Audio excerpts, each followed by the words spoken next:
ธรรมนำคำสั่งคำสอนขอนอบน้อมแด่พระอริยสงฆ์ทรงสาวกเจ้าทั้งหลายถวายความเคารพจิตดวงวิญญาณหลวงปู่พระอภัยสารทะสังฆปโมทหลวงปู่ครูบาโสภาอดีตสมภารเจ้าวัดฝ่ายหินขอความผาสุกความเจริญรุ่งเรืองจงมีแก่พี่น้องคณะศรัทธาวัดฝ่ายหินแล้วก็พี่น้องคณะศรัทธา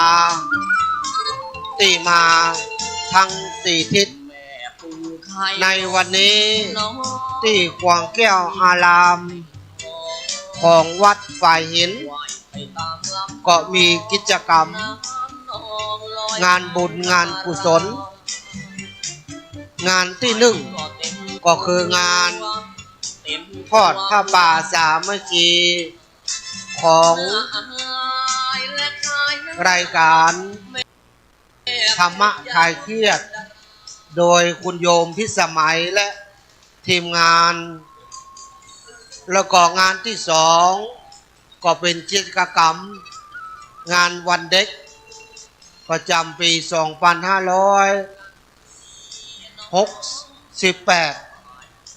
ในปีนี้จัดวันที่12ของเต้ก็เมื่อตะวาละ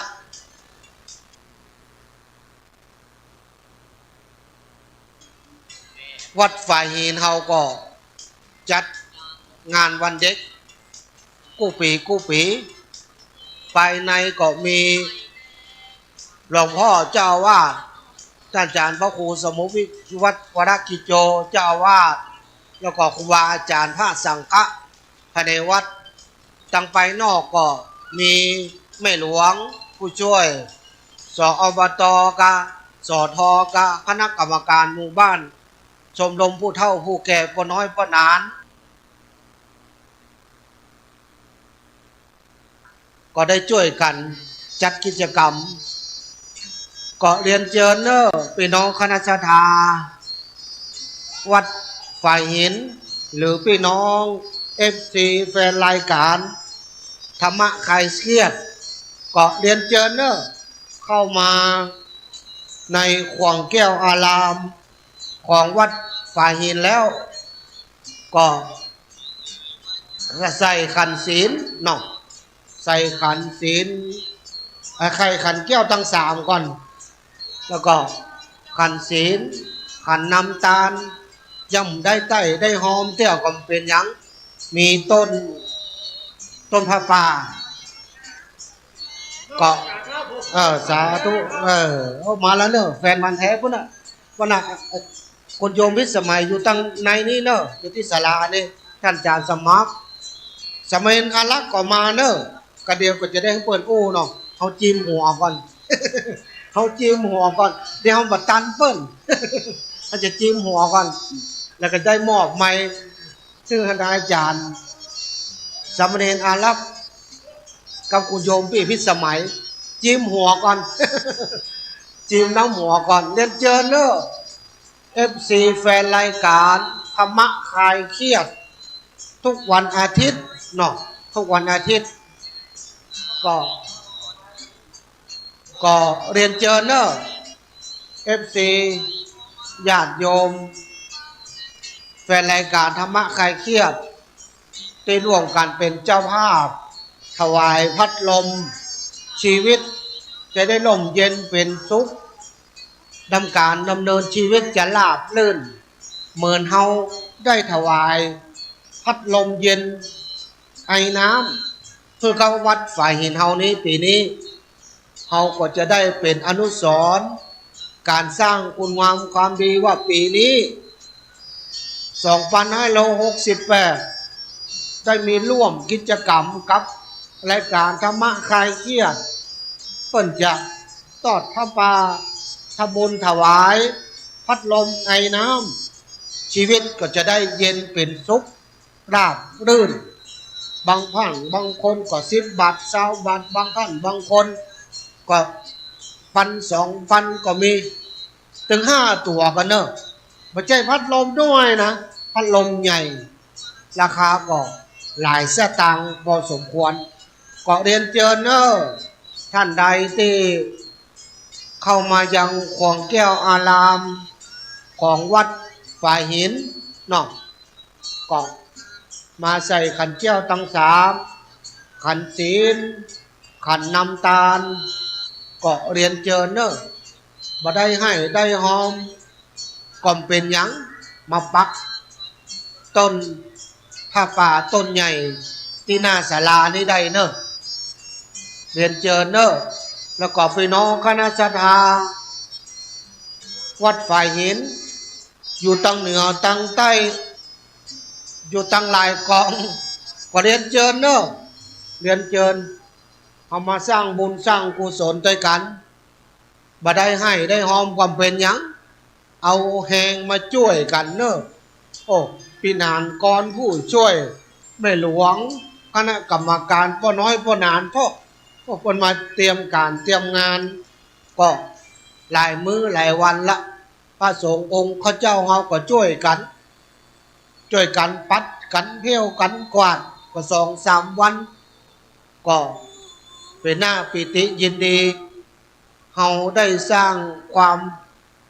สมานสามัคคีวัดวาอารามของเฮาในหมู่บ้านของเฮาแล้วก็โดยเจตนาอันแรงกล้าอันบริสุทธิ์เพื่อจะให้วัดมีความเจริญรุ่งเรือง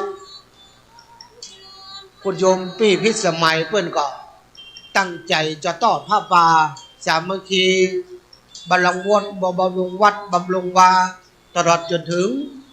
วัดเฮาขาดแคลนพัดลมไอน้ำคนโยมปีสมัยเพื่อนก็อยู่กับวัดกับวาอยู่กับวัดไฟเห็นอยู่กับสถานีวิทยุนี่มาก็เป็น10 ปีเนาะเพื่อนก็เลยเห็นถึงความจำเป็นว่าจะต้องได้ใจพัดลมไอน้ำเวลามีการมีงานมีกิจกรรมก็จะได้ล่มได้เย็นก็เลยถวายพัดลมไอน้ำ5 เครื่องจัดใหญ่แล้วก็อนุโมทนากับลงทานเนอะลงทาน FC เขียนเขียนว่าอะไรเขียน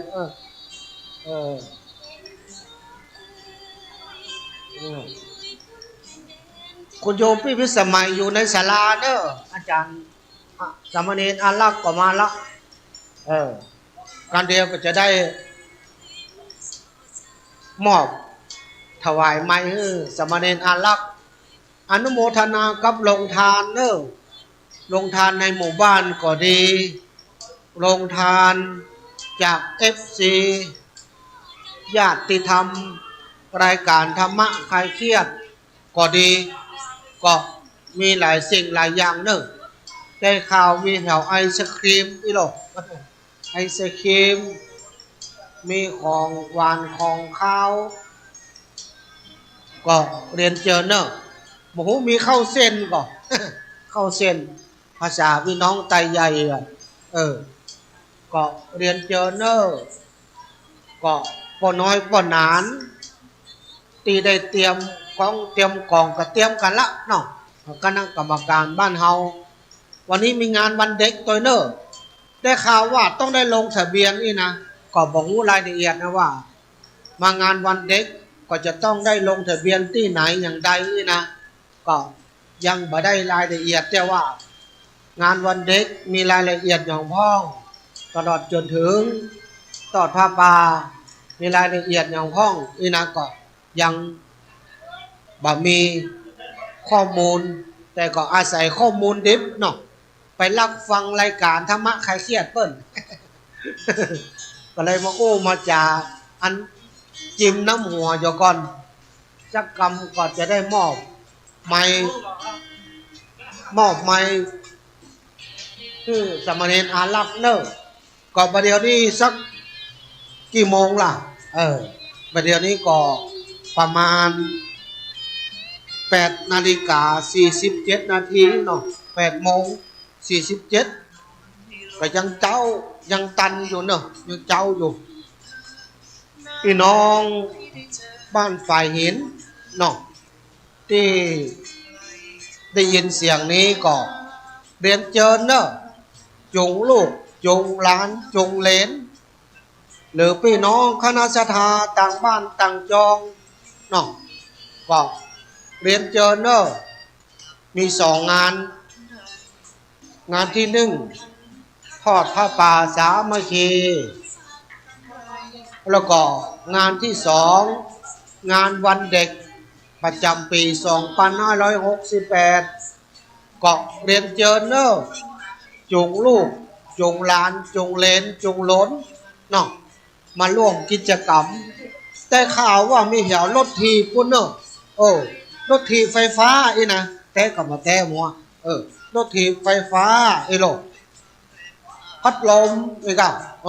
ตุ๊กตาเนาะขนมนี่บ่ต้องว่าละขนมนี่มีเป็นร้อยเนาะขนมนี่นะแต่ว่า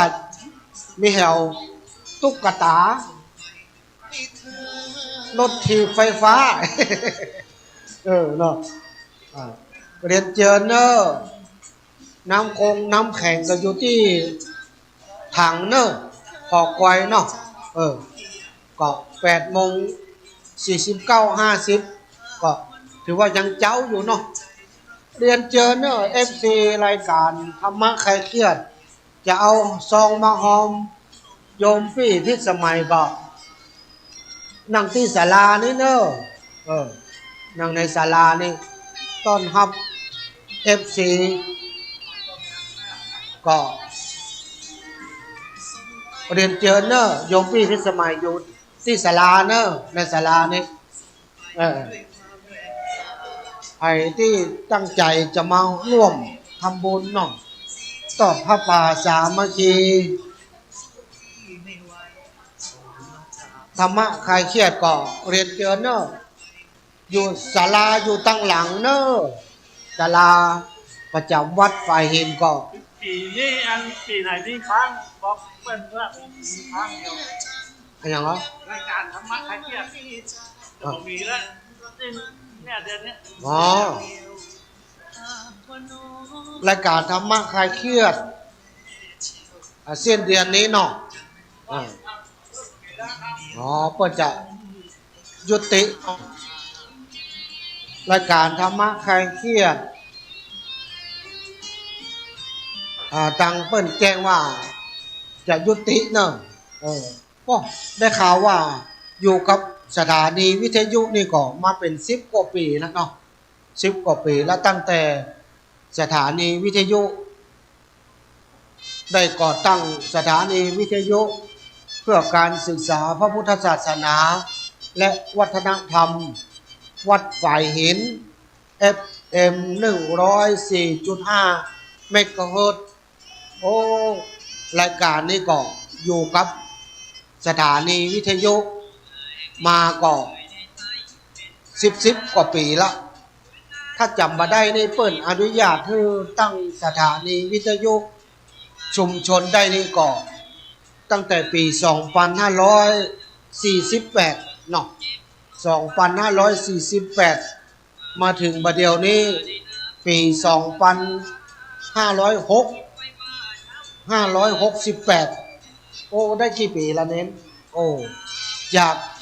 2548มาถึง2568เนาะ20 ปี20 ปี20 กว่าปีแล้วก็ถ้าเป็นคนนี่ก็เป็นสาวเป็นหนุ่มแล้วเนาะเห็นปีเดียวจะได้คัดเลือกแล้วกันรายการธรรมะใครเครียดเพิ่นก็จะได้ยุติการออกอากาศก็ได้อยู่กู้เป็นเอกลักษณ์เป็นสัญลักษณ์ของสถานีวิทยุเพื่อการศึกษาและวัฒนธรรมวัดฝ่ายหินนี้ก็ มา20 กว่าปีละพี่น้องคณะสัตยาเรียนเจอเนอร์พี่น้องFC ศาลาอยู่ตั้งหลังเนอร์ตลอดจะถึงท่านใดที่เป็นเจ้าภาพลงทานก็ติดต่อกับพี่นานทินเนอร์เอาลงทานตั้งใดโต๊ะมามีเก้าอี้มามีก็ติดต่อที่พี่นานทินที่พี่นานทินเนอร์ที่พี่นานทินก็มีลงทานอยู่หลายโรงก็อันใดมามีเจ้าหาวาปะบอกโยมไม่ชีก็ได้เนาะบอกโยมไม่ชีก็ได้หรือบอกพระเนนวัดฝ่ายหินเฮาก็ได้เนอะเรียนเจอเนอะคณะสัตยาญาติโยมที่มาร่วมกิจกรรมตอดพระป่าสามัคคีในวันนี้พร้อมกับงานวันเด็กประจำปี 2568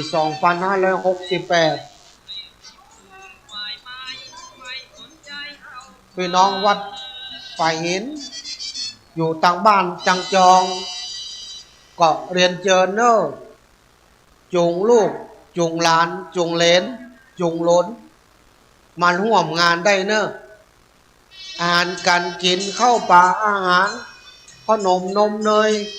มีปลาเลอะปลาเต๋อกินนึกอิ่มต้องกินบะเสี่ยงห่อปิ๊ก ห่อปิ๊กจะฟังห่อเตี้ยกินนึกอิ่มก่อนกินนึกตัวเก่าอิ่มก่อนแล้วคนอื่นอิ่มก่อนก็ห่อ มันจะไปฝั่งห่อเตี้ย เรียนเจอเนอร์พี่น้องคณะสัตยา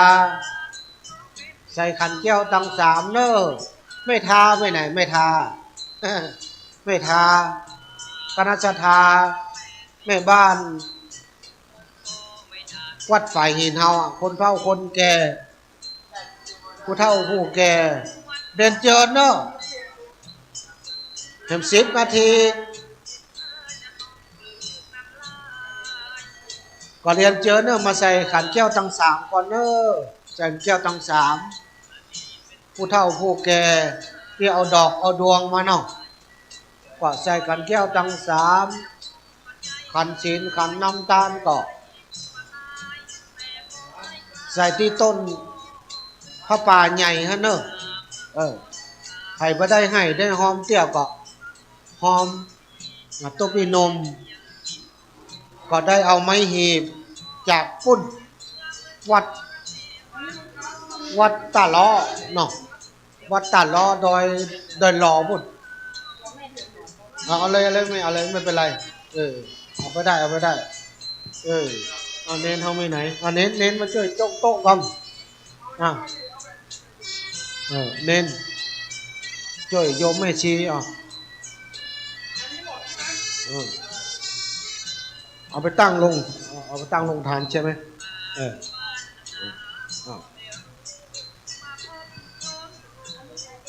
อนุโมทนาครับเจ้าภาพลงทานเนอะโอ้ลงทานทยอยมาหรอโอ้นับได้ก็1 2 3 4 5โอ้ลงทานมีเป็น5เป็น6แล้วเฮ้ยลงทานโอ้คนเฮาก็มีนิสัยสาวนี่เฮ้ยโอ้เรียนเจอเนอะผู้เฒ่าผู้แก่และเอ็กละออนบ้านฝ่ายหินเฮาเนอะตั้งฝั่งตั้งใต้ตั้งเหนือหรือจะนักศึกษาก็ได้ หรือว่านักเรียนนักศึกษาละอ่อนมาแล้วเพื่อไปลงทะเบียนก่อนอย่างใดก็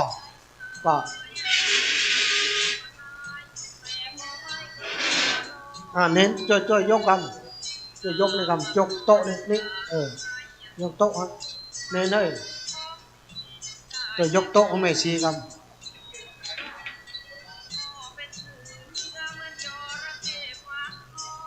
โอ้ลงทานทยอยมาแล้วเนอะ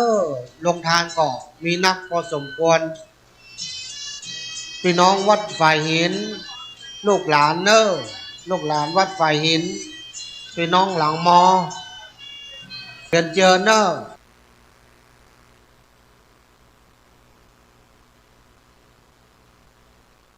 วันนี้เรามีกิจกรรมความสนุกสนานงานที่หนึ่งก็งานทอดผ้าป่าสามัคคีของรายการธรรมะคลายเครียดเสียนเดือนนี้เปิ้นก็จะยุติการจัดรายการแล้ว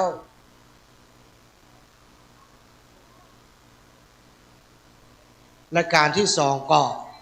งานวันเด็กประจำปี 2568 วัดฝ่ายเฮนเฮาก็จัดกู้ปีเนาะท่านใดที่จะหอมซองก็หอมได้เนอะที่โยมพี่พิสมัย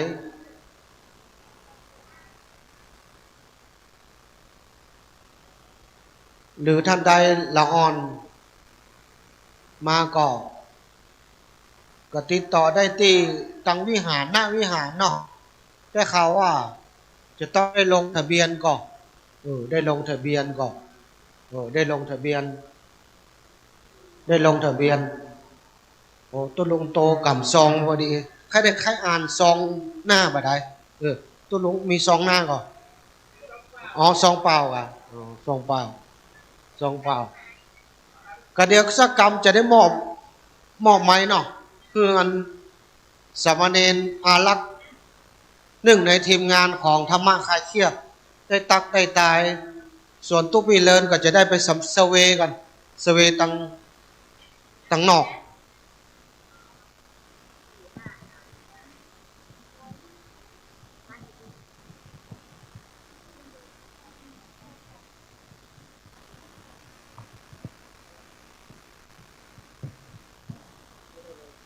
ครับกราบไหว้สาครูบาอาจารย์พระสงฆ์องค์สังฆเจ้าทุกรูปทุกองค์ด้วยความเคารพอย่างสูงสิทธิ์ยิ่งครับผมก็ขอขอบคุณท่านอาจารย์จำเริญนะครับม่อนปิ่นอำเภอฝางก็เปิ้นก็ได้มามาจาโอ้วันนี้เนาะอาตมาภาพก็ดีอกดีใจที่วันนี้เป็นวันสำคัญที่เรารอคอยกันมานั่นก็เป็นวันทอดพระป่าสามัคคีการถวายทอดถวายพระป่าสามัคคีของทีมงานธรรมะคลายเครียดประจำวันนี้วันอาทิตย์ที่12 มกราคม 2568วันนี้ตรงกับเดือน4เหนือเดือนหยี่ใต้ออกมานี่14ค่ำพร่ำว่าเป็นวันห่อวันดาวันพรุ่งนี้เป็นวันเดือนเปงเนอวันเป็นวันเดือน4เปงเป็นวันพระใหญ่บางที่เปิ้นก็ตานเข้าใหม่บางที่เปิ้นก็ตานเข้าใหม่แต่บางที่เปิ้นก็ตานไปแล้วนะศรัทธาญาติโยมอาตมาภาพก็ได้มามาจาวันนี้ก็ม่วนอกม่วนใจกับทีมงานธรรมะคลายเครียดวันนี้ก็ได้มาอยู่กันพร้อมหน้าพร้อมตาก็มีพี่พิสมัยแล้วก็ลุงนุยแล้วก็ แม่พรแม่กรนะแล้วก็หลายๆท่านโดยเฉพาะเสียงที่ญาติโยมได้ยินเสียงแจ๋วแจ๋วเนี่ยนะแฟนพันธุ์แท้ เปิ้นบอกว่าแฟนพันธุ์แท้เปิ้นว่าเปิ้นวันนี้เปิ้นได้มาละเปิ้นเต็มใจเปิ้นท่าเป็นปีญี่ปุ่นเนี่ยเปิ้นว่านะเนาะแฟนพันธุ์แท้เปิ้นท่าเป็นปีญี่ปุ่นวันนี้เปิ้นก็มาแล้วเพราะว่าสมความตั้งใจละแฟนพันธุ์แท้ท่ามาเบิร์นละนี่นะถ้าเป็นปีนี้เป็นวันดีนะเนอะส ศรัทธาญาติโยมสาธุชนทั้งหลายอาตมาภาพก็ได้มามาจาเรียกว่าขั้นเวลาไปก่อนขั้นเวลาไปก่อนกับเดียวเฮาก็ไหวว่ากันนะสถานที่มาแล้วอยากจะมาทำบุญร่วมกองทุนกับพระป่าก็ขอน้อมเจริญปอนเนอะเท่าใดก็ได้เท่าใดก็ได้ที่สายญาติโยมที่ได้มาจากต่างบ้านต่างจองให้ร่วมทำบุญพระป่าสามัคคีกับทีมงานธรรมะไกลเคลียน้อมเจริญปอนเนอร์เท่าใดเฮาก็บอกว่ากันตามเจตนาของสถาญาติโยมเต่าที่ว่าสถาญาติโยมจะมาให้มาหอมกันเพื่อเฮาจะได้บุญกับกันอนุโมทนาบุญกับกันคำโบราณเปิ้นว่าไอหอมน้อยหอมนักสมัครใจยื่นฮื้อคนเดียวจะหอม10 20 50 100หรือว่าใบแดงใบเขียวเพื่อความสามัคคีกลมเกลียวเต้าใดก็ได้ตามเจตนารมณ์สถาญาติโยมเนอะถ้าว่ามาได้มาที่นี่แล้วอยากจะให้เจ้าหอมกับทีมงานก็มาที่คณะกรรมการมาที่คณะกรรมการที่ไหนศาลานี้ญาติโยมอยากจะมีจิตศรัทธาใครให้ใครหอมกึดใจได้ตายใจออกบอกใจถูกปลูกใจฝังกึดใจยังอยากจะทำบุญ กับทีมงานของเฮาน้อมเจริญปอนได้เลยเนอะถ้าว่าศรัทธาญาติโยมอีแม่บ่ได้เอาปัจจัยมาสักบาทยกมือสาธุการก็ได้บุญแล้วเนาะศรัทธาญาติโยมยกมือสาธุการก็ได้บุญแล้วตามเจตนารมณ์ของญาติโยมเนอะ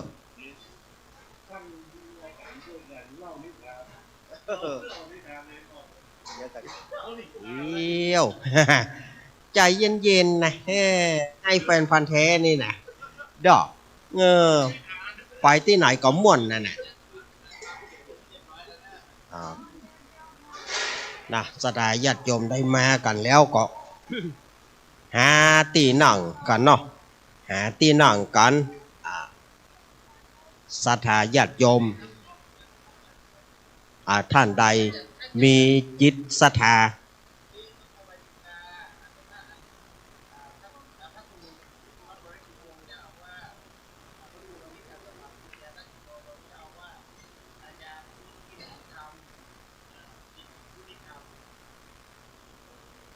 นี่เปิ้นก็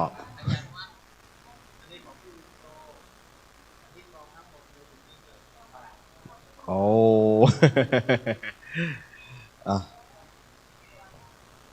นะศรัทธาญาติโยมที่ได้มาในวันนี้ม่วนอกม่วนใจท่ามกลางบรรยากาศที่หนาวศรัทธาญาติโยมท่ามกลางบรรยากาศที่หนาวเย็นเย็นแล้วไปบ่ปอนะลมตัวแหมต่างหากเนอะลมว่าวลมหนาวศรัทธาญาติโยมมันมาเดือน4นะลมว่าวลมหนาวเนาะมันมาเดือน4ก็ทำให้อาจจะทำให้สภาวะแวดล้อมปรับตัวบ่ทันก็จะทำให้เป็นเมื่อยเป็นไข้ได้ก็ขอเป็นกำลังใจศรัทธาญาติโยมเนอะคนว่าก็นักแกเหมือนกันนะ คนว่าก็นักแกเหมือนกันศรัทธาญาติโยมวันนี้วันนี้ที่อาตมาเข้ามานี่โรงทานเปิ้นก็มีเปิ้นฮับเป็นเจ้าภาพเข้าปลาอาหารวันนี้ก็นักก็หลายอยู่วัดท่านกันเอาลงทานก็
หลับตานอน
อาตมาภา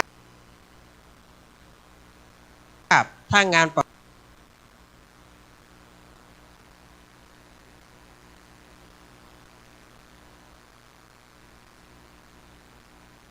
ประเพณีก็31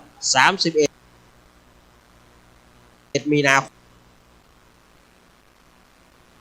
คมและ1 เมษายนอันนี้งานประเพณีสำหรับปอยหลวงก็5-6-7 ธันวาปลายปีเนอะ5-6-7 ธันวาแล้วก็อาตมาภาพก็ศรัทธาญาติโยมใครอยากจะเป็นเจ้าภาพทองคำเพื่อเอาปิดแต่นธรรมาสสนับสนุนจากพระคุณเจ้าหลวงพ่อวัดพระธาตุสลีจอมตองเปิ้นก็จะสร้างทีนี้ศรัทธาญาติโยมใครอยากจะเป็นเจ้าภาพแต่นธรรมาสอย่าเป็นเจ้าภาพทองคำแผ่นทองคำแผ่นละ9 บาทญาติโยมจากกี่แผ่นก็ได้ญาติโยมมีจิตศรัทธาขอห่วมแผ่น1ก็ได้9 บาท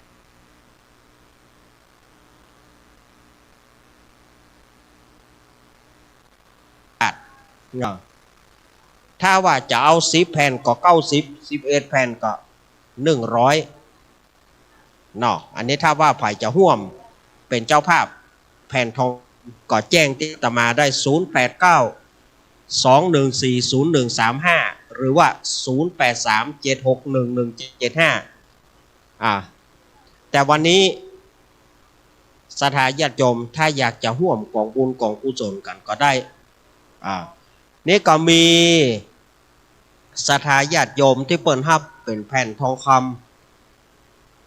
ำแม่สุแก้วสอนศรีนุสรศรีลาพรศรีเตี้ยบ้านโฮงหละปูนอันนี้เปิดก็ห้ามมา11 แผ่น100 บาทป้อสมศักดิ์แม่สีเพนขาวเตี้ยบ้านตาจางหนองล่องเวียงหนองล่องหละปูนนี่เปิ้นก็ห้ามมาแหม11 แผ่นแล้วอาตมาภาพก็ห้ามไป11 แผ่นโยมแม่พิสมัยจากนางแลลำปางนี่เปิ้นก็ห้าม11 แผ่นแล้วก็โยมวาสนาจากลำปาง70 แผ่นนี่เปิ้นครับจะมาวัดมาได้ก็คงจะประเพณีเปิดวันที่21 เมษายนแล้วเนี่ยมากำเนิดแม่กำเนิดผมจะมาจัดพระที่ทำเนี่ยแล้วผมจะช่วยปอยหลวงด้วยนะมาได้เลยงานนี้บ่มีงานนี้ ได้กะเผื่อมันมีงานตั้งหน้าเอาแล้วเอาไหนได้ไหนหมอ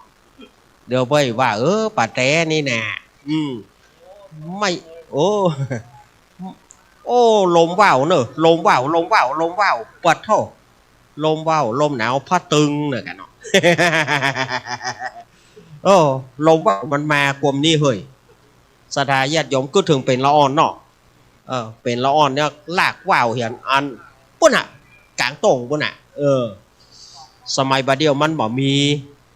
มันบ่มีกลางตรงกลางนาแล้วมันเป็นก้าสวนลำไยก็บ่ม่วงทางบ้านอาตมาบ่มีโต่งบ่มีนาแล้วสถาญาติโยมเหลือก้าสวนลำไยก็บ่ม่วง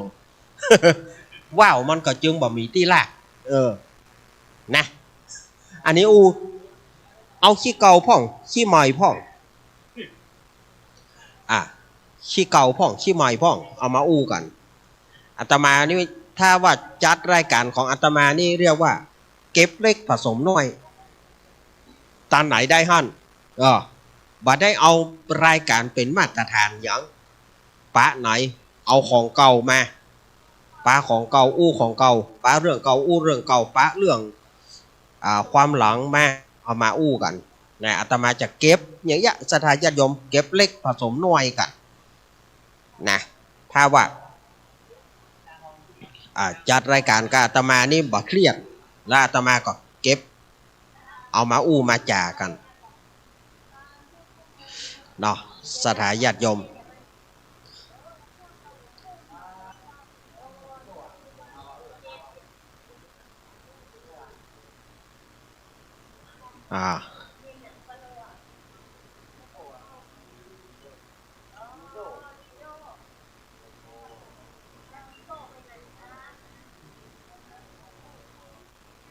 สถาญาติโยมที่เปิ่นมาจากกองบุญกองกุศลกับผ้าป่าของเอาเนาะญาติโยมมาอยากจะห่วมกองผ้าป่าก็อยากจะห่วมทำบุญทำทานตาใด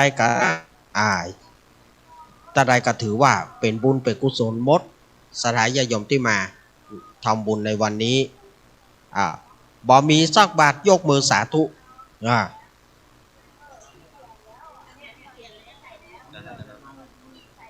ครับโอ้ขอยืมหน่อยขอยื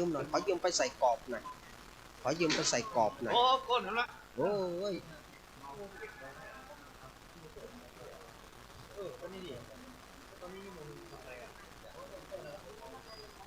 ต้องมาด้วยเหรอเห็นวิทยามันว่าเจ้าวาดก็งง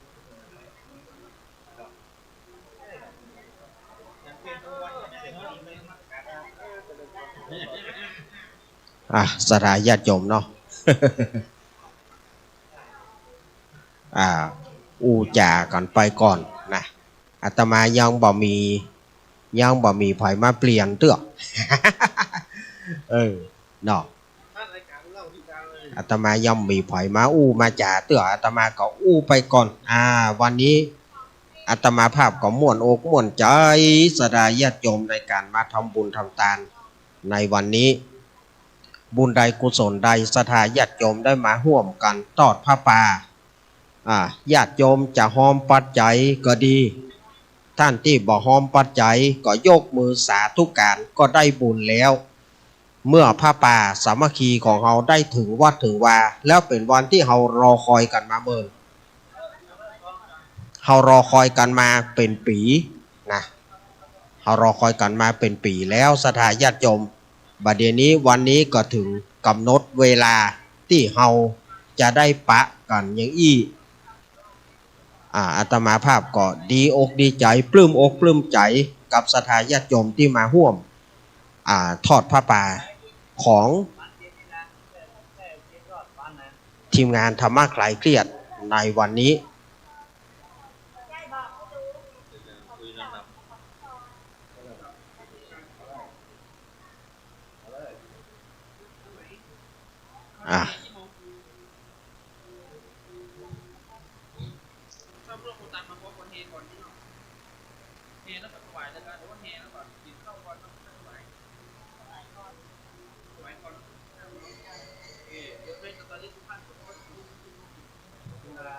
ถ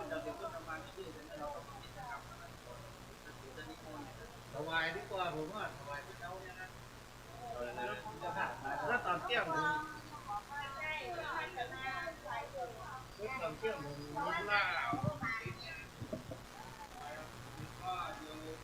กับคุณโลมีความร้อนสะท้อนพร้อมปุ๊บเอาก่อนที่เล่นแล้วก่อนทำถวายแล้วก็ได้ตอนที่อยู่โลก่อนเฉยๆมันเล็กมันเล็กเอาจัดงานมันเล็กได้แก้ว อ๋อ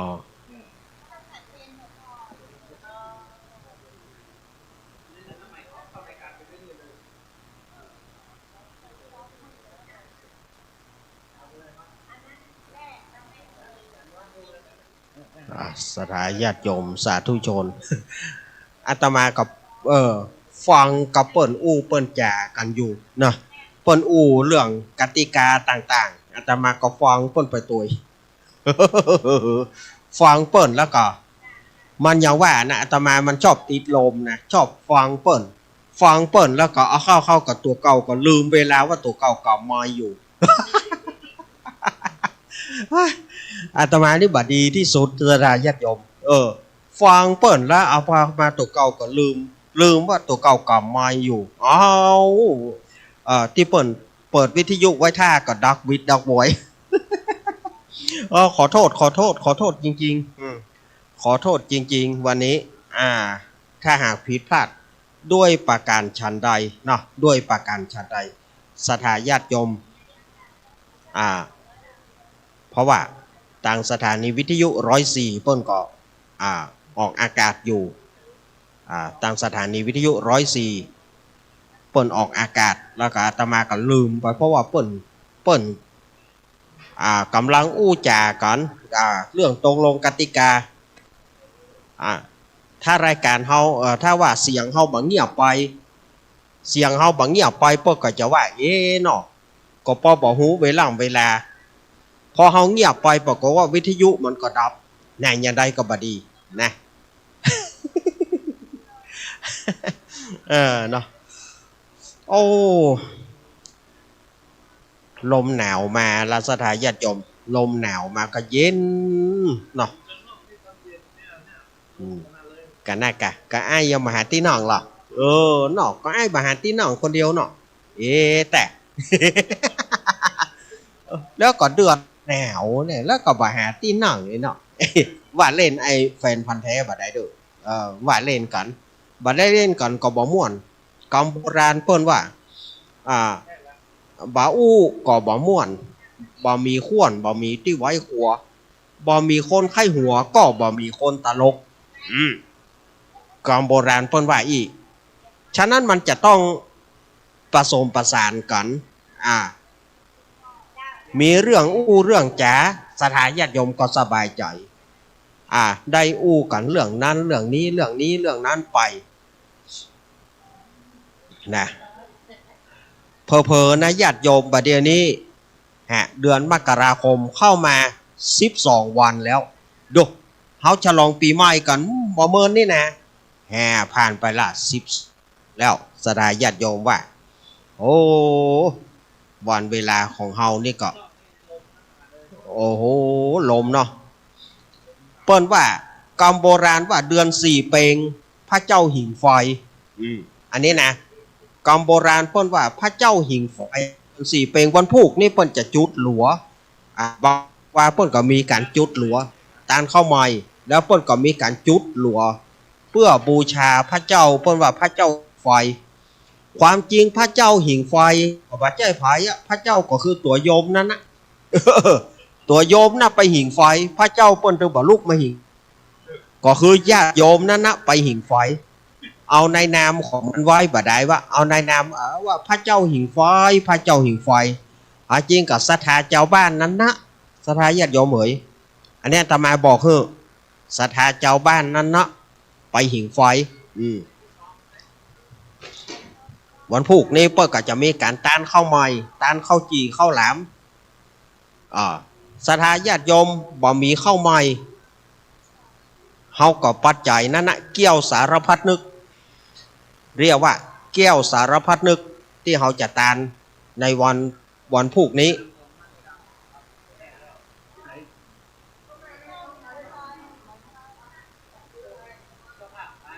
โอ้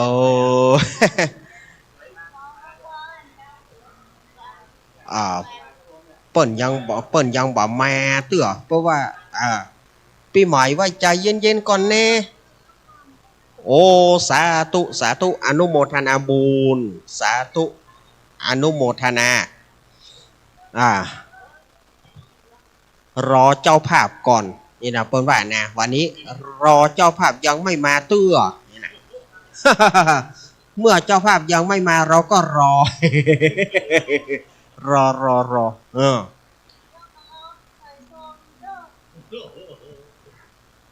โอ้โหแต่เอ็นดูปีใหม่อาตมาเอ็นดูเปิ้นอันใดกะปากกะดีอู้มือกะดีหยิบใส่ซองกะดีใส่ เนาะอันใดกะดีเอาอันใดกะดีเอาสลายญาติโยมเหยก็เดี๋ยวเมื่อถึงเวลาวันนี้ก็อาจจะมีการอู้จากันอยู่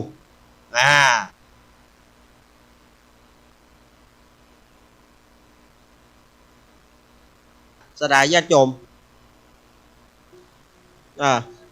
ก็เดี๋ยวขอนิมนต์ท่านอาจารย์จำเริญโชติธรรมโมเข้ามาแตนผมนี่กำเนอะครับเนาะก็ผมชักจะหมดวัตถุดิบละก็เดี๋ยวขอนิมนต์ท่านอาจารย์จำเริญโชติธรรมโมได้ประชาสัมพันธ์ต่อขอนิมนต์ท่านอาจารย์จำเริญเข้ามาที่นี่กันนะครับเดี๋ยวขอนิมนต์ท่านอาจารย์จำเริญได้ประชาสัมพันธ์ต่อไปเนาะปานกับคนเกิงคือคนเดียวก็บ่จ้างอู้หยัง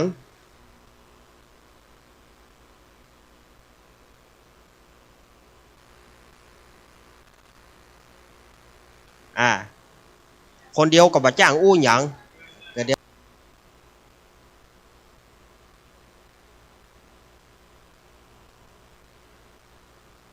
๋ยวกราบนิมนต์ท่านอาจารย์อาราธนานิมนต์ท่านอาจารย์จำเริญโชติธรรมโมได้มาอู้มาจากสกัมเนาะครับผม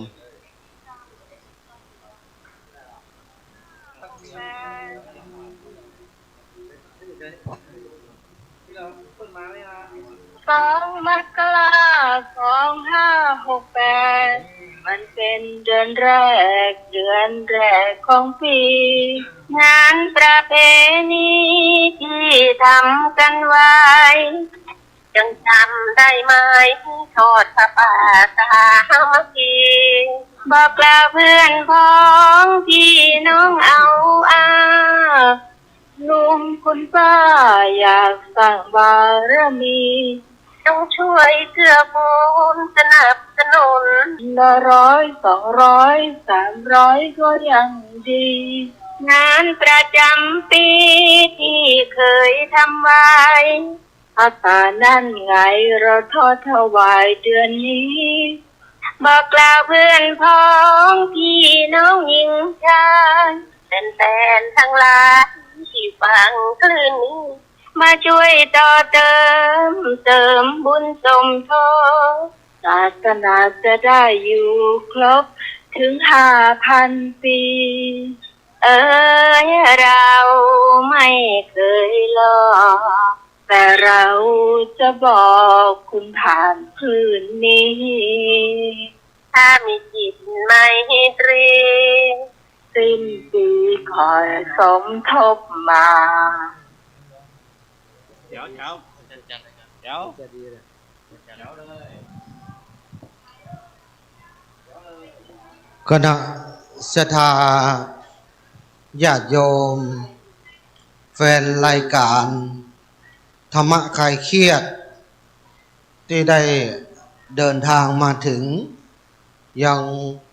ขวงแก้วอารามของวัดฝ่ายหิน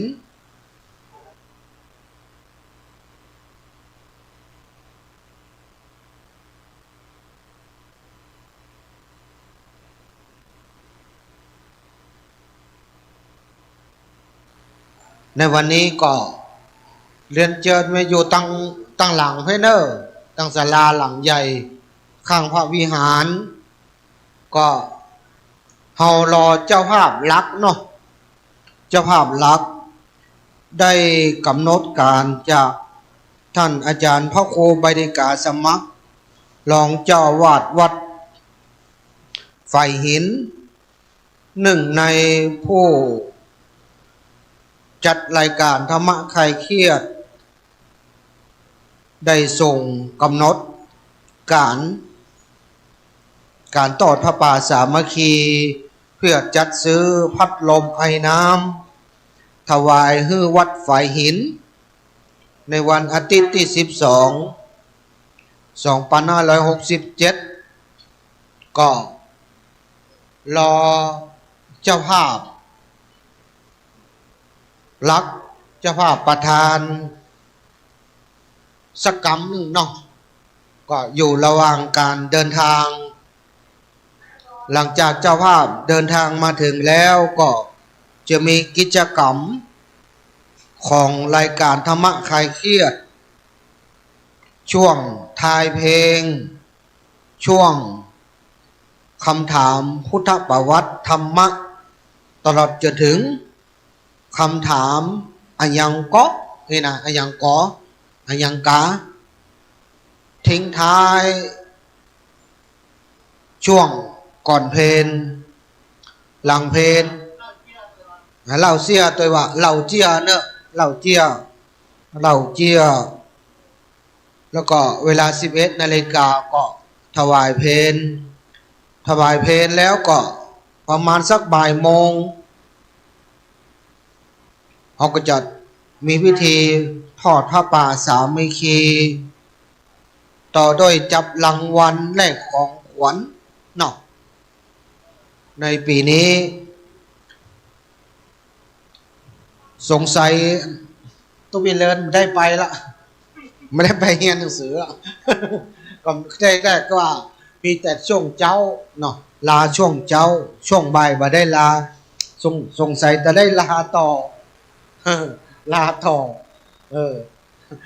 ก็เป็นยังเนาะ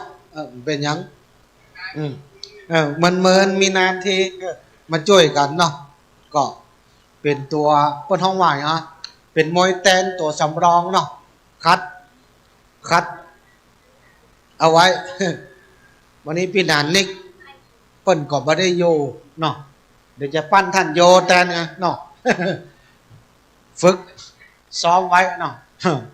ซ้อมไว้เป็นโคศกจำเป็น อันนี้ก็จำเป็นมาได้เนาะมันแตน พักหลังนี่ก็บ่ได้จัดรายการมาปี2 ปีแล้วอยู่แต่เบื้องหลังก็ติดเฮียนติดศาสนกิจหลายอย่างเนาะตัวไรวัดตัวไรวาก็เรียนเจอเนอร์พี่น้องคณะสถาบ้านฝ่ายหินเนาะมากินข้าวตอนมากินลงทานเนอร์พี่น้องบ้านฝ่ายหินเฮาเนอร์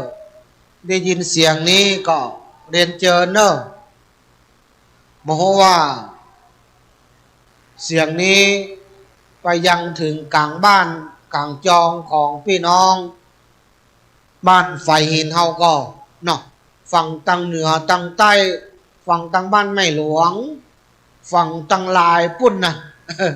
ลายโงเฮียนก็นะจะได้ยินก็เรียนเจอเนอร์ก็ปอน้อยปอนานก็มากันหลายคนละลงทานก็มาลงทานก็มาหลายโรงละเนอะก็ต้องกลัวเนอะวันนี้รายการธรรมะคลายเครียดเพื่อนจัดเต็ม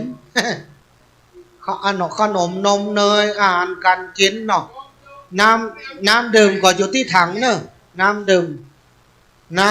มโยมแม่ชีเอาลงตั้ง10 กว่าซอง โยมแม่ชีสั่งน้ำแข็ง10 กว่าซอง3-4 ถังเต็มหมดน้ำแข็งเนาะน้ำดื่มเย็นก็อยู่ในถังแดงถังส้มถังฟ้าเนอะก็ท่านใดที่จะยังบ่ได้ ให้ได้หอมก็ปักที่ต้นพระป่าใหญ่เนอะต้นใหญ่ต้นหลวงเอาปักอธิษฐานเอาเนอะหรือพอจะกินกาแฟมีก็กาแฟให้จะมีอยู่นอกโรงทานกาแฟโรงทานกาแฟก็ก็วันนี้วันค่ำเนอะเนาะน่าจะถึงวันค่ำแล้วเนาะช่วงเช้าแล้วก็ช่วงบ่าย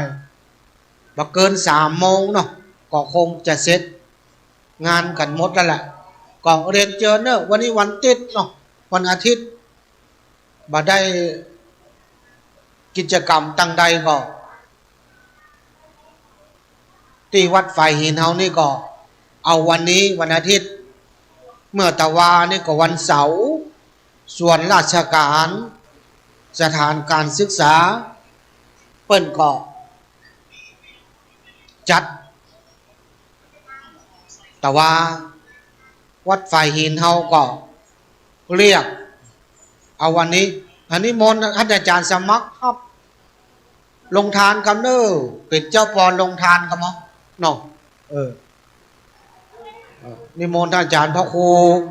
ใบดิกาสมัครเนาะรองเจ้าอาวาสวัดไฟหินผู้ช่วยเลขานุการ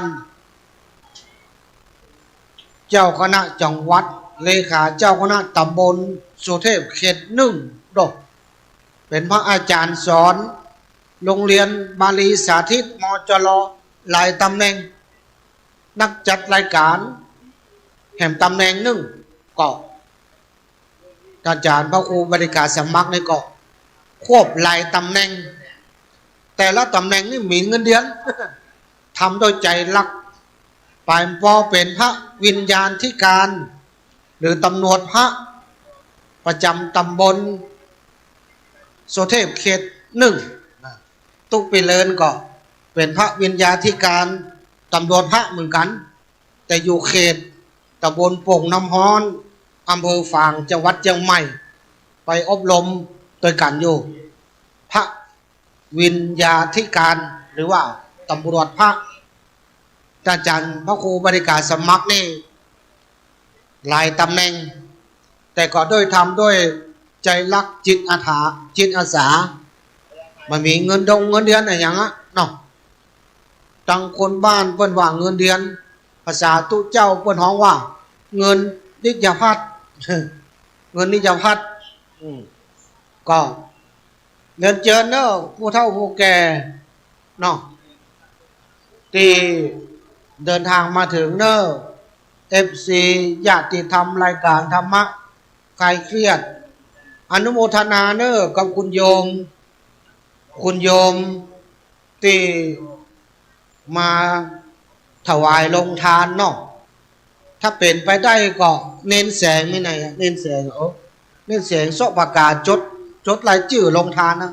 เนาะมีก็ประกาศแล้วคือเปิ้นเจ้าภาพเปิ้นเขียนก็ได้ลงทานเฮาก็จะได้ประกาศกล้องอินกล้องผมกล้องพญายมราชเสี่ยววัดเสี่ยววาญาติโกโหติกาบรรพชนที่เปิ้นได้แล้วล่วงลับดับขันไปก็เฮาได้ประกาศชื่อลงทานชดในโทรศัพท์ก็ได้เฮาก็จะได้ประกาศบอกบุญให้พี่น้องคณะศรัทธาได้ร่วมอนุโมทนาบอกให้ญาติโกโหติกาบรรพชนที่ได้ล่วงดับขันตลอดจนถึงเสี่ยววัดเสี่ยววาผีเก่าเน่าเมินสัพพวิสีที่ยังไม่ได้ไปพุทธไปเกิดเขาเหล่านั้นได้ยินเสียงชื่อเสียงเรียงนามนำสกุลอันเป็นญาติพี่น้องวงวานตระกูลงนงกมาแน่เขาได้ประกาศอนุโมทนาไปบุญกุศลที่เขาได้มาตั้งโรงทานก็ดีบุญกุศลที่เขาได้มาให้ได้หอมตั้งตอดพระป่าสามัคคีก็ดีอาจจะไปปลดเปี้ยงเงียงจิตดวงวิญญาณเพื่อเขาเหล่านั้นไปสู่ภพภูมิที่ดีบุญกุศลเขาได้มาให้มาหอม ตอดผ้าป่าสามัคคีถวายพัดลมไอ้น้ำมาตั้งลงทานเอาให้เอาแหงมาห้อยมาออมอาจจะเป็นเกินเงินเกินคำไต่ขึ้นไปบนสวรรค์ชั้นฟ้าในละปานก็ได้ของอย่างอี้มันมาแน่พี่น้องคณะสดาบุญน้อยๆอาจจะเป็นมหาบุญก็ได้มหาบุญอาจจะเป็นบุญน้อยๆก็ได้สิ่งเหล่านี้มันมาแน่มานอนเหมือนชีวิตคนเฮาเนี่ยเกิดมาก็ต้องดับหูวันเกิดแต่บ่วันหูบ่หูวันม้อยมรณะแต่เฮาก็สร้างกุศลสร้างบุญกุศลสร้างคุณงามความดีเฮาหันความตั้งจิตตั้งใจของโยมปีพิสมัยเปิ้นอยากจะตอดพระป่าถวายพัดลมไอ้น้ำเฮาก็อาศัยบุญบารมีของเปิ้นแม้เปิ้นบ่ได้เป็นมหาเศรษฐีอย่างแต่ว่าน้ำจิตน้ำใจเปิ้นเป็นมหาเศรษฐีเป็นเก้าเป็นกำจักเจิญจวนญาติโยม FC อย่างผู้ร่วมรายการธรรมะคลายเครียดหลายท่านหลายคนเปิ้นก็บอกพี่น้องวงวานจักจวนคนที่รู้จักกันให้ได้หอม10 บาท20 บาทก็เป็นเงินเป็นหมื่นเป็นแสนได้พัดลมไอ้น้ำถึง5 ตัวบะเล่นไม่ใช่ตัวน้อยๆน่ะตัวบ่ต่ำก็เป็นหมื่นพุ่นน่ะถ้าตัวละหมื่น5 ตัวก็50,000มันก็ได้หยังโดยอาศัยบุญบารมีของคณะผู้จัดรายการธรรมะคลายเครียดได้บอกได้กล่าวญาติโยมได้บอกได้กล่าวญาติพี่น้องวงวานที่คนที่รู้จักมักจีพอพี่โยมพี่พิเศษหมายปนจักจวนเกาะมีจิตใจเจตนาพอได้ยินเสียงท่านอาจารย์พระครูบริการสมัครจักจวนหรือว่าได้ยินเสียงลุงหน่วยเปิ้นจักจวนจวนก็จบบ่รออีนะหอมบ่รอแบบตัดสินใจทันทีทันใดอันเนี้ยก็ท้องว่าบุญกุศลบารมีเฮาได้มาช่วยกันเพื่อเกื้อหนุนกันบ่ได้เกื้อหนุนบ่ได้ส่งเสริมกันชาติก่อนชาติหน้าหรือชาตินี้มันก็หนุนนำกันไปสร้างคุณงามความดีแม้แต่รายการธรรมะคลายเครียดจะจบยุติการออกรายการสิ้นเดือนนี้ก็จริงแต่ว่ารายการธรรมะคลายเครียดอยู่กับสถานีวิทยุของวัดฝ่ายหินเนี่ยมา20 กว่าปีถ้าคิดได้ว่าตั้งปี 2548 ที่กสนช.เปิดอนุญาตให้ชุมชนต่างๆวัดวาอารามสถานการศึกษาได้จัดตั้งสถานีวิทยุชุมชนเนี่ยตั้งแต่ปี 2548 ก็มาถึงปี 2568 นี่ก็20 กว่าปีมันก็โอ้เนี่ยแล้วก่อนต่อไปเนี่ยก็จะเป็นรายการธรรมะคลายเครียดนะแม้แต่ว่าจุติบทบาทแต่ก็อยู่เบื้องหลังอยู่เบื้องหลังแต่ยังเป็นโลโก้ของกู้กับรายการสถานีวิทยุอนุโมทนากับเจ้าภาพลงทานเนอร์ร้านหยังวาเฟิลไส้กรอก วาเฟิร์ไส้กรอกเนาะแล้วก็ร้านนมเย็นแล้วก็โอวัลตินแล้วก็ลงทานหมูปิ้งขนมจีนเอาไปถามชื่อกันเอาชื่อมันมาตัวเนอะขอชื่อเบิ้นชื่อมีชื่อมีหมู่คณะก็ชื่อหยังอีนะเขาก็จะได้ประกาศอนุโมทนาเนาะแบบน้อยมีการมีงานที่ตั้งใดกันหรือเปิ้งใจกันติดใจหมูปิ้งปิดติดใจไส้กรอกอาจจะติดต่อเอาไปที่หันที่นี่ไปงานนั้นงานนี้ก็ได้ดอกมาแน่ดอกได้บุญได้กุศลตัวได้ดุ่งเสียตังใจตัวเองมาแน่ของสิ่งเหล่านี้ก็ญาติธรรมเฮาเนี่ยช่วยกันมันก็มันก็เป็นสิ่งที่ดีเนอะเรียนเจอเนอะท่านใดเนาะมาได้กี่เข้าง่ายก็ ห้องต้องก่อน ห้องต้องหมูปิ้งก่อนก็ได้เนอะจิ้มหมูปิ้งขอชื่ออยู่ชื่อเนาะชื่อเจ้าภาพบ้านไอ้หยังอยู่ปอกไอ้หยังอยู่ตังใดก็เตี้ยก็มาจากสารปีพ่องเตี้ยก็มาจากไม่ริมโหเอวเนาะเฮาก็จะได้โหไส้กรอกมาจากที่ไหนหมูปิ้งมาจากที่ไหนนมเย็นโอวัลตินมาจากที่ไหนชื่อไอ้หยังพี่น้องเฮาก็ได้ประกาศอนุโมทนามีการมีงานที่อื่นโอ้ได้ข่าวว่าจะไปช่วยลงทานทั้งสันเมืองสำเนเนนรักเปิ้นอาจจะให้ใจหอมก็ได้ลงเพลงก่อนวัดพระธาตุม่อนเป็นเปิ้นจะมีงานอย่าไปตั้งลงทานไงนะช่วยกันไอ้เนาะฝากทุกพี่นมไปไอ้นะเอามาแน่เราสิ่งเราเนี้ยมันแน่มันเป็นสิ่งที่เกื้อหนุนนำกันสังเกตก่อนพี่น้องการศึกษาเฮานั่งสมาธิไหว้พระสวดมนต์ที่บ้านเฮาเนี่ยบะมีสมาธิกระซับกระส่ายแล้วเป็นจะได้เฮามาจุ่มนมกันที่วัดที่วาหรือวันที่ใดที่หนึ่งหรือที่บ้านคนใดคนหนึ่งเอามาต้อยกันหลายคนเนี่ยมาไหว้พระสวดมนต์เนี่ยเป็นจะได้เฮามีจิตใจใครวางใครไหว้ใครกราบใครสวดใครมนต์ก็เพราะหยังเพราะบุญบารมีซึ่งกันและกันช่วยกันเนาะเฮาบอกไหว้เปิ้นไหว้ก็เป็นดีไอหรอกอันนี้ภาพเพราะว่ามันเป็นการบังคับตัวเก่าภายในตัวเปิ้นไหว้เฮาไหว้ก็จะเป็นดีไออีนะจะเป็นได้ไหว้จากไหว้เข้าก็เคยไหว้จ้างไหว้งามเนี่ยใหม่ๆไหว้มางานใหม่ๆนี่ก็เก๋ๆกังๆมันไหว้เข้ามันท่องมันสวดตัวเจ้าหมูเจ้าฝูงเขาก็คล้องไปก็ได้เสริมบารมีกันอย่างโอ้คนนั้นเป็นไหวงามเฮ้ยเขาไหวมางามแหละเขาก็ได้พอได้เลงกันไปเมื่อก่อนมันก็จักจุงกันไปโลดเนี่ยจักจุงกันไปนี่กันไปเพราะว่าบุญกุศลบารมีมันจักมันจุงกันไปบารมีอย่างเขามาทอดผ้าป่าเนี่ย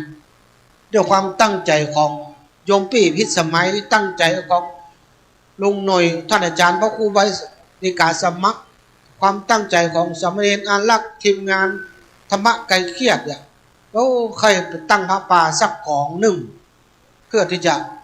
จัดหาทุนมาซื้อพัดลมไอ้น้ำสัก5 ตัวอย่างเขาก็ได้ยินข่าวเขาก็ช่วยกันจักกันจุงกันมาเขาก็สร้างบุญสร้างบารมีกันไปมาแน่สิ่งเหล่านี้ที่เราสร้างมาวันนี้มันจะหนุนนำเพื่อชีวิตเราเนี่ยไปในทางที่ดีๆก็ได้คนที่เปิ่นเคยปฏิบัติเปิ่นก็สามารถที่จะรับรู้ได้ว่าบุญกุศลแต่ละครั้งแต่ละคราวที่เราได้ทำเนี่ยมันสัมผัสได้พี่น้องคณะสัตยาก็ต้องว่าชาติหน้าหรอกชาติเนี้ยและก็วินาทีนี้ที่เราได้ทำบุญเนี่ยบัดเจียก็ลองมาปักพอเตอะนะจกใบซาวก็ได้ใบร้อยหนุ่มอย่างที่วิทูลใจโฮมว่านะใบร้อยหนุ่มนะเตียวมานั่นจกแบงซาวจกไม่หีบเน็บไม่หีบอธิษฐานปักต้นกล้วยวินาทีที่เราอธิษฐานนะว่าวันนี้ได้มาทำบุญสุนทานทอดพระป่าสามัคคีกับธรรมะใครเครียดวันนี้จิตใจเลยว่าที่เราน้อมแล้วนึกถึงอธิษฐานบุญกุศลที่เรามาห่วม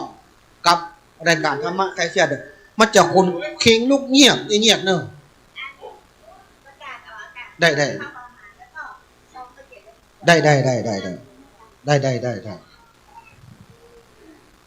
อนุโมทนาเนอประกาศกองอินกองโฮมพยยมราชเชี่ยววัดเชี่ยววาที่วัดฝ่ายหินที่นี่ผีเก่าเน่าเมินสัมภเวสีพ่อน้อยพ่อนานผู้เฒ่าผู้แก่ได้กึศสร้างห้างแปลงวัดฝ่ายหินอนุโมทนากับท่านเจ้าภาพ ที่ได้ร่วมทำบุญตอดผ้าป่าสามัคคีในวันนี้ก็มีคุณโยมก้อยนางสาวหนึ่งอินตาพร้อมครอบครัวป้อนานแก้วคำพานิมิตศิลป์บ้านสันป่าเศร้าอนุโมทนาครับคุณโยมแม่มณีพยักมินอนุโมทนาครับป่อบุญธรรมเนาะป่อบุญธรรมทองพิมพ์ไอ้นัดมังสังนะสันเหมืองโอ้บ้านสันเหมืองอนุโมทนาครับนายทิวากรกองคำมูลบ้านี่ห่วมกับพระป่าคุณโยมปีพิสมัยนี่ก็เขียนไว้เนาะอนุโมทนาครับท่านพระอาจารย์โอ้มาสมชาติชาตะปัญโยวัดบรรพตสถิตเพื่อนให้จะปะกันที่ปากทางเจริญคุณโยมประภาสสุริยะรังสีบันไม่ลิมเนอร์แผ่นพันแท้คุณโยมต้อยคุณโยมต้อยเขยกาวเนาะพร้อมครอบครัวพระ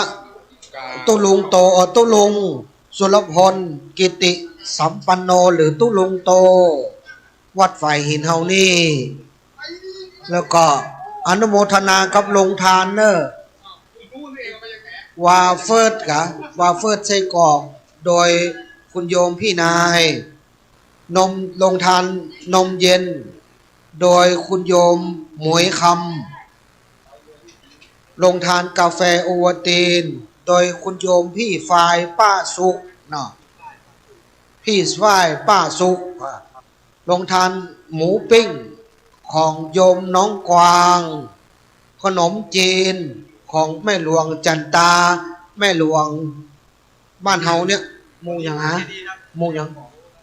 บะเป็นอย่างเดี๋ยวก้อยเขาก้อยนี้เอามูอย่างเอาโยมแม่เพิ่นโยมแม่เสื้อขาวก็จิ้มหมูปิ้งก่อนเนอะขนมเส้นหรือข้าวเส้นขนมจีนเนาะขนมจีนน้ำไทยใหญ่ ขนมข้าวเส้นเนาะภาษาไทยใหญ่ของข้าวเส้นไม่ได้เนาะใช่ไหมที่นานถิ่นข้าวเส้นขนมจีนเนอะขนมจีนใส่ถั่วเน่านักในลำนะมันสูตรดั้งเดิมหรอกเนาะก็ลองห้องต้องก่อนเนอะจิ้มหมูปิ้งสูตรโยมน้องกวางไอ้หรอกกับแม่สุป้าสุสูตรเปิดจะมีวิธีสูตรอย่างไรก็เรียนเชิญวันเดี๋ยวนี้ก็9:52เทาะไปก่อนเนอะไปกินแต้เตี้ยกระเดียวลงทานจะเหลือเอาเทาะไปก่อนจิ้มไปก่อนจิ้มไปก่อนวันนี้เขาก็ไหนก็ตั้งใจแล้วเนาะมาตอดพระป่ามามีกิจกรรมไปตั้งใดเนาะแต่ว่าก็ส่วนราชการสถานการศึกษาเปิ้นก็จัดกิจกรรมวันเด็กเนาะวันเด็กวันนี้วัดฝ่ายหินควบ2 งานถ้าจัดโจนเปิ้นคนมันจะน้อยอีนะลงทานจะเหลืออีโลกท่านอาจารย์หลวงพ่อเจ้าวาดหลวงพ่อพระครูสมวิศวัตวรกิจโยก็เลือกเอาวันเนี้ยเนาะเลือกวันดีวันแหงนะวันดีวันแหงเอากล้องด้วยให้มาใครหอกกล้องนะ ดีเนอะโกนหัวอย่างก่อนมาอันนี้เต็มสเต็ป อนุโมทนากับช่างเทคนิคประจำสถานีวิทยุพระพุทธสถานีวิทยุเพื่อการศึกษาพระพุทธศาสนา และวัฒนธรรมที่ว่าอู้เป็นคันเป็นตอนนี่มันใจหยังก็เดี๋ยวจะอู้เสียงเต็มเสียงแล้วเนอะมันอู้มันกับอมลิ้นแต่อาตมาอู้นี่จะต้องใจเสียงหน่อยก็เดี๋ยวเป็นอ่านทีมลดน้ำหน่อยเนอะเดี๋ยวจะอู้เริ่มอู้แหงละบ่ออมเสียงละถ้าออมเสียงนี่มันจังไข่อู้เหมือนอมลิ้นแล้วก็เป็นขั้นเป็นตอนนี่นะมันเลยจะอู้บอกให้ชัดแล้วก็ห่างเหิ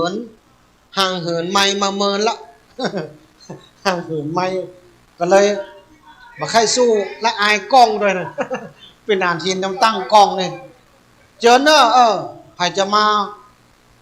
จิมลงทานก็เรียนเจอเนอน้องตัวหู้ก็มีเอาไปแจกโยมก็ได้เอาไปแจกโยมก็ได้เอาไปแจกโยมก็ได้นะเนอ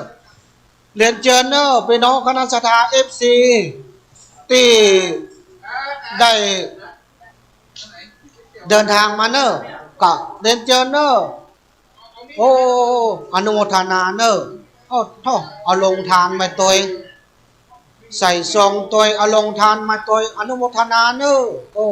ตั้งตีโตเนอจะมาให้มาห้อมมาอย่างก็ถามคุณโยมแม่ชีก็ได้เนอโอ้อนุโมทนาบ่ได้ให้ได้ห้องก็ปักก่อนปักอธิษฐานเนอเฮาก็ปักที่ต้นกล้วยต้นพระป่าต้นใหญ่ต้นหลวงนั่นเนอคุณโยมพี่พิสมัยนั่งอยู่ที่ในศาลาเนอโยมแม่เนอก็เรียนเชิญเนอจะมาพบปะอู้จาตลอดจนถึงสามเณรอารักษ์ก็นั่งอยู่ในศาลาเนอเรียนเชิญเนอโยมแม่เนอเรียนเชิญเนอ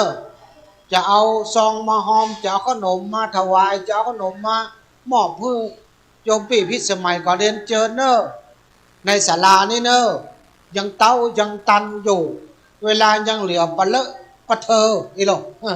สาธุโมทนาเนอเวลายังเหลือปะเลอะปะเตออยู่เนอเขาจะถวายทอดทับปลาหลังเพนเนอเพนแล้วก็เลี้ยงข้าวปลาอาหารพี่น้องคณะสัตยาสักประมาณบ่ายโมงเนาะบ่ายโมง9 นาที เอาเลขงามๆสักหน่อยเนาะเขาก็จะทอดผ้าป่าสามัคคีเพื่อที่จะจัดซื้อพัดลมไอ้น้ำเอาไว้ถวายประจำวัดไฟเนาะเนี่ย5 เครื่องใหญ่เครื่องหลวงไม่ใช่เครื่องน้อยนะประตำกว่าหมื่น5 เครื่องกว่า50,000 ปลายวะน่ะพี่น้องคณะสัตยาใครมีขันดอกก็ใส่ดอกกันเนอขันแก้วตั้ง3ขันศีลขันน้ำตาลมันเป็นฮีดเป็นห้อยของคนเมืองเหนือล้านนาของคนพี่น้องไทยใหญ่เฮาภาคกลางนี่เมียเนาะภาคกลางภาคใต้ภาคอีสานนี่เมียขันศีลขันแก้วทั้ง3นี่นะขันแก้วทั้ง3ขันศีลขันดอกนี่นะน่าจะมีนะ ตามที่สังเกตนะถ้ามีก็มีตั้งภาคเหนือเฮาเนี่ยขันแก้วทั้ง3ขันศีลขันน้ำตาลขันแก้วทั้ง3บางที่นี่เพิ่นจะให้ปอจายใส่ก่อนดอกเพิ่นจะให้ปอจายใส่ก่อนเพิ่นจะให้มียิงใส่ก่อนโลกมีแม่ชีมาบนลงตานะครับขนมกุกกรอบปลาเส้นของแม่ชียาอนุโมทนาครับคุณโยมแม่ชียาขนมปลาเส้นหมูกรอบเนาะโอ้ก็จะเข้ารายการแล้วเริ่มรายการแล้วอะไรมาเลยเข้ารายการเฮากับหมูกับนนเลยเข้ารายการเนาะเลยเจอเนอะงานรักเอาเลย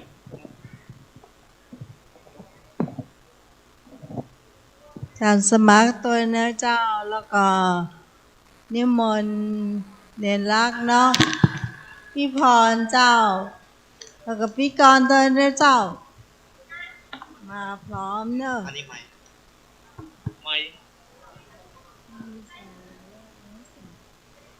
เจ้าขอกราบนอบน้อมพระเถรานุเถระทุกรูปทุกตนทุกองค์ที่อยู่วัดป่าหินแห่งนี้นะเจ้าทั้งที่มาจากที่อื่นด้วยนะเจ้าวันนี้รายการธรรมะคลายเครียดได้มาทอดผ้าป่าสามัคคีในวัดป่าหินแห่งนี้นะเจ้า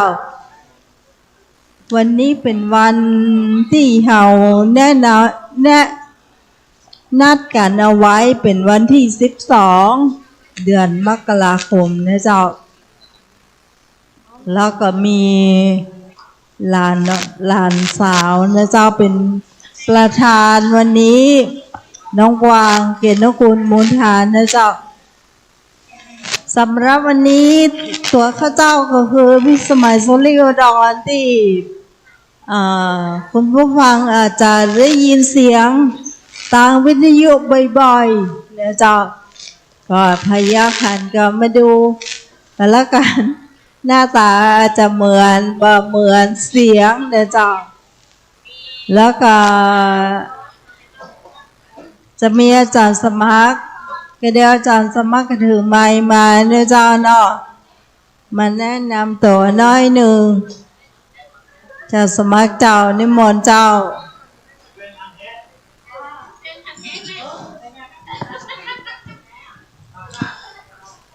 10 นิ้วคอกับนอบน้อมแด่องค์สมเด็จพระสัมมาสัมพุทธเจ้าพระพุทธพระธรรมพระสงฆ์ตลอดถึงพระอรหันต์ผู้ห่างไกลจากกิเลสและบรรลุธรรมตลอดถึงขอกราบนอบน้อมแด่พระมหาเถรานุเถระครูบาอาจารย์ทุกตนด้วยความเคารพอย่างสูงยิ่ง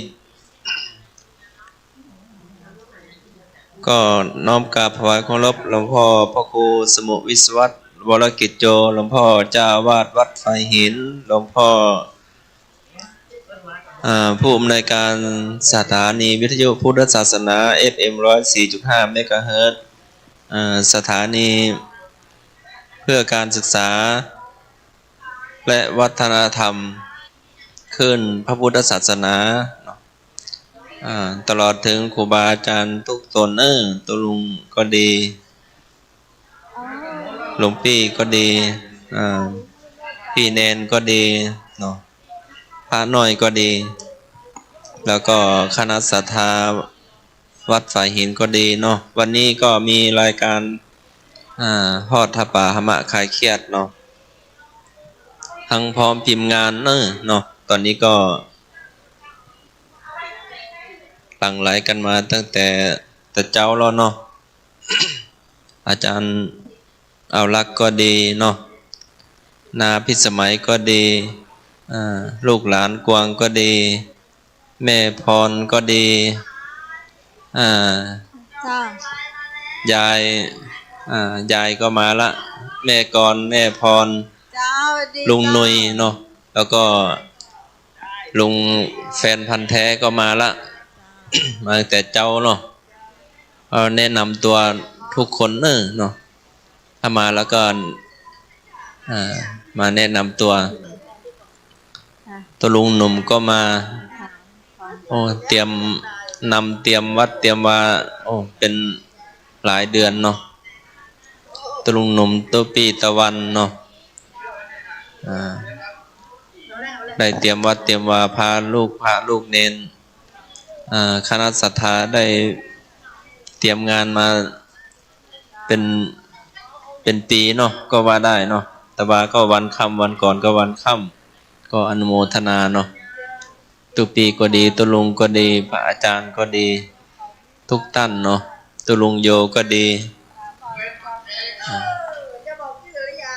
ทั้งแม่หลวงบ้านก็ดีคณะศรัทธาญาติโยมบ้านหมู่บ้านเหนือบ้านใต้เนาะก็มาเนาะเจ้าเสร็จแล้วก็จะมาร่วมทำบุญหนุบำรุงเนาะ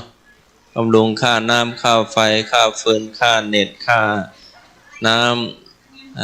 ำค่าไมโครโฟนค่าเครื่องเสียงค่า แอร์ค่าน้ำค่าน้ำปานะค่าภัตตาหารสปะอย่างเนาะ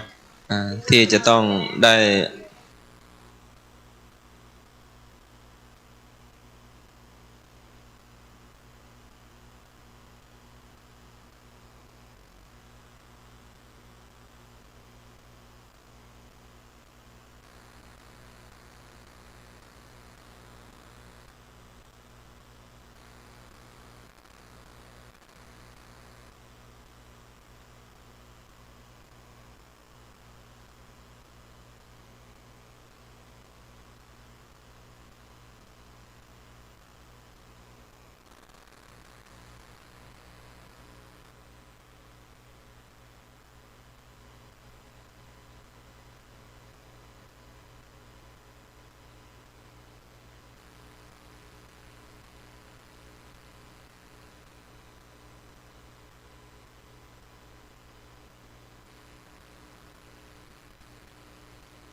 ก็ไปซื้อ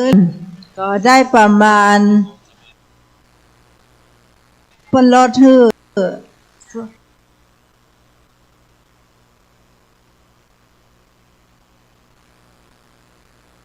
เครื่องละ2,000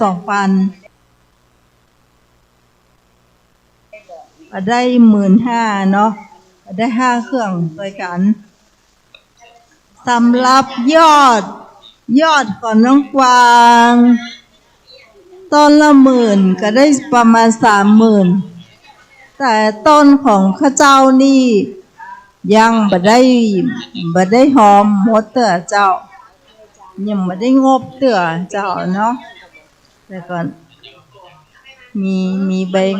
บงค์ปานเสียบก็มีเนาะบ่ใช่ว่าแบงค์ร้อยนะบ่ใช่แบงค์20นะ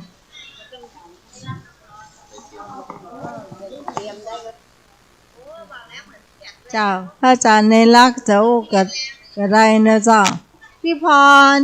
รคนไหนวันนี้ธรรมะคลายเครียดไอ้หนุ่ยเจ้าไอ้หนุ่ยก็มามาเลยมาวันนี้เป็นรายการพิเศษตัวการเจ้าเอาเข้ามาเป็นรายการพิเศษกันวันนี้อาตมาภาพชื่อไม่นามชื่อไม่งามนามไม่เพราะสามเณรรักปัญโยนันเจ้าเวียงหนองล่องละปูนเนอะมาจากเวียงหนองล่องละปูนเนอะเจ้าอันนี้ก็ต้องขอบคุณวัดสันเมืองแต่บัจเจสันเมืองไม่ริมเนอะสันเมืองเวียงหนองล่องละปูนเนอะเจ้าแล้วก็แฮมท่านหนึ่งก็มาจากละปูนเหมือนกันพี่พรปลาเศร้าจากอุโมงค์นะเจ้าละปูนเหมือนกันคำเดียวมีรายชื่อผู้บริจาคนะเจ้าพี่พรมีรายชื่อเจ้ากระเดียวก็จะได้อ่านรายชื่อรายนามชื่อเจ้าที่บริจาคในที่รายการเฮาเนาะ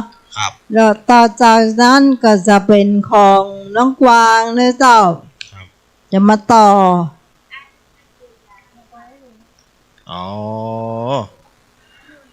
ถือว่าวันนี้เป็นรายการพิเศษได้มามาจากกันครับสถานีคลื่น 104.50 เมกะเฮิรตซ์แห่งนี้ได้มาเปิ้นถ่ายทอดเสียงแล้วก็ได้ได้จากกันวันนี้ก็พี่พิสมัยเป็นเป็นประธานวันนี้ได้มานั่งนั่งจากันว่ามีรายการอย่างพ่องนี่นะมีเรื่องอย่างพ่องจะได้ได้จากันในวันนี้ก็ยังว่าเนาะสถาญาติโยมเสียงมันก็กระทึกคือโคมเพราะว่าเขาอยู่ถ่ายป้นห้องว่าถ่ายทอดภาคสนามหรือว่าถ่ายทอดเสียง ภาคสนามมันก็ย่อมมีเสียงการอู้การจากันก็ดีการอู้การจากันก็มีเร่รอดเข้ามาเขาก็บอกว่ากันศรัทธาญาติโยมเนาะวันนี้ก็ม่วนอกม่วนใจกัน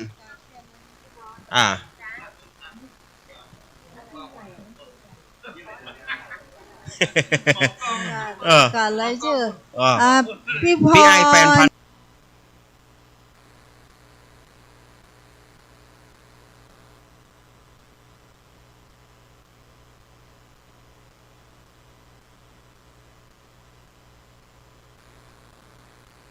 แท้ว่ามองกล้องเนอะก็ไปมองใหญ่ มาประกาศเจ้าครับรายชื่ออยู่ที่พี่พรเจ้า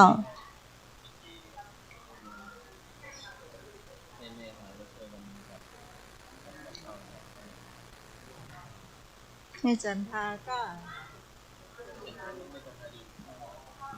แม่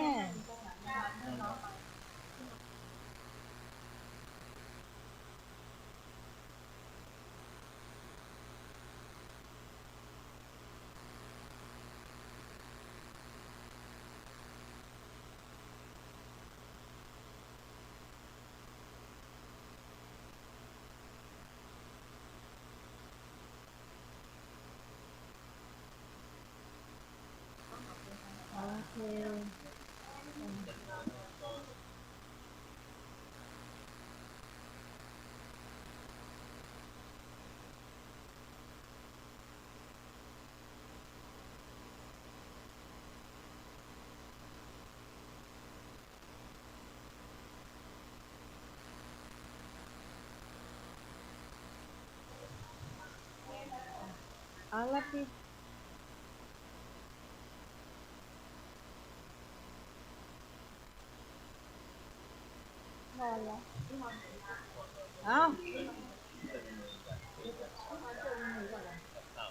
สำหรับคนที่บริจาคมาแล้วเนาะเอาที่จำได้กันแล้วกันถ้าไผ่ยังตกหล่นตอนนี้พี่พรเปิดไปจัดกับข้าวเนาะรายแรกนี่ก็จะมีข้าวเจ้าเนาะ 1,000 บาทพี่สมัยสุริยดอนเจ้ารายที่2อาจารย์สมัคร 1,000 บาทเจ้าไอ้หนุ่ยสว่างเมฆเจ้า 1,000 บาทเจ้าพี่พรนัทนันท์มโนคำ 1,000 บาทเจ้าพี่กรณ์กมลเขยกลาง 1,000 บาทเจ้าพี่นานอินสมพี่นานเจสสีเจ้า 1,000 บาทแล้วก็ไอ้บุญทรงวรรณรักษ์ 1,000 บาทเจ้าแม่จันทราชื่นใจ 1,600 บาทเจ้าไอ้เอกพยาวเจ้าเอกพยาว5จะต่อด้วยน้องกวางเนาะเอามาเจอเอาเลยเจอมาเจ้า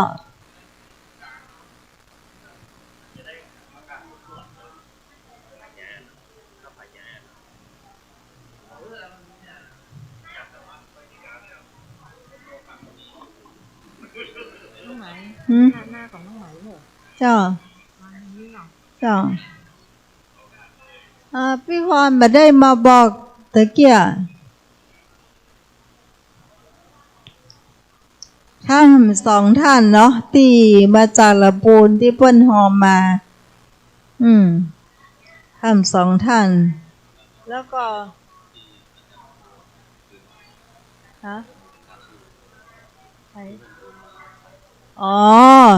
ที่โอนมาตะคืนโอเคประกาศเลยเจ้ามาจากที่ไหนพ่องมีรายชื่อที่โอนมามีไหนเจ้าเพื่อบ่ให้เสียงเงียบนะเจ้ารอสักกำนะเจ้าร อสักกำเดียว รอสกรรม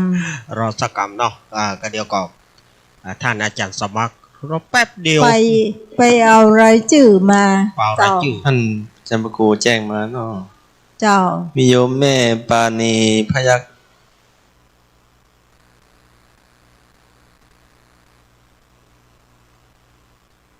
ที่ได้ร่วมทำบุญในวันนี้นะมีไผ่พ่องพอเนนพอจำได้ก็เจ้า ที่มาหาอาตมาภาพที่ เจ้า ก็มี อันนี้ก็หมายมีไอ้ทรงศักดิ์พิพักษ์บ้านป่าจันตำบลเวียงกาหลงอำเภอเวียงป่าเป้าจังหวัดเชียงรายอันนี้เพิ่นก็ทำบุญ100 บาทนะหรือว่า เจ้า คำไอ้บ้านป่าจันเนาะไอ้บ้านป่าจันเนาะ เจ้า แล้วก็ยังมีนายทิวากรกองคำมูลหรือว่าเจก็ร่วมทำบุญมา40 บาท เจ้า แล้วก็ตนตัวอาตมาภาพสามเณรรักปัญโยนันท์ทำบุญ300 บาท เจ้า แล้วก็ท่านมหาสมชาติชาตปัญโยวัดบรรพตสถิตอันนี้เพิ่นก็หอมมา1 ซองแล้วก็ป้อบุญธรรมแม่ทองพิมพ์มังสังบ้านสันเหมืองเวียงหนองล่องอันนี้เพิ่นก็หอมมา1 ซอง เจ้า อันนี้ก็เป็นรายชื่อรายนามที่เปิ้นหอมอาตมามาเนาะครับอันนี้ก็ ก๋วยเตี๋ยวเนี่ยก็ ได้ทำบุญด้วยกันสบายอกสบายใจสถานญาติโยมได้ทำบุญวันที่เรารอคอยกันมาถึงแล้วในการทำบุญทำทาน หอนเตียนหอนทั่ว โอกาสที่จะทำบุญทำทานวันนี้เราก็ม่วนอกม่วนใจกันท่ามกลางบรรยากาศที่เย็นสบายสบายหนาว ไอ้แฟนพันธ์แท้วันหนาวเหรอเนี่ย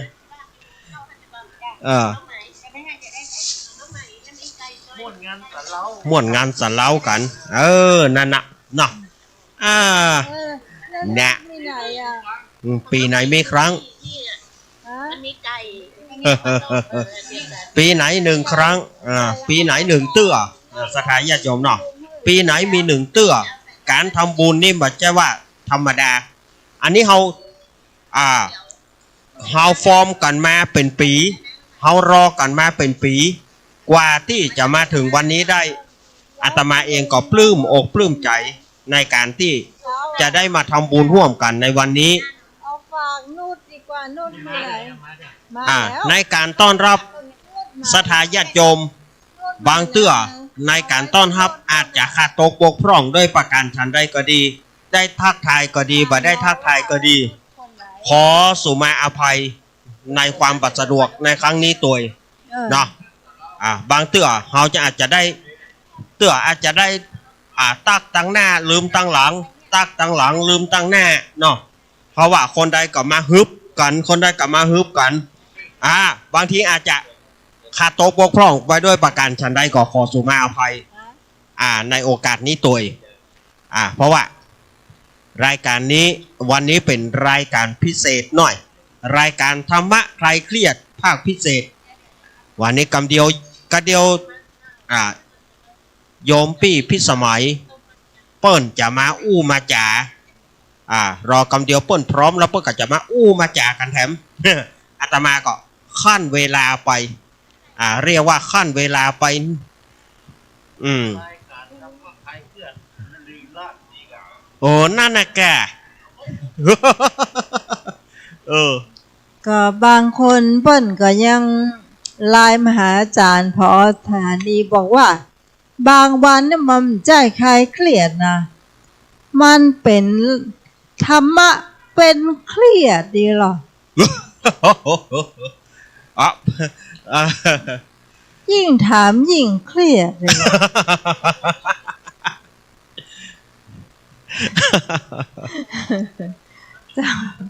มันก็ธรรมดาเนาะธรรมดาบางทีคนถามก็ยังเครียดเนาะ ก็นักพ่องเบาพ่องเนาะ เจ้าช่วยกันอู้ช่วยกันจาไปพี่โห2น้องโห1ครับ ในการอู้กัน เดี๋ยว จา สกามจะได้ฟังเพลง หัน สาวสาวสาวเจ็ดสามสาวหนึ่งหนุ่มแถม โอ้ วันนี้จะฮ้องสดๆว่า ตอนที่คุณผู้ฟังจากเสียงวิทยุเนี่ยฟังเสียงไผ อ่ะ แล้วแยกมาออกวันนี้มาฟังเสียงจริงนะเจ้า อ๋อ แล้วกล้องจะได้แพน ครับ เนี่ยไปยัง เดี๋ยว จ้ะโอ้ยยังเ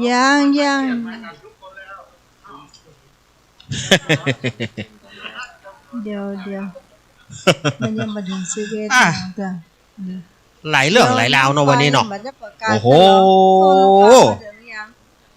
เออ ต้นน้องฟางมาถึงยังก็ยังต้นยังมาเต๋อน้องฟางมาแล้ว เดียวกันนะ เออ ฟางมาแล้ว ก็ไปเหลือเจ้าเปิ่นทำละเจ้าภาพเปิ่นยังบอกว่าอย่างใดเถอะกะอวยหนอ เจ้า โอ้ยเออ พี่พรไอ้หนุ่ยพี่กรณ์ จะเอาเลยกับน้องเลยกับเจ้า เจ้า เอามา ไอ้ ทาง หนุ่ นี้ ย มา อยู่ ทาง ไหน นี้ ต้องถือไมค์คนละอัน ครับ ถือไมค์คนละอันเจ้า มาเพ่มาเอาเพ่ลุงหนุ่ยมานี่ต้องคนละตัว มันบ่ได้มัน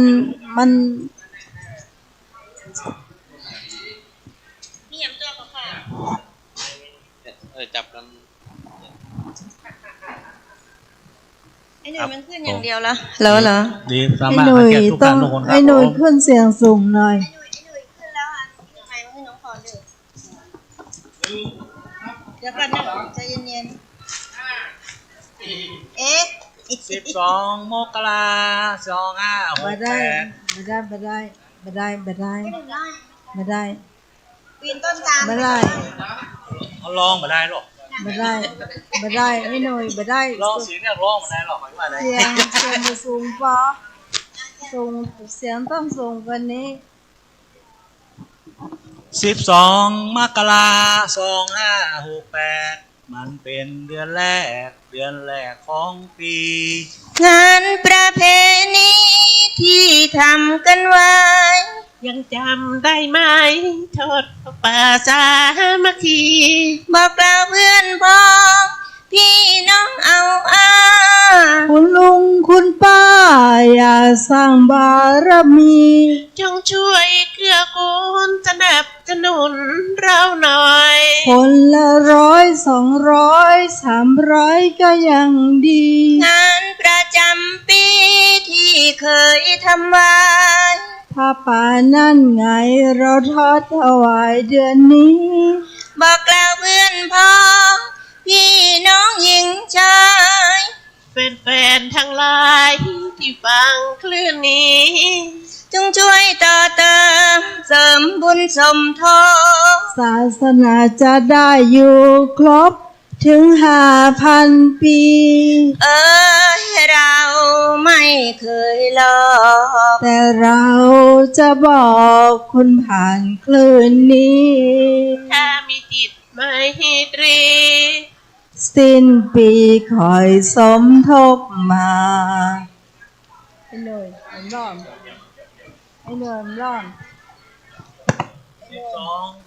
ได้เพื่อนแถว ดังก่อนเอาแหละเอาแหละ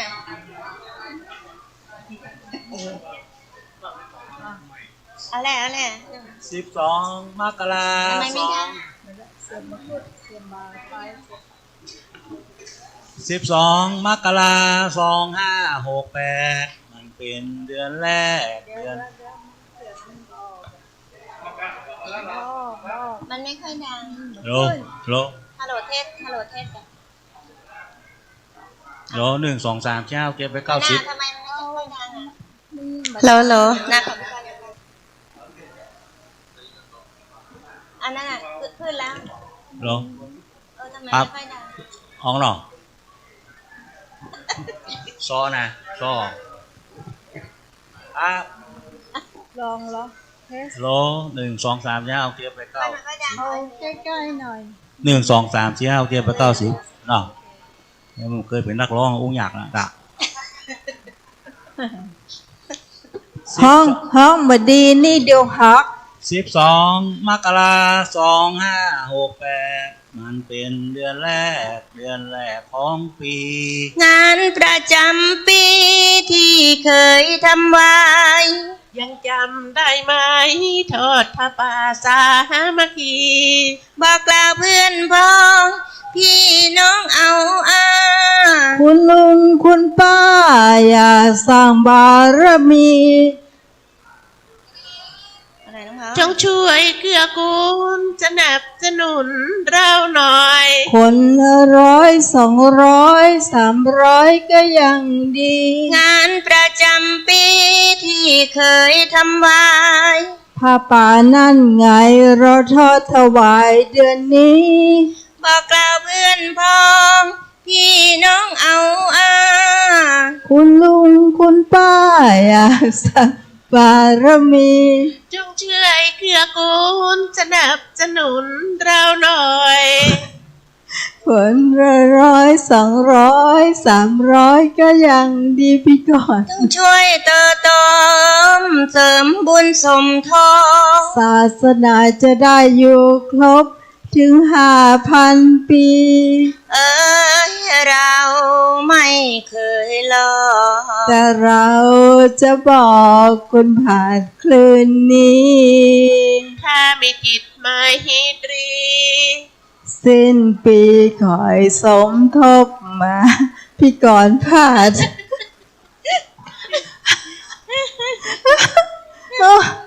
เออนักร้องประกวดได้ที่1นะพลาดเจ้า ไอ้หนูยังลองอ่ะแก้ตัวใหม่ดิตัวมีก็อัน เอาจะบอกเอาให้หัวเอาให้หัว เอาใหม่พี่ก็อันน้องใหม่ไข้หัวว่ะ เอาจะห้องรอเลย ถ้ากระเลือมเอาเร็วหนูอีกรอบเลยเดี๋ยวยอดคะแนนเนาะไอ้หนูอย่างปานหนึ่งพี่กรณ์ปานหนึ่งเนาะน้องใหม่900จ่ายมาแล้วเนาะน้องพร300จ่ายมาแล้วเนาะเหลือไอ้หนุ่ยพี่กรณ์แล้วก็แม่จันทาเหลือ3คนต้องไปปักต้นนะคะเดี๋ยวร้องจบนี้แล้วก็เอาสตังค์มาไปปักต้นนะคะ ทำไมใจายแล้วค่ะ แล้วน้องพรหอมแล้วเหลือพี่กรณ์พี่หนุ่ยแล้วก็แม่จันทาจ้ะอ้าว เดี๋ยวร้องเพลงเสร็จไอ้หนูก็ไปปากเลย ค่ะเอาใหม่หนุ่ย 12 มกราคม 2568มันเป็นเดือนแรกของปี งานประเพณีที่ทำกันไว้ ยังจำได้ไหมทอดผ้าป่าสามัคคี บอกกล่าวเพื่อนพ้อง พี่น้องเอาอา คุณลุงคุณป้าอย่าสร้างบารมี จงช่วยเกื้อกูลสนับสนุนเราหน่อย คนละ100 200 300ก็ยังดี งานประจำปีที่เคยทำไว้ ผ้าป่านั่นไงเราทอดถวายเดือนนี้ บอกกล่าวเพื่อนพ้อง พี่น้องหญิงชาย ให้แฟนทั้งหลายที่ฟังคลื่นนี้ ต้องช่วยต้องช่วยต่อเติมเสริมบุญสมทบ ศาสนาจะได้อยู่ครบถึง5,000 ปี เอ้ยเราไม่เคยรอ แต่เราจะบอกคุณผ่านคลื่นนี้ ถ้ามีกิจไม่ฮิตรี สิ้นปีขอยสมทบมา สะดุดไปอีกนิดน้ำมูกไหล เพลงนี้น้องใหม่ เพลงพระป่าสามัคคีนะคะ น้องไหมวิทย์สมัยสุริโยดรเป็นคนแต่งแล้วก็เรียบเรียงเสียงประธาน มาให้พวกเราได้ร้องกันไม่ใช่นักร้องอาชีพค่ะ แต่ก็พอไปได้อยู่ค่ะ ก่อนน้องใหม่ก็บอกเคยแต่งเพลงเจ้า มาแต่งเพลงเนี้ยมันก็เลยเป็นอย่างเงี้ยเจ้าถูกพ้องผิดพ้อง นักร้องก็ความจำมาเหลือน้อย แล้วก็สาวอย่างเนาะสาวขึ้นก็สาวลงเนอะ คนอยู่ทางบ้านนะคะ ถ้าอยู่ใกล้นะคะ เชิญมาร่วมทำบุญทอดพระป่านะคะ เจ้า ยื่นต่อให้อาจารย์สมัครค่ะ เพราะว่าจะไปติดต้นพระป่าอยู่ค่ะ อ๋อน้องกวางมายังน้องกวางอยู่ไหนตะกี้มากำหนึ่งอ่ะ มาแล้ว น้องกวางรายชื่อน้องกวางมาประกาศเองเลยเจ้า เนอะจ้ะ รายชื่อของน้องกวางทีมงานเนาะเจ้า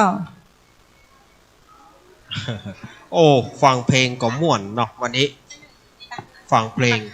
ผ้าป่าสามัคคีโอ้เปิ้นเข้ากันดีเปิ้นได้จังหวะกันเปิ้นได้ช่วงกัน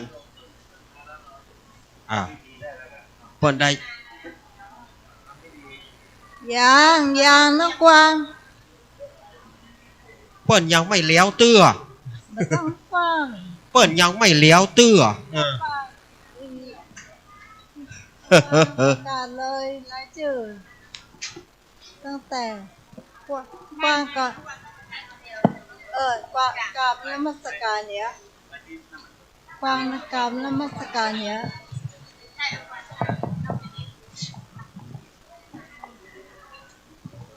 กราบนมัสการค่ะ พระอาจารย์วัดป่าหินทุกรูป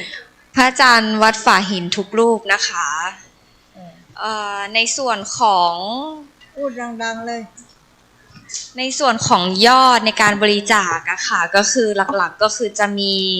ตัวของกวางเองเนาะแล้วก็จะมีบริษัทมีสุขสภายจำกัดค่ะครอบครัวนิติพรธรรมครอบครัวอมรบุตรครอบครัวคำปลิวค่ะและครอบครัวมูลถาแล้วก็ครอบครัวสุริโยดรค่ะอันนี้คือหลักแค่นี้แหละแค่นี้เลย รวมทั้งหมดยอด ยังไม่ได้รวมเลยประมาณ100,000เดี๋ยวกันนะต้องโทรศัพท์ รวมยอดทั้งหมดเนาะคำเดียวน้องกวางรวมยอดทั้งหมดก่อน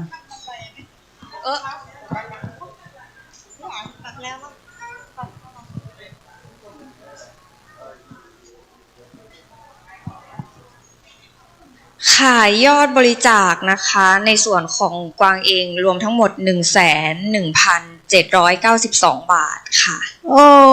สาธุ สาธุสาธุอนุโมทามิอนุโมทนา อันนี้เป็นส่วนของยอดของน้องกวางแต่ยอดส่วนของรายการธรรมะใครเครียดยังเหมือนนิ่งเตื้อนะเจ้ายังเหมือนนิ่งเตื้อเอายังไม่ได้นับเลยได้ต่อใดเนาะค่าทุกอย่างค่าอาหารกับข้าวจ่ายไปหมดแล้วเนาะเดี๋ยว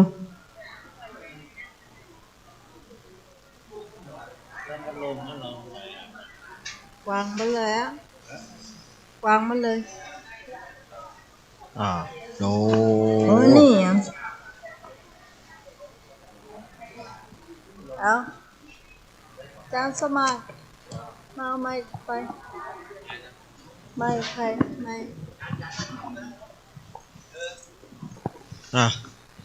ศรัทธาญาติโยมสาธุชนโอ้เฮาก็ได้หูยอดเนาะ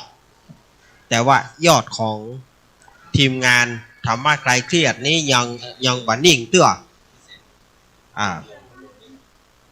ศรัทธาญาติโยมกอบ พัดลม ไอ้น้ำไอเย็น5ตัวรวมอยู่ใน100,000เนาะ100,000เท่าไหร่นะ 100,000เท่าไหร่ต้องฟังว่า เจ้าโอ้หันโมทนาเนาะ โอ้อนุโมทนาสาธุการด้วยนะครับ ใจบุญสุนทานเนาะ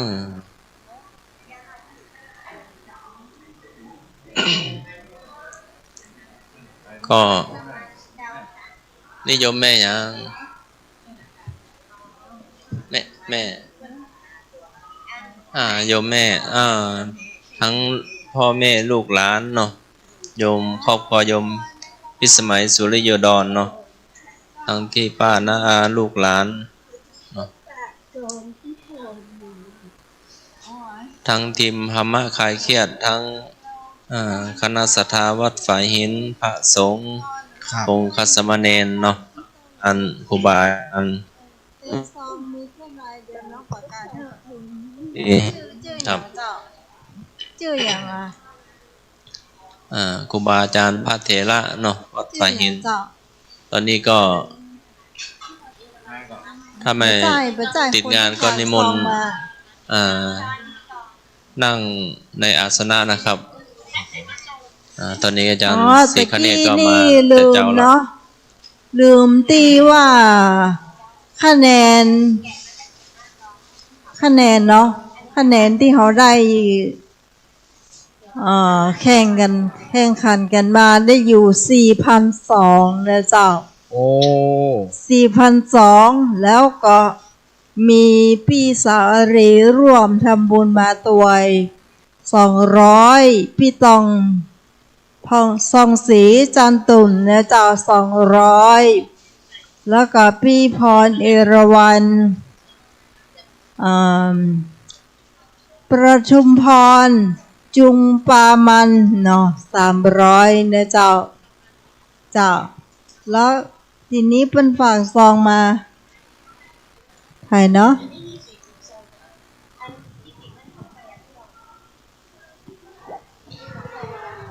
นี่โรงทานแต่ละโรงทานก็เตรียมเนาะเตรียมจะได้ทานเนาะแต่ละซุ้มก็ทานไปพ่องละเนาะซุ้มแม่หลวงบ้านซุ้มลูกหลานผู้พันซุ้มศรัทธาวัดฝ่ายหินเนาะแล้วก็เป็นนกกวางว่าจะถวายไอติมเด็กๆตัวเนาะถวายตาลพระสงฆ์ตัวเด็กๆศรัทธาวัดฝ่ายหินตัวเนาะเห็นว่ามีหมูปิ้งตัวเนาะโรงทานหมูปิ้งก็ดีทุกๆโรงทานเนาะอนุโมทนาโฮงทานตัวนะครับครับอนุโมทนาบุญกับโฮงทานทุกโรงวันนี้โฮงทานก็ดีเพื่อจะเจนกร้านทองเหรอม่วนอกม่วนใจกันมากินมาทานด้วยกัน อย่างที่อาตมาว่าตะกี้ว่าในงานต่างๆเขาอาจจะได้ตักตายบ่ทั่วถึงกันก็ขอสุมาอภัยตัวเนอะบ่ใจตัดไรตัดไร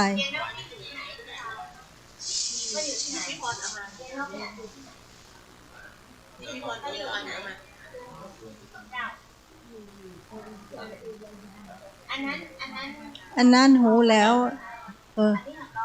เนี่ยที่พี่พรสถาญาติโยมสาธุชนอันที่สองที่เข้ามาบัดเดียวนี้พี่พรเดี่ยวมาบัดเดียวนี้เมื่อก่อน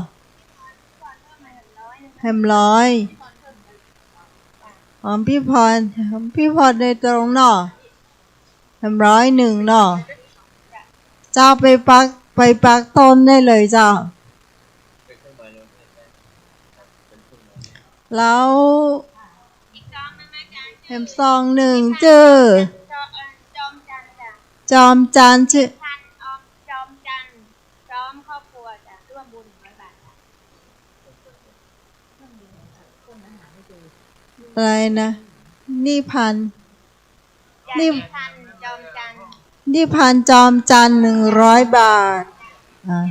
อันนี้ของตังฝากตังพี่พรเอราวัณมาเนื้อเจ้าขอบคุณเจ้านักเจ้า สาธุสาธุสาธุ เจ้า โยมแม่จันทาก็ตานโทรศัพท์ไว้วิทยุเครื่องหนึ่งเนาะเดี๋ยวค่อยตานพร้อมกัน เจ้า ครับผม เจ้าอาจารย์สมณเณรเอาละก็ตานขนม แล้วก็ลูกโป่งเนาะ ครับ 4-5-6 ถุงสาธุลูกหลาน กี่โมงน้องกวางเอาต้นผ้าป่าไว้ยัง ต้นพระป่าต้นพระป่ากำลังเสียบอยู่เนาะกำลังเสียบต้นเงิน3 ต้นเนาะแถมต้นก็ต้นวัดสายหินเนาะตะลุงหนุ่มตั้งต้นกล้วยไว้ละ อันนี้เป็นของธรรมะคลายเครียด หามาขายเครียด ก็รวมเป็นอันเดียวกันเนาะเป็นอันหนึ่งอันเดียวกัน แล้วแน่ๆมันเคยไปอยู่ที่เดียวกันหมดละ เดี๋ยวก็มารวมตัวกันเป็นปุ๊กเนาะ มาอยู่ที่เดียวกันหมดเจ้าม ารวมที่เดียวกัน พี่พรเอราวัณ ครับ เจ้า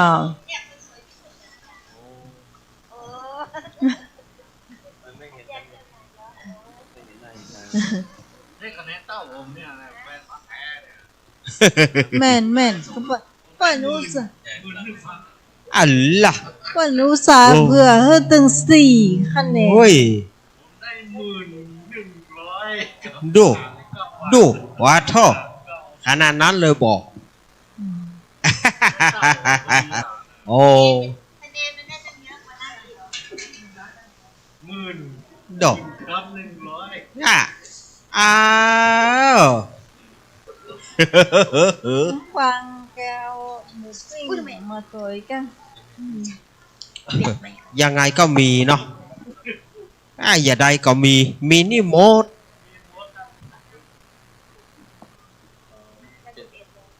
ครับผม ตอนนี้ก็ใกล้11 โมงแล้วเนี่ยใกล้เพลนแล้วก็กราบนิมนต์พระเถระหลวงพ่อเจ้าวาดพระเถระนิมนต์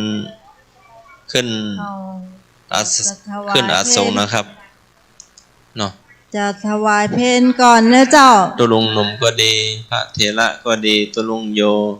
พระครูอปหลวงพี่รัศตะหลวงพี่อาจารย์มหาวิโรธอาจารย์ตุลุงหลวงตาโตตุลุงหนุ่มตุลุง เนนน้อยอยู่ วิ ไหน ทยาตุลุงภูมินทร์พระอาจารย์มหาอำนวยพระอาจารย์มหาเสน่ห์ คงจะนิมนต์ทั้งหมดนะเจ้า เพราะว่าเฮานิมนต์ทั้งหมดเนาะ สมณเณร พระที่อยู่ในวัดไป สมณเณรแดงสมณเณรนัดสมณเณรออบแอบสมณเณร ตอนนี้พร้อมแล้วนะเจ้าที่จะ สมณเณรปาโล เรื่องเพลง สมณเณรดีโยปีโป้สมณเณรเมืองหานเนาะ พระเนนที่มาอยู่วัดไปเนี่ยมาหมดเลยนี่ พระอาจารย์ศรีคเนศเนาะหลวงตาโตตุลงโยทุกท่านเลยเนอะเนาะก็โยมให้สมัยนิมนต์ไว้ปีหนึ่งแล้วเนาะนิมนต์ไว้นัดไว้อารัธนาไว้เนาะ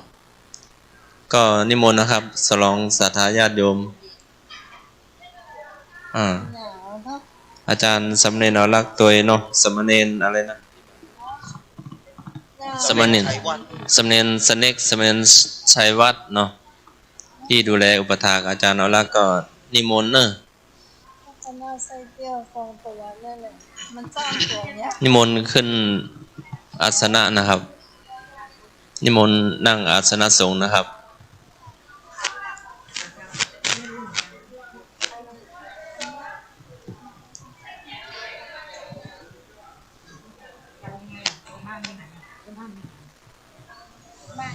ตอนนี้ก็10:44 นาทีแล้วนะครับ พี่อยู่ที่ไหนพี่อยู่ที่ไหนได้หรอ ครับจะได้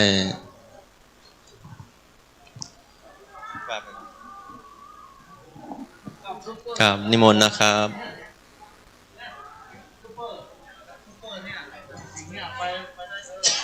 แม่แม่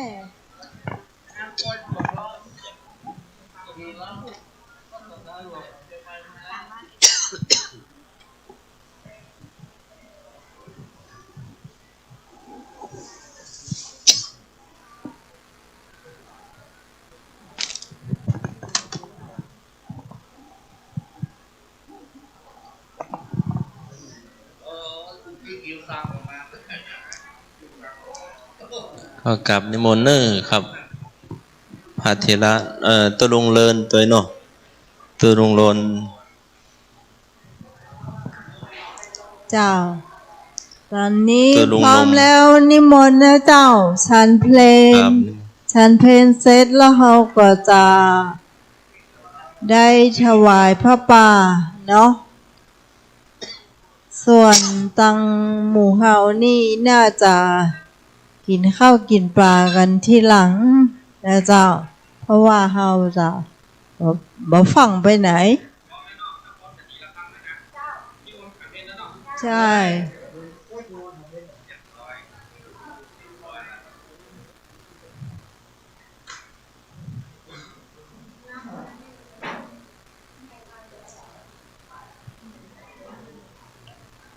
เล่นนะไปนั่งกระเปิดเปลือกเมื่อไหร่นะไปนั่งกระเปิดเปลือก เนี่ยถือต่างนี่หรอเนี่ยหรอเนี่ยเนี่ยมันต้องไปไหน นี่ทอดตะปาก็ตรงกับวันอาทิตย์เนาะอาทิตย์ที่12 เดือนมกราคม 2568 เนาะ ไป ปีใหม่ตัวเนาะเป็นเดือนใหม่ปีใหม่เริ่มต้นใหม่พศใหม่เนาะก็ศรัทธาวัดฝาหินก็เชิญเนอเนาะ อ๋อ ทั้งพ่อแม่ ไอ้หนุ่ย พี่น้องทั้งลูกหลานเนาะ ไอ้หน่วยที่น้องเอา ได้ ตังค์ มา เนี่ยให้หน่วยจะ ฟั กิ ง น พุทธมนต์ 400 โดยการมา ไอ้หน่วย ตาม จำได้เหรอ ผ้าป่าโดยกันเนาะ ตะกี้ไอ้หน่วยถามน้องว่าตังค์น้องเอายืนให้หน่วย400หน่วยนึกได้เหรอน้องนึกได้ละ นี่รออะไรเนี่ย ของมันน่ะยะอีเดี๋ยว ระหว่างที่ เดี๋ยว กำลังรอพระเดชพระคุณหลวงพ่อเจ้าว่าก็ขั้นเวลาเนาะ อู้ขั้น สถานีวิทยุมันจะดับเนาะก็ ขอนิมนต์กราบประธานนิมนต์ครูบาอาจารย์พระสังฆะสามเณรภายในวัดฝ่ายหินเฮานี่กุศลกุองค์เด้อที่บ่ได้ติดศาสนากิจก็นิมนต์มาที่ศาลาได้ดินท่านเจ้าภาพทั้งหลายก็จะได้ถวายเพลเนอร์ เจ้าคุณผู้ฟังที่จะให้จะหอมก็บอกมาได้ในเจ้าเดือนว่าใหม่จะออกให้ก่อน แล้วก็โอนบัญชีมาตั้งใหม่ก็ได้นะเจ้า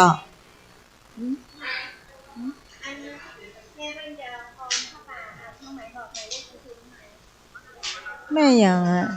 ชื่อแม่อย่างเจ้าฮัลโหลแม่จันเป็นนามสกุลแม่จันเป็นคำมาเมืองบ้านขวางสิงห์อ๋อหมายเลขบัญชีของน้องหมายเนาะฟังตามวิทยุแม่ก่อนตอนนี้แม่ฟังวิทยุก่อน เจ้าหมายเลขบัญชี เท็จลบ123 515 068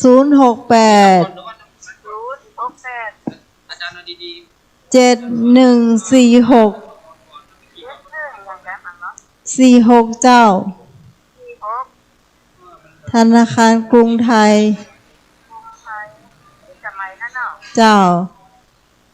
แม่จะหอมกี่ร้อยเดี๋ยวน้องออกเขาก่อน เจ้า 068 7146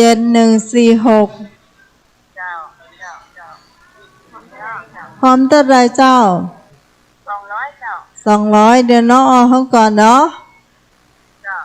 เจ้า แม่จันเป็งโอเคแม่จันเป็งเนาะ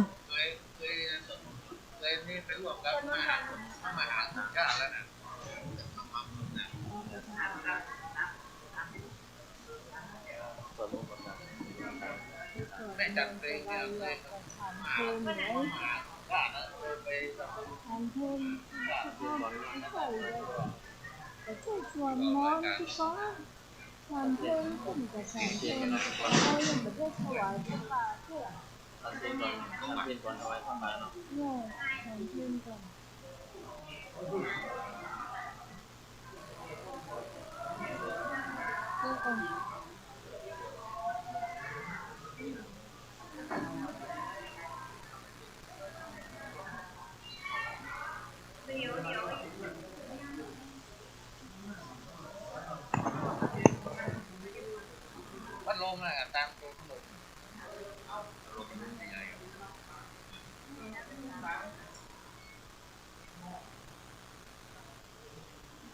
เรียบร้อยแล้วเนาะจากมัน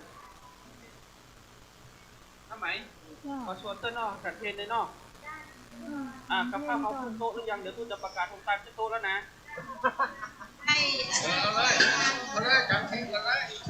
ขอประกาศเนอะ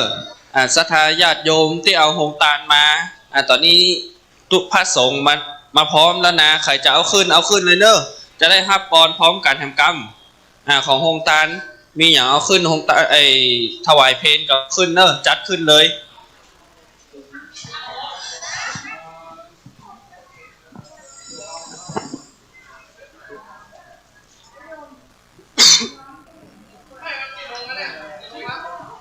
11 โมงละ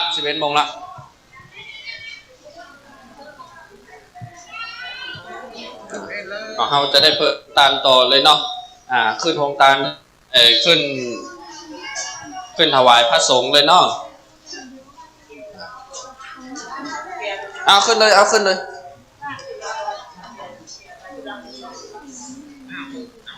อะไรไปจัดเป็นละฮะ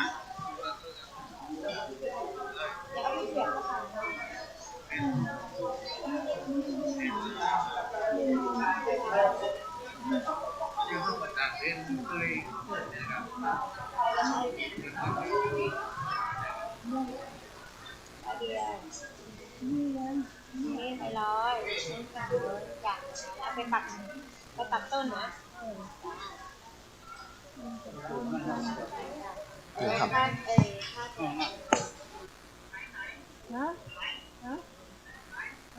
เนี่ยข้างหลังนี่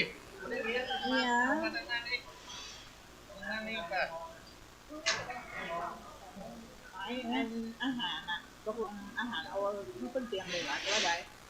ที่ถวายเพลงนะคะก็ได้ถวายเพลงขอเพิ่นเตรียมให้จ้าถ้าเราเพิ่นจะกินแล้วเราเพิ่นจะหรือไปใจที่เอามาจะเอาเมื่อไหร่ไก่เฮาที่บ้านของหนึ่งที่เพิ่นเตรียมเราแล้วอันน่ะอันส้มน่ะจะถวายเพลงของที่ว่าlà nhầm mà giam mà thì nhầm mà giam mình với nhau cái nhận là có những việc này mình đánh nhau tanแล้ว giam cả bị giam mà hiểu มันตันแล้วเอาไว้กินที่หลังเอากัน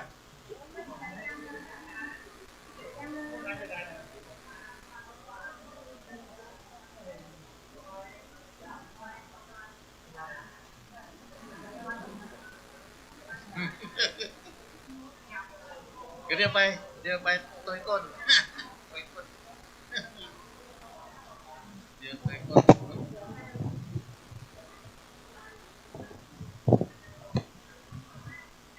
รอแป๊บหนึ่งนะเจ้าเหลือตำส้มตำลาวตำไทยนะเจ้ามาพร้อมไก่ย่างเนาะฮะไปได้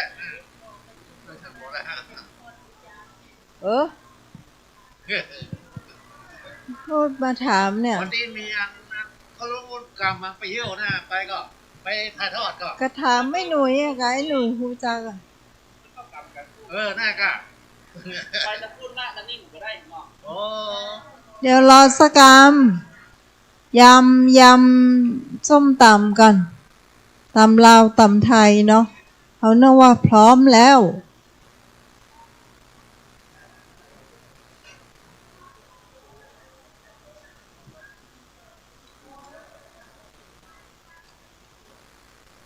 แล้วก็แยกชุดตำบะเพ็ดเนอะตำบะเพ็ดเอาไว้ให้หมูเฮากินทีหลังแล้วไก่อีก5 กล่องเนาะจ้าเพราะว่าตังเฮานี่ยังบักกินเต้อเขาจะถวายพระป่าก่อนนะเจ้า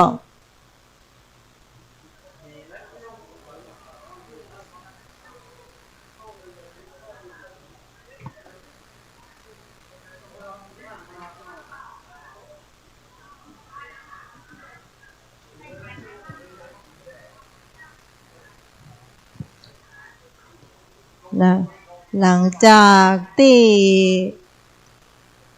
ถวายเพลเสร็จเรียบร้อยนะเจ้าเราจะถวายพระป่าจะมีการให้ก้องให้กองโดย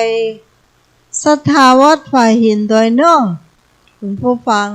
ใครอยากฟ้อนก็ฟ้อนใครอยากลำก็ลำนะเจ้าลำเป็นก็ลำเนอะโอ้ถ้าสมัยตาดีเต้นนะเจ้านั่นน่ะเสียงเหมือนนั่นในวิทยุก็จ้าเหมือนจ้าแบ่งให้แม่เป็นถ้วยของอันเตียนอยู่ตัวห้างแล้วก็แบ่งซีดีอยู่เจ้ามีหรอแบ่งซีดี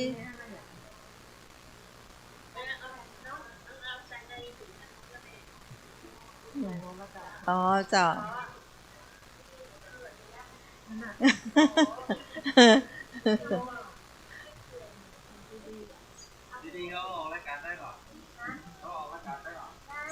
ซีดีนี่เป็นเอาปิ้งอย่างเดียว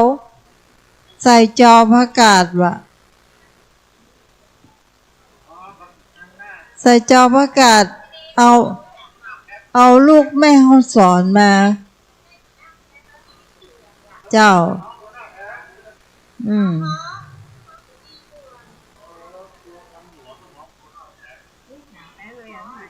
หนาวฟังใส่เที่ยว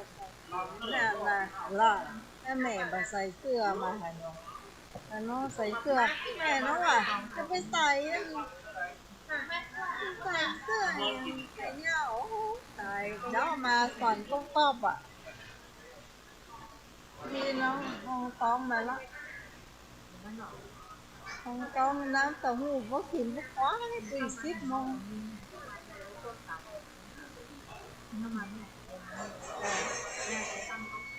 จ้ะ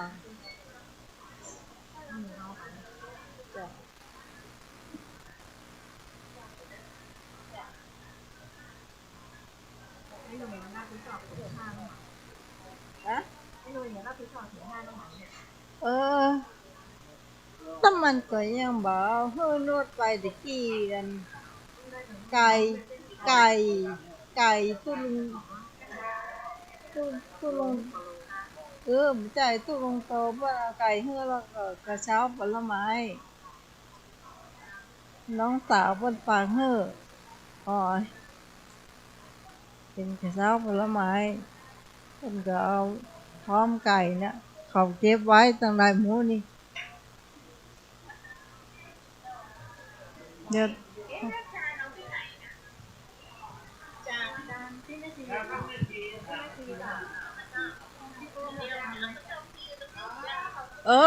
นู่น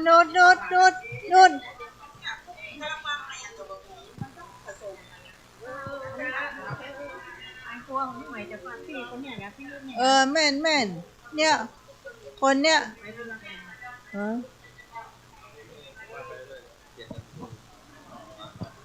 เจ้าตอนนี้น้องสาวไปเอาจานเจ้าจานบ่มีจานขาดเนอะเจ้าแล้วก็กะละมังที่จะผสมส้มตำ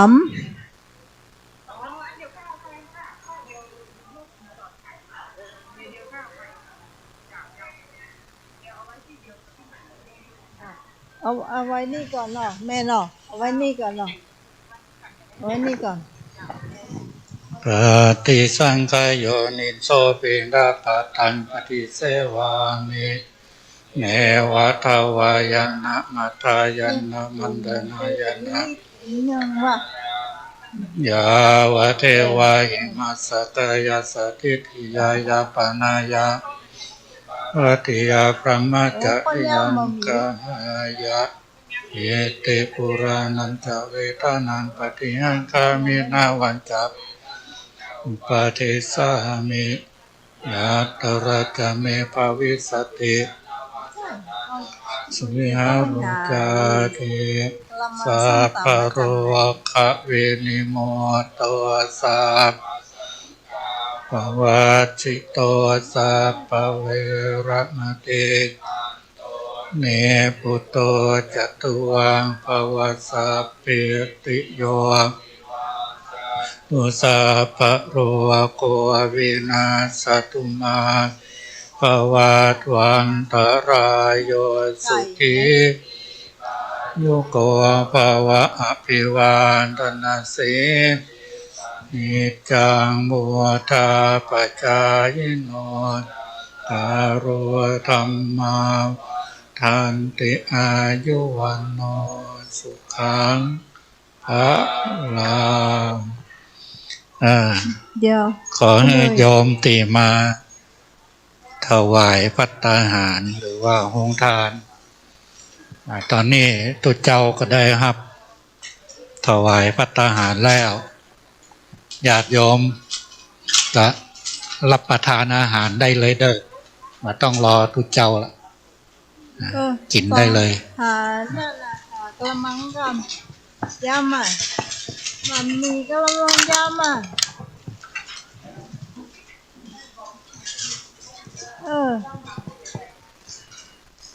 มันสำเร็จมันไม่ได้มาต้องมาเจ้าออกรายการโตเลยเนอะเดี๋ยววิทยุเงียบจ้าตู้ตะวันไปหามาบอกตู้ตะวันแล้วนี่แต่ที่สำเร็จนะเน้นรักตัวไหนเน้นรักไปฉันเพลนค่ะจ้าตอนนี้เฮาก็ปล่อยเหือ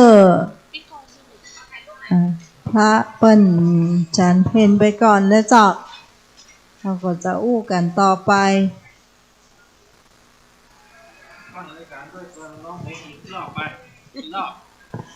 เดี๋ยวเพลงมาห้องละเสียงมาดีละเดี๋ยวเพลงเสียงจะตกลง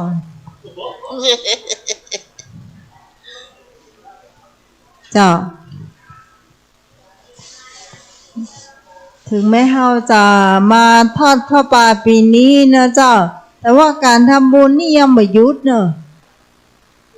อาจจะมายิ่งเป็นกามาฟังธรรมที่เพจก็ได้ไม่ทราบฮะเจ้าแม่น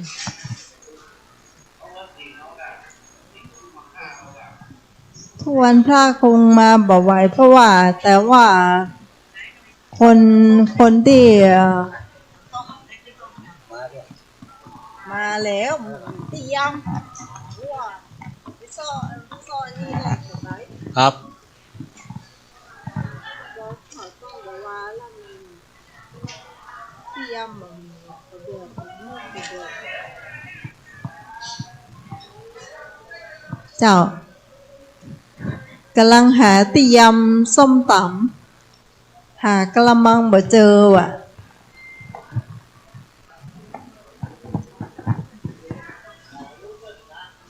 จริงๆแล้วก็บอกแล้วนะว่าให้หาไว้เนอะส้มตำเนี่ยเขาแยกน้ำแยกเส้นมา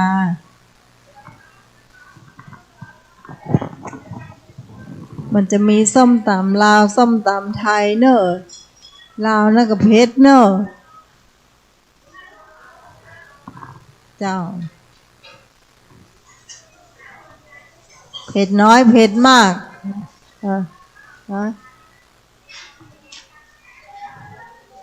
ก็ใครอู้เก่งก็มาอู้ตัวน้องใหม่เนอะเจ้าช่วยกันอู้หน่อยเสียงมันเงียบกำลังออกอากาศอยู่เจ้าสำหรับผู้ที่บริจาคมาตั้งซองมาตั้งเนรลักอันนี้เขาก็บอกว่าบางท่านเนาะเพื่อนก็ไม่ได้แกะซองมาก็เลยบอกเจ้าว่าตะไรแต่ว่าสกรรมเดียวเขาก่อนทอดพระป่าเขาคงหูเส้นของเขาเจ้าอันนี้ตังข้าวเจ้านี่จะเป็นตังส้มตำไก่ย่างให้ดาวพริกไทยดำนะเจ้าแล้วก็จะมีแม่จันทราเปิ้นเอาข้าวผัดกุ้ง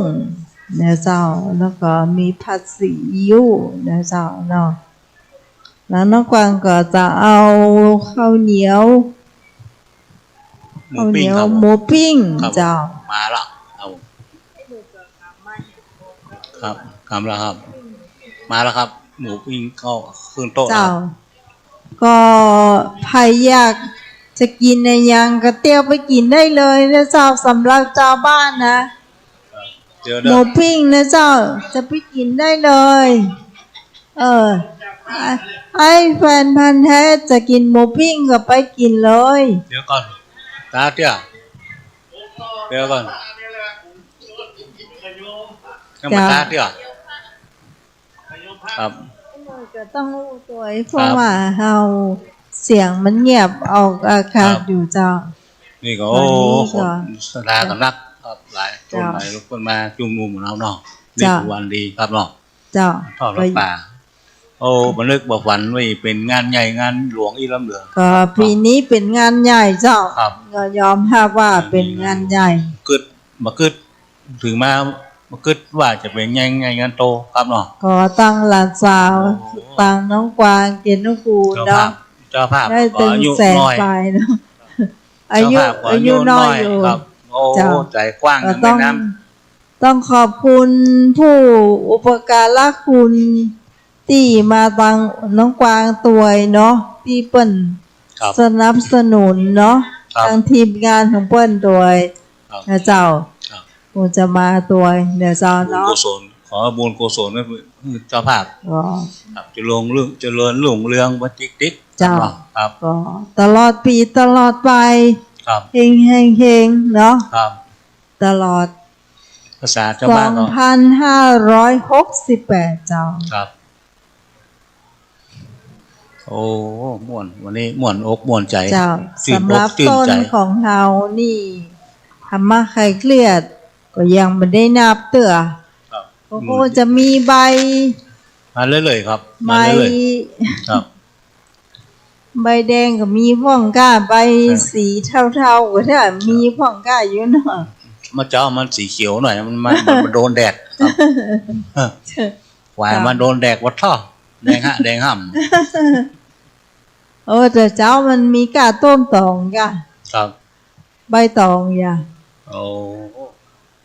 เดนนี่เป็นสีแดงเนาะสีแดงมดเนาะโอ้ แดงก็มีโมนก็ ประเดี๋ยวนี้เราเป็นคนนับนี่ถ้าอย่างม่วนอยู่ดอก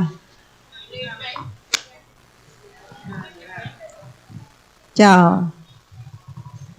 ครับผม การนับนี่เดี๋ยวสกรรมใจสกรรมคงได้อยู่ เพราะว่าตัง มัน มู มาขาย แห่ เขียนนี่ต้นกล้วยนะครับเนาะต้นกล้วยนะ เหม็น มาถึงก็จำเลยเนอะ ตั้งจ้างไว้เนี่ยกะเฮาก็เดี๋ยวเฮาก็เปิ้นไปแห่เฮาก็อีหน้าเหมือนกันเนาะ ไม่เสียบนี่ฮะเป็นปัตตอกเอาก็กี้ไม่เสียบ อันตะวินของเพิ่นว่าอัน ครับ ไม่เสียปีบ่เลอะ ครับ ใส่ให้เสียงเลยหรือว่าโอ้เฮามาตั้งน่ะไปเสียบหา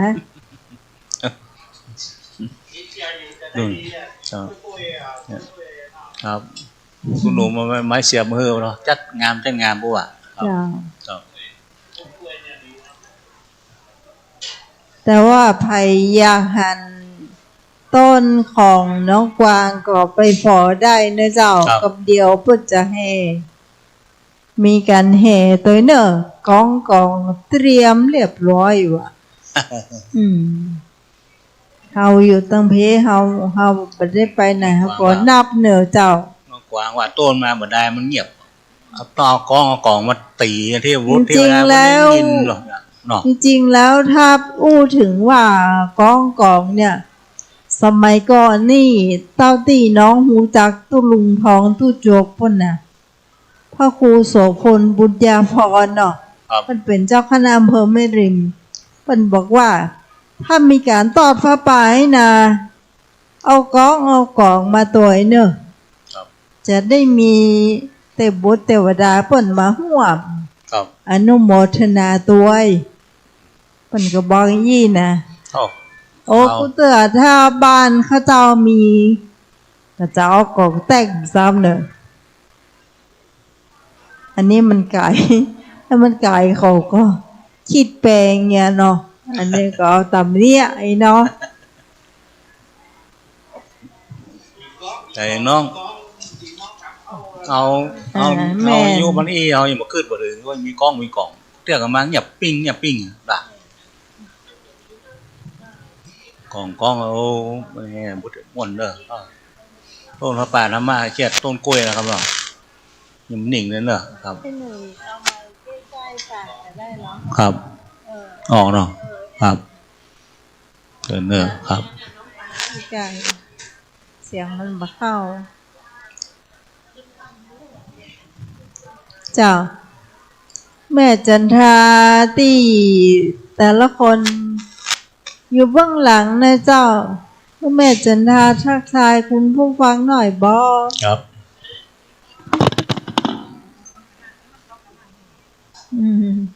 แม่จันทราสวัสดีคุณผู้ฟังต่างบ้านหน่อยปะคุณผู้ฟังที่ฟังอยู่ต่างบ้านต่างวิทยุต่าง YouTube Facebook เนี่ยเจ้าต่างวัดฝาหินเนาะไลฟ์สดเดี๋ยวอะไรเอาทำไปไก่เนาะ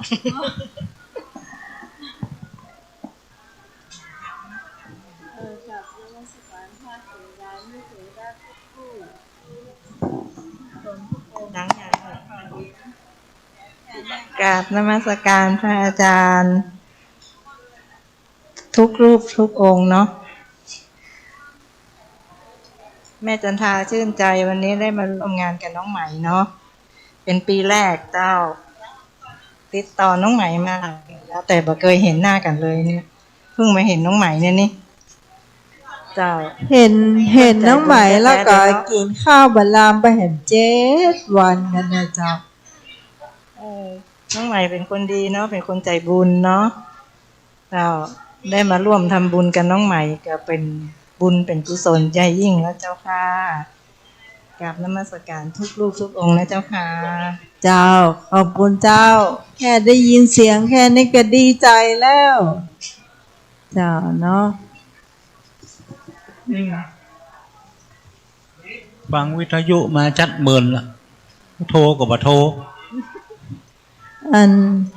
เปิ้นกลัวเสียงเปิ้นนั้นใช่เขาอยู่ด้านเฮาดีที่ด้านเฮาเคยอู้เนาะว่าอู้ผิดไปจะเดินจากทางที่ตรงนี้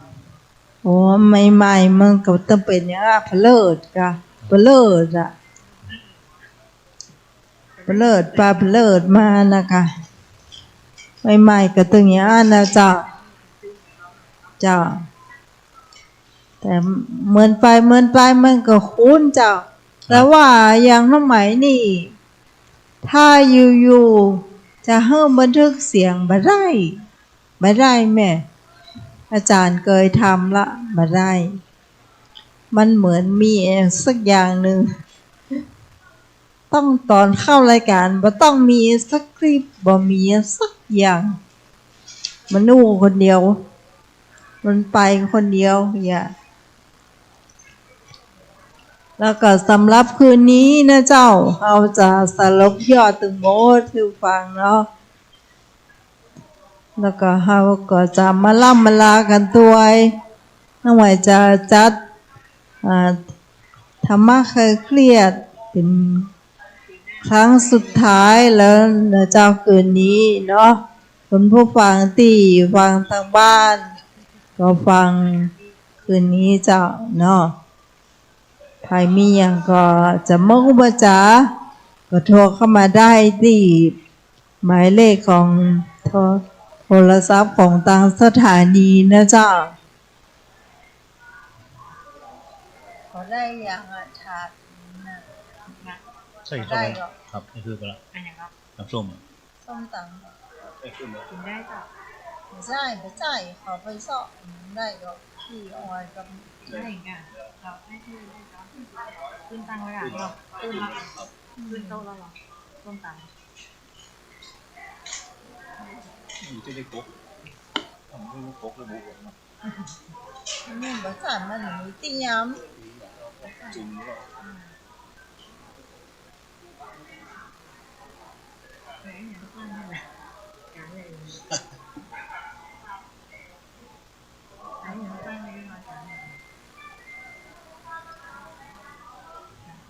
พูดได้หนึ่งครับ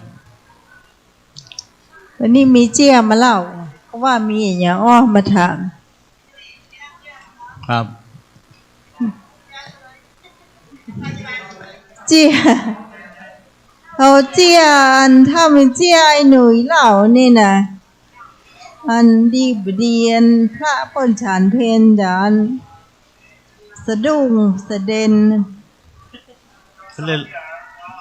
ล่นคอครับเอาเจียบอกบ่ได้เจียเจ้าเจียนี่ก่อนเนาะแต่ก่อนนี่มันแม่ก้าเพิ่นมีเพิ่นขายหมาเนาะหมาน้อยเนาะเจ้าน้อยเพื่อใส่เปียกใส่แป้งอ่ะโกยไว้เนาะหน้าตาแปรน่ะแล้วฝรั่งเมียไทยมันก็เตียวไปเนาะ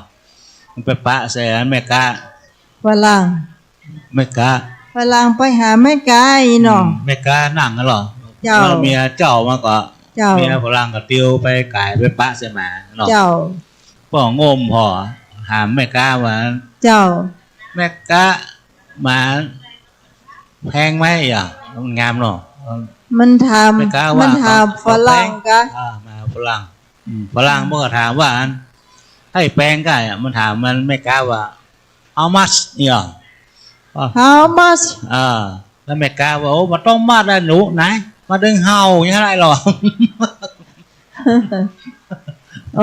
มันต้องมัดมาดึงเห่าหรอฝรั่งมาถามราคาเท่าไหร่เนาะอันนี้ถามราคาเท่าไหร่มันไม่กล้ากลัวไม่ได้ขายหมามันต้องมัดนะมันดึงเห่าเลยเอ้ยแหมมันเห่าหรอพ่อมันก็เห่าอันนี้มาหัวมาไทยว่ามาฝรั่งจ้ะมาผสมหรอเจ้ามาผสมตั้งหน้า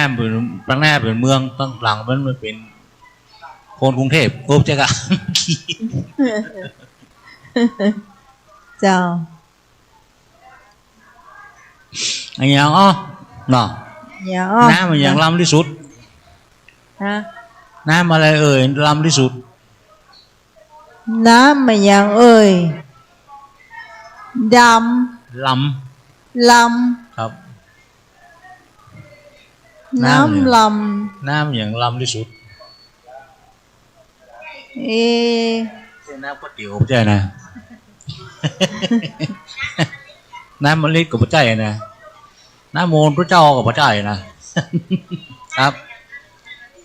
น้ำมะลิกันพวกน้ำมะลิกับแข้งเปคาเปว่าน้ำมะลิต่อน้ำไม่วางกันมันไม่วางเพราะน้ำมะลิตัว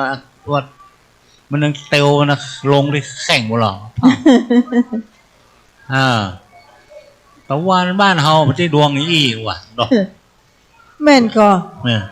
น้ำไม่วางเนาะไม่วางกับพระเจ้าน้ำอย่างล้ำที่สุดเน่าแล้วบ่เน่าพระเจ้าน้ำพระเจ้าน้ำรออะไรพ่อเดือดร้อนกันเนาะมันมีสตางค์เต็มกระเป๋ามันอะไรแจกมันหมดเมาเหล้า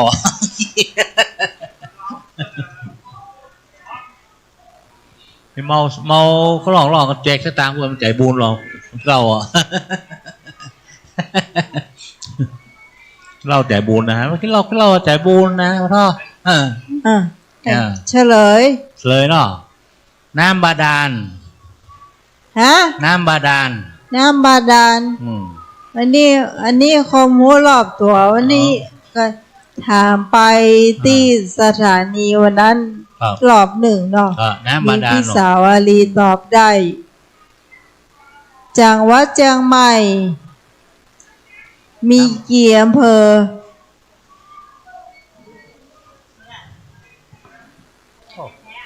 จังหวัดเชียงใหม่มีกี่อำเภอไปมาแท้ตอบ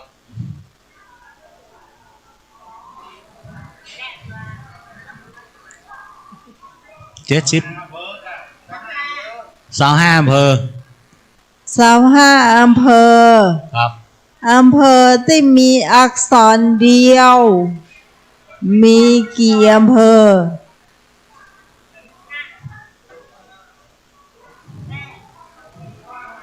เมืองน่านเมืองแปร่มีเนี่ยจังหวัดเชียงใหม่เนี่ยเมืองเชียงใหม่อย่างสอตัวเดียวอักษรพยางค์เดียวสังกะแปง3พยางค์ก่อนสังกะแปง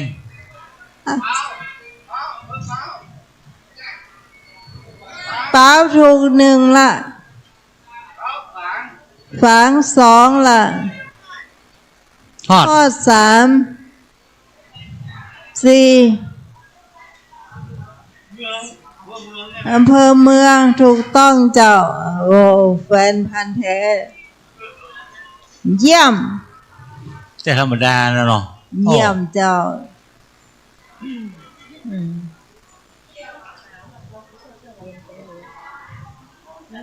อันนี้อย่างก็แฟนพันธุ์แท้ตอบเด้อต้นเท่าแขนใบแล่นเสี้ยวแฟนพันธุ์แท้ตอบต้นเท่าแขนใบแล่นเสี้ยวบาใจ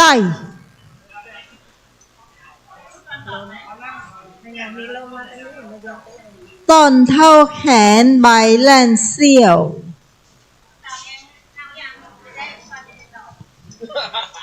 มาพยตอบมา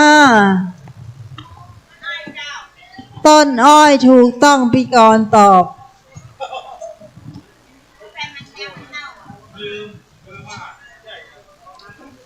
ต้นเท่าครกใบปกดินใบย้อยปกดินต้นเท่าครกใบย้อยปกดิน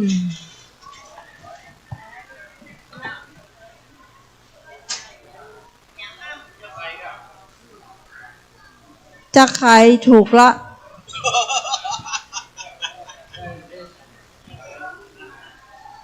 เนี่ยช่วยกันถามเลยไอ้หนุ่ยอย่างจางแต่ทั้งตัวเอาใบบัวมาปก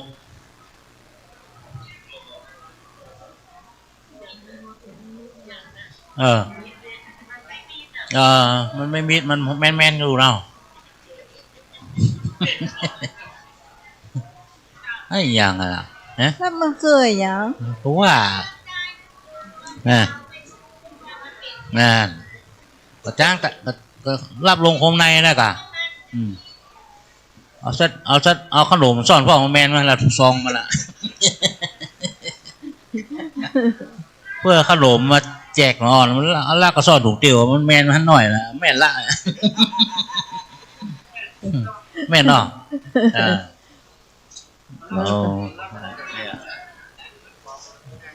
ครับอันนี้มันไม่ใช่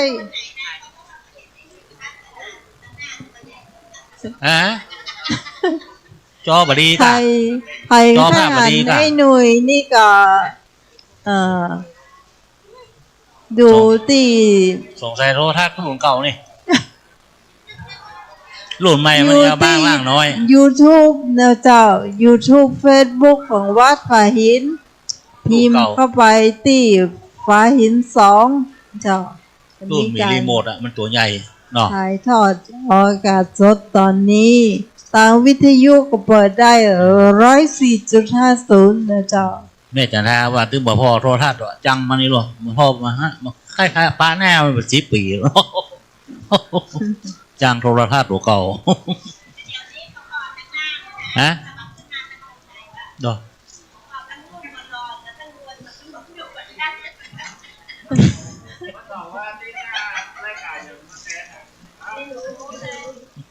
อันนี้ต้องถามพอ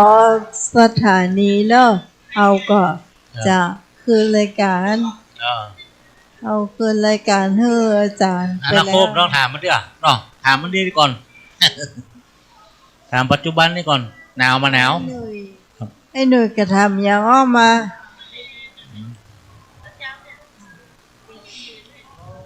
ทำอย่างออกมาเลยเพื่อจะออกอย่างอ้อนั่งต่ำยืนสูงข้อนั่งตามยืนสูงมีปลอบเตอตำในวัดฝาหินอ่ะ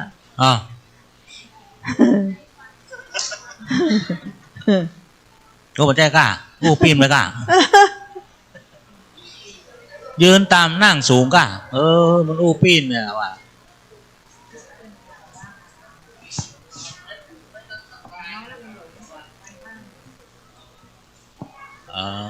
พ่อนี่เย็นนูนอการเย็นครับเนาะเย็นก็เย็นโอ้บุญก็นักวันนี้บุญทั้งนั้นโอ้โหคืออย่างป่าอย่างป่าอย่างปีหัว2 หัวนี่เคยถามในรายการแล้วนะปลาอย่างนี้2 หัวปลาทูกับไปใส่ปลาทูมีหัวเดียวปลามัดติกันนะกะแม่งอแม่บอกมาดีๆปลา2 ตัวเอามาติดกันก็มันก็มี2 หัวกันแบบนี้กับวัน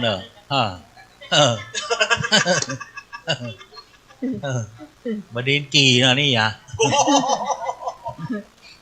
บดินกีฮักเกิงนะเป็นยังวันนี้นะวันนี้เราใส่หมวกมาอย่างดีกัน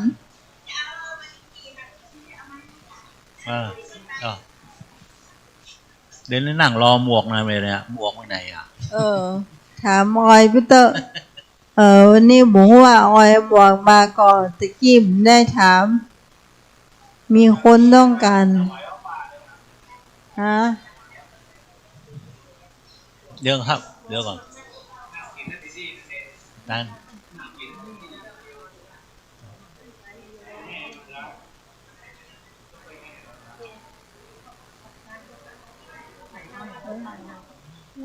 คนแห่รอบโบสถ์นี่แดงกันแห่รอบโบสถ์แล้วแต่แห่รอบโบสถ์เนาะโอ้ต่อ ครับต่อ มาจบมาแล้วเนาะ เน้น ปลาสองหัวออกมาตีกันทางเปิดโอ้อ่ะสองพี่น้อง นอนในเปรล่องทะเลไปตามน้ำ ปลาทู ปิ้งมาที่เก่าหม้อมันหลายเวอร์ชันนะด่า คนอะไรเหยียบเรือสองแคม อย่างพ่องเหยียบเรือสองแคม คนอะไรเหยียบเรือสองแคม ไอ้นี่หัวใจห้อยที่เดียว2 อันเนาะอันไปฮอนปลาเศร้ารองเท้าอ่ะ ถูกต้อง จะแกแตกอ่ะ เกือกแตะนะคะสองข้างเอาไผ่ไปใส่ข้างเดียว ถ้าอย่างนั้นกับปะเต็มมากกัน มัน2ฤดูหรอฤดูฝนกับฤดูหนาวเนาะฤดูฝนก็แกแตะมันซ้ายออก อันนี้เขานึกถึงเจียนคนนั่นเนาะที่หวานมันทำซาลาเปาใหม่ทำซาลาเปาใหม่ขายไม่กล้าใหม่หรอ โอ้ไม่กล้าใหม่ใครคือคนจีนหวานฝีมือตัวเก่านี่จะใจได้หรือว่าไม่ได้ก็เลยหวานเอาลอง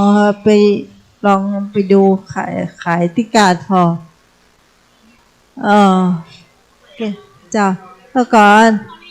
ยังขอจะยังน้อยกินที่หลังพ่อ ศรัทธาญาติโยมเหยถ้าเปิดโตปัญหากันเขารักฟังอยู่แต่กี้ม่วนดีนะเลี้ยวอกเลี้ยวใจแต่ละเขาฟังแต่กี้ว่าเปิดถามปัญหาอันนี้วันนี้เป็นรายการถือว่าเป็นรายการพิเศษแห่งรายการธรรมะคลายเครียดแล้วก็ไปวันทอดผ้าป่าสามัคคีรอกำเดียวสักบื้อเสมอเปิ้นก็จะมีการแห่ผ้าป่าแล้วก็จะมีการทอดถวายผ้าป่าสามัคคีทีมงานธรรมะคลายเครียดวันนี้ศรัทธาญาติโยมก็หากินข้าวกินน้ำกันก่อนเนอไอ้หน่อยครับไอ้หน่อยแป๊บหนึ่ง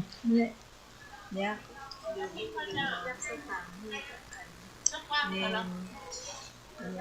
ศรัทธาญาติโยมหากินข้าวน้ำจำข้าวตอนกันก่อนกินข้าวอิ่มนำสำราญกองทัพเดินด้วยท้องถ้าได้กินข้าวอิ่มแล้วก็สบายละกำนั้นเราก็ดำเนินงานเขาได้เต็มที่ละกำนั้นลองถามน้องกวางว่าจะกินหรือยัง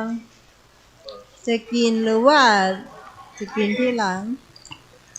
หรือว่าจะให้กินก่อนน้องกวางจะกินข้าวหรือยังกินข้าวก่อนก็ได้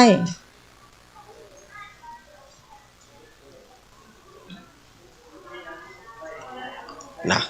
ว่าจะไปกินข้าวก่อนก็ได้น้องก็จะพูดกันเน้นเหรอเน้นหรือยังกินหรือยังเรียบร้อยแล้วฮะเรียบร้อยแล้วไปเดียวก็บาเป็นยังเจ้ากินอันนั้นแต่กินนี่กินปลาท่องโกก็น่าแกแล้วก็ไอ้เนยไหนล่ะไปแล้วฮะก็เดียวจะแยกที่นั้นไปกำเดียวเขาก็ได้โอกาสเนาะพระสงฆ์องค์เจ้าชันภัตตาหารเสร็จเรียบร้อยกำเดียวก็ศรัทธาญาติโยมจะได้ปากันกินข้าวกินน้ำแล้วก็เขาก็จะมีลำดับต่อไปเนาะจะได้ถวายผ้าป่าสามัคคีถวายผ้าป่ากับวัดฝ่ายหินถือว่าเป็นผ้าป่าประจำปี สารายาติโยมรอสักกรรมเนาะ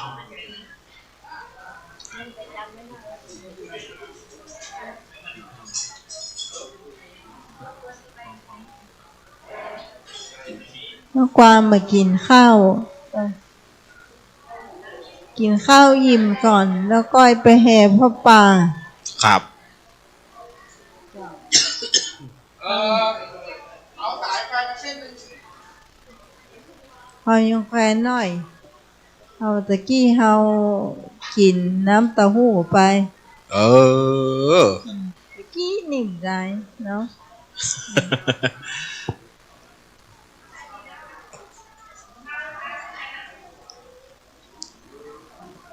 จ้ะไอ้หนุ่ยพี่กรณ์พี่พรจะไปกินเตื้อเจ้ายังไม่หิว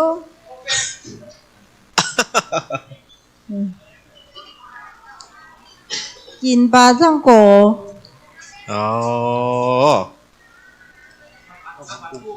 ฮะนิ่งไผ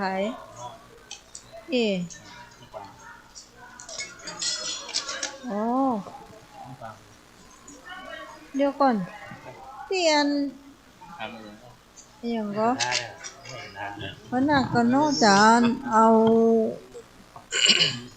ไว้ที่ไหนดีตะเกียนอย่างอ้อที่ตุ้งโตปุ่นเอาอย่างอ้อคนหัวคนตอมตอมได้เนอะตุลุงพันน้อยศรัทธาตอบได้เนอะเป็นกรรมบอกเป็นอย่างอ้อเนาะอย่างอ้อหัวคนตอมหลวงพ่อโตตอบว่าใดพี่ภูมินอย่างอ้อคนหัวตอมอย่างอ้อคนหัวตอมหัวคนตอมหัวคนตอมเดาก็ได้อย่างก็หัวคนตอมอาจารย์เอาลักตอบว่าใดหัวสะพานยังบ่ใจไม่ใช่เนียนอะไรนะเนียนชัยวัฒน์ว่าไงวัดสันเมืองครับหัวคนตอมเนี่ยอย่างหัวคนตอมตอบว่าไงหัวคนตอมนึกบ่ออกครับใบหน่อยอย่างหัวคนตอมหัวกาดยังไม่ใจหัวกาดก็หัวกาดคนตอมหลวงพ่อโตเคยเป็นมา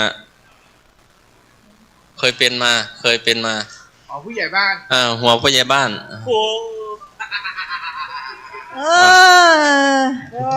ตุลุงโยแอบมาส่องดูเฉลยมันต้องการคนช่วยเนี่ย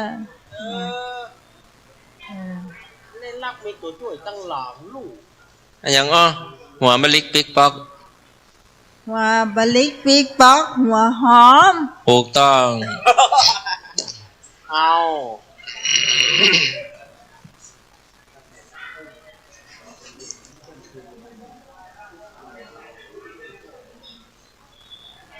มาอย่างหัวหินอยู่แถวๆเนี่ยแวดๆวันๆอยู่สุมา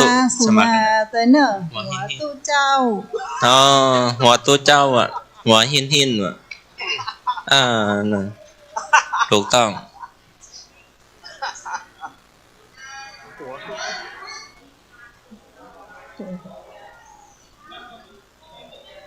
อย่างหัวเล็กหัวทองหัวเล็กหัวทองของสูงเนอะไม่ใช่ของสูงที่สุดประเสริฐที่สุดไม่มีผู้ใดเทียบปานเนาะถูกต้องหลวงพ่อโยมาแอบส่องดูเฉลย โอ้ไหวรักพอในหนังสือเอาเปรียบ เอาเปรียบ คนอ่านอยู่ตั้งหน้าแล้วคนรักพออยู่ตั้งหลังวะ เจ้าเหยเขียนเตอร์ หลวงพ่อโยถามอ่ะถามอ่ะ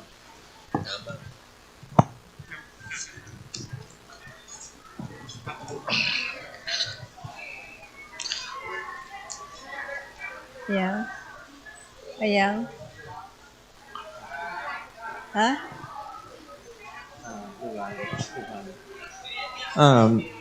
นางสาวปฐมมาเดชะอุทิศให้ผู้พันเอกตนะเดชะนางสุรภาเดชะจำนวน 5,000 บาท สาธุโมทนาเด้อ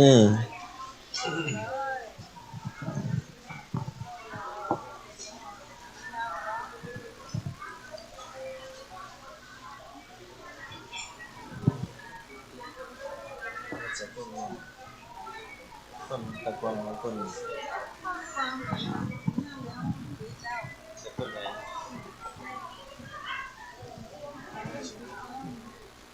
พ่อโยนถามเลย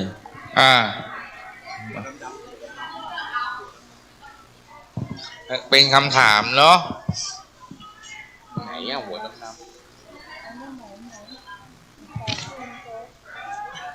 ๆหัวดำ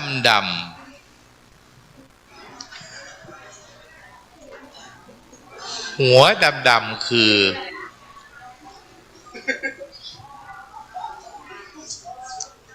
ไม่มีใครตอบได้เลยเนาะหัวดำฮะหัว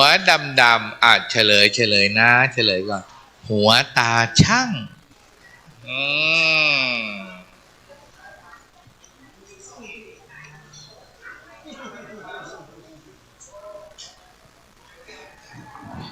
นี่มันเป็นคำถามปริศนาคำทายล้านนา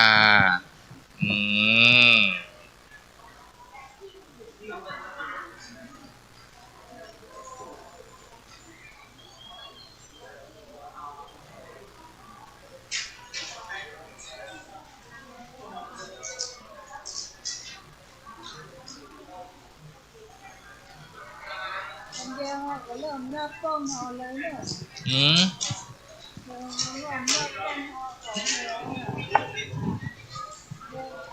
ามสกุลอะไรที่โดนข่มขืนมากที่สุดนับต้นด้วยพี่อะไรเลยพี่ นับต้นอาจารย์บอกเลยครับเดี๋ยวเราตอบคำถามแล้วยังคำถามไปแล้วครับว่าหัวดำหัวช่างไหมขึ้นต้นด้วยขึ้นต้นมะพร้าวได้หมาอะไรหัวลิงหัวลิงหัวสองจ้ะฮะหัวสองเหรอหมาอะไรหัวอะไรจ้ะหมาอะไรหัวเข่าอาจารย์ได้หัวเข่าไหมหมาอะไรขึ้นต้นมะพร้าวได้หมากระต่ายหมาพยายามหมาพยายามอันนี้เดียวอันนี้มันได้อันนี้มันได้นี่มันได้หัวดำหัวเขาเน้นแสงเฉลยเดี๋ยวทำไมว่ามันมีเฉลยไหมหลายหัวดีกว่าหัวเดียวหลายหัวดีกว่าหัวเดียวเจ้าหลายหัวดีกว่าหัวเดียวถูกต้องยังไม่ได้ตอบเตื้อตอบว่าใดยังไม่ได้ตอบเลยมาตอบเบอร์ใจไม่ใช่หลายหัวดีกว่าหัวเดียวหัวกระเทียมรีบมาใจ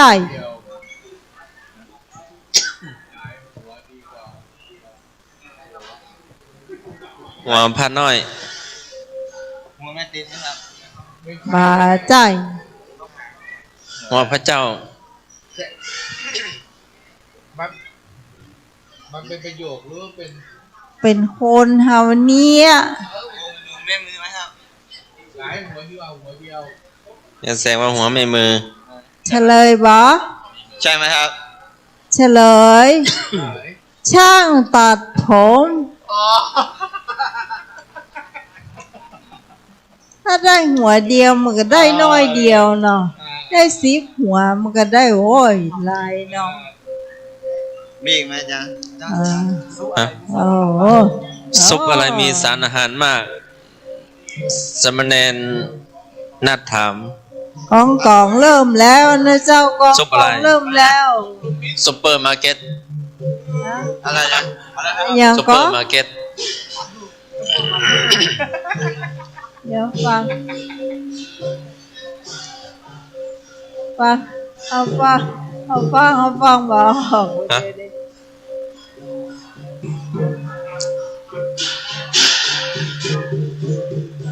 ฮะตอนนี้ก็ โอ้ฟังเสียงของเสียงกอง ต้น เจ้า ต้นเงินต้นทอง ต้นผ้าป่าเด้อ ต้นของเฮากำลังจะดับสตางค์ บุต อ ร ยู่ เทวดาได้โมทนาเด้อ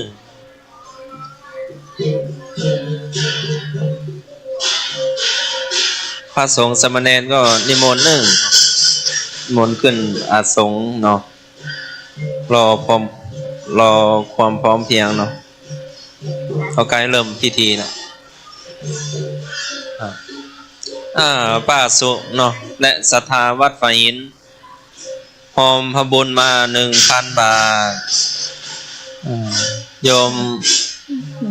วรวันดีจินาท่วนลูกหลานทั้งครอบครัวทำบุญทอดผ้าป่า100 บาทเนาะโมทนาสาธุเอาไปปักต้นเนาะเอาไปปักต้นเนาะ เขาก็เอาสตางค์ค่ะเอารวมเลยเอาแต่ยอดมันอ่ะดึงยอดมารวมหมดเลย ปักต้นเนาะ นะ เอาไปปักต้นเนาะสอง ต้องไหว ปักสุกกับป้าวันดีปักต้นเนาะ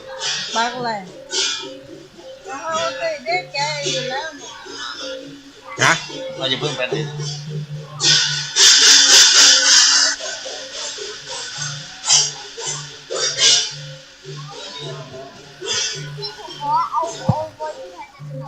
ให้ตอนถ่ายรูปอ่ะเราเพิ่งไปไหนนะครับนิมนต์พระอาจารย์สมเด็จนรักกล่าวต้อนรับกล่าว ก็ขอกล่าวตอนรับขบวนผ้าป่าสามัคคีในวันนี้เนาะโอ้เปิดกำลังแห่แต่เสียงกอง เปิ้นแห่กันม่วนกันงานเสียงกองเนาะ เจ้า โอ้บัดตันได้โหมีไผโหสักคนนี่แต่ตะกี้ นั่นนะทำไมเสียงหิวน่าจะมีเสียงโหนะโหเหี่ยกำกะจัดฮือเนาะเดี๋ยวจัดฮือโหเหี่ยกำไผโหเก่งเสียงดีๆโหเหี่ยกำโหแล้วก็แหมกำ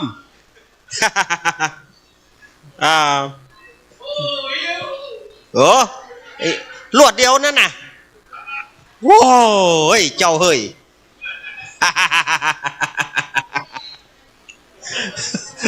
ลวดเดียวเนี่ยไปตานมึงอย่างนั้นน่ะกองบ่จบมันมีหิวบ่เดียวแน่กะว่าน่ะ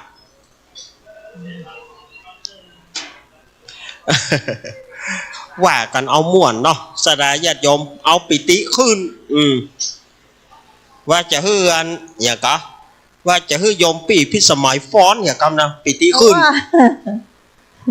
นวันนี้เป็นบุญเป็นกุศลโลที่รอกันมาบุญเป็นกุศลใหญ่นานปีโล เจ้าครับ รอกันมาจนเป็นปีพวกหลอเนาะปิติเขาก็ขึ้นพ่องเหมือนกันหรอก เดี๋ยวต้นเฮายังไปนับอยู่โมโหเนอะเดี๋ยว ค นี้ รับ นะครับ ผม จ่อยกันนับเนอะโมเฮา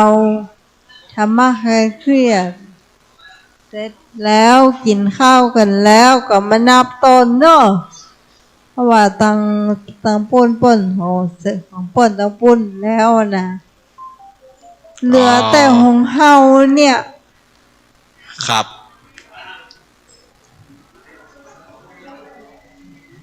จะมานับจ่อยก็ได้เจ้า นับจ่วยกันจ่วยกันกัน จะนับ มัน จ่ ก็ อย ปัน จะได้ แล้ว จะได้ปันแล้ว ครับ แล้วก็จะได้ถวายตาล เจ้า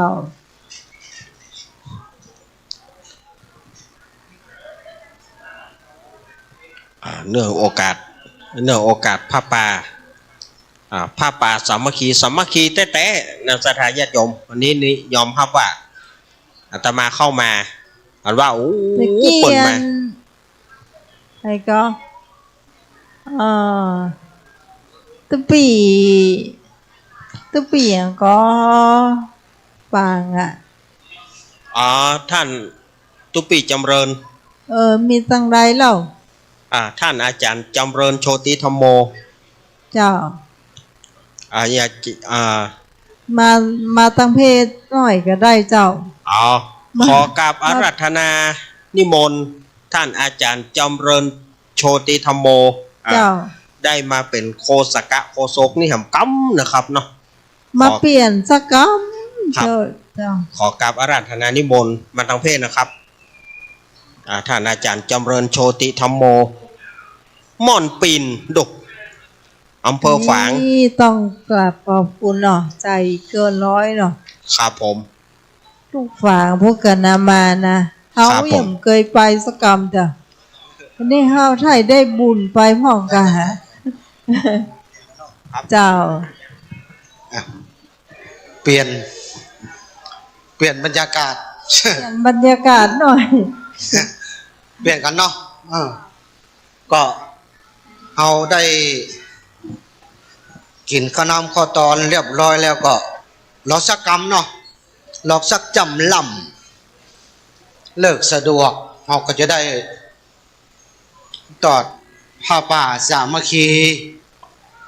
เพื่อที่จะจัดหาพัดลมไอ้น้ำตัวใหญ่เนอะไม่ใช่ตัวน้อย ตัว เรีย ประ บ ตั ร้ ง อยเรียบร้อยมาแล้ว เรียบร้อยแล้วเนาะ เจ้า ขยับหน่อยละพัดลมก็เรียบร้อยหมดแล้ว5 ตัว ตัวใหญ่เด้อยอดตาลก็ได้ปัจจัยก็นักหนาปาตานก็เราสักจำลำเนาะก็อนุโมทนากับลงทานกู้ลงทานเนอตัง FC ของรายการธรรมะคลายเครียดรอเวลาสักจำลำครูบาอาจารย์พระสังฆะได้ฉันพัตตาหารเรียบร้อยแล้วรอเข้ามันเลี้ยงเม็ดสักกำ รอมันเข้ามันเลี้ยงเม็ดเนาะถึงตุกเจ้าถึงคนบ้านมันเลี้ยงเม็ดให้มันเรียบร้อยก่อนแล้วก็ตั้งจิตตั้งใจได้ถวายผ้าป่าสามัคคีในครั้งนี้หลายท่านหลายคนก็ตั้งอกตั้งใจหลังจากที่ได้ข่าวในรายการก็หอมน้อยบอกปี่บอกน้องบอกญาติพี่น้องวงวานจากบาท2 บาท10 บาท100 บาทเป็นเงินหมื่นเป็นหมื่นเป็นแสนไปเดี๋ยวนี้ก็โดยนำจิตนำใจของคณะศรัทธา FC รายการธรรมะคลายเครียดเอาก็จะได้ร่วมด้วยช่วยกันเกื้อหนุนซึ่งกันและกันหนุนนำพาสร้างคุณงามความดีเอาไว้เมื่อเฮาปากได้อู้ได้กินได้ให้ไปไหนไปได้ ณขณะที่เขายังมีชีวิตอยู่แม้เขาจะมีตีให้ตีนารถสิบกันเศร้ากันตีดินตีจองร้อยให้ปันให้หน้าตาจะงามเหมือนเทวดาหน้าตาจะหล่ออย่างเทพบุตรสิ้นลมหายใจไปแล้วเฮาก็เอาไปตัวบ่ได้ต่างสตางค์5 บาทยัดใส่ปากก็เอาไปบ่ได้นอกจากบุญกุศลคุณงามความดีที่เขาสร้างเอาไว้เนี่ยเมื่อเขายังปากได้กินได้อู้ได้หูดังสาบอยู่เนี่ยบุญกุศลเราเนี่ยมันมีสตุ้งสตังก็เอาให้เอาแหงได้ยินจากรายการธรรมะคลายเครียดเป็นจะต่อภาคป่าเขามีสตังเขาก็มาช่วยเอาแหงมันก็ได้บุญได้กุศลพี่น้องคณะสัตยาบุญเฮามานักบารมีเฮามานักเฮาก็เกาะบุญกุศลบารมีเปิ้นเกื้อหนุนซึ่งกันและกันคนที่เปิ้นมีบุญบารมีเปิ้นก็จะได้ให้เฮาอาศัยบุญบารมีอย่างที่เฮามาตั้งใจกันในวันเนี้ยเนาะโอ้ได้พัดลมไอ้น้ำตัวบะเล่นปายพอใจเรียบร้อยหมดบ่ได้ติดค้างอะไรยังปายพอได้ยอดตาลแห่งเป็นแสนพี่น้องคณะสัตยาเนี่ยบุญกุศลที่เราจะได้สร้างเอาไว้เมื่อปากได้อูได้กินได้ใครไปไหนไปได้เนี่ยก็หลายท่านหลายคนเป็นผู้ที่ใฝ่ธรรมเคยประพฤติปฏิบัติก็อาจจะสัมผัสรับรู้ได้ณปัจจุบันว่าต้องว่าจาดหน้าละเนาะจาดเนี้ยแล้วก็วินาทีเนี้ยเอาแค่ว่าโอ้ได้ยินคุณโยมปีพิสมัยเปิ้นประกาศออกรายการได้ยินท่านอาจารย์พระบริการพระครูบริการสมัครประกาศบอกบุญท่านอาจารย์อารักษ์บอกบุญ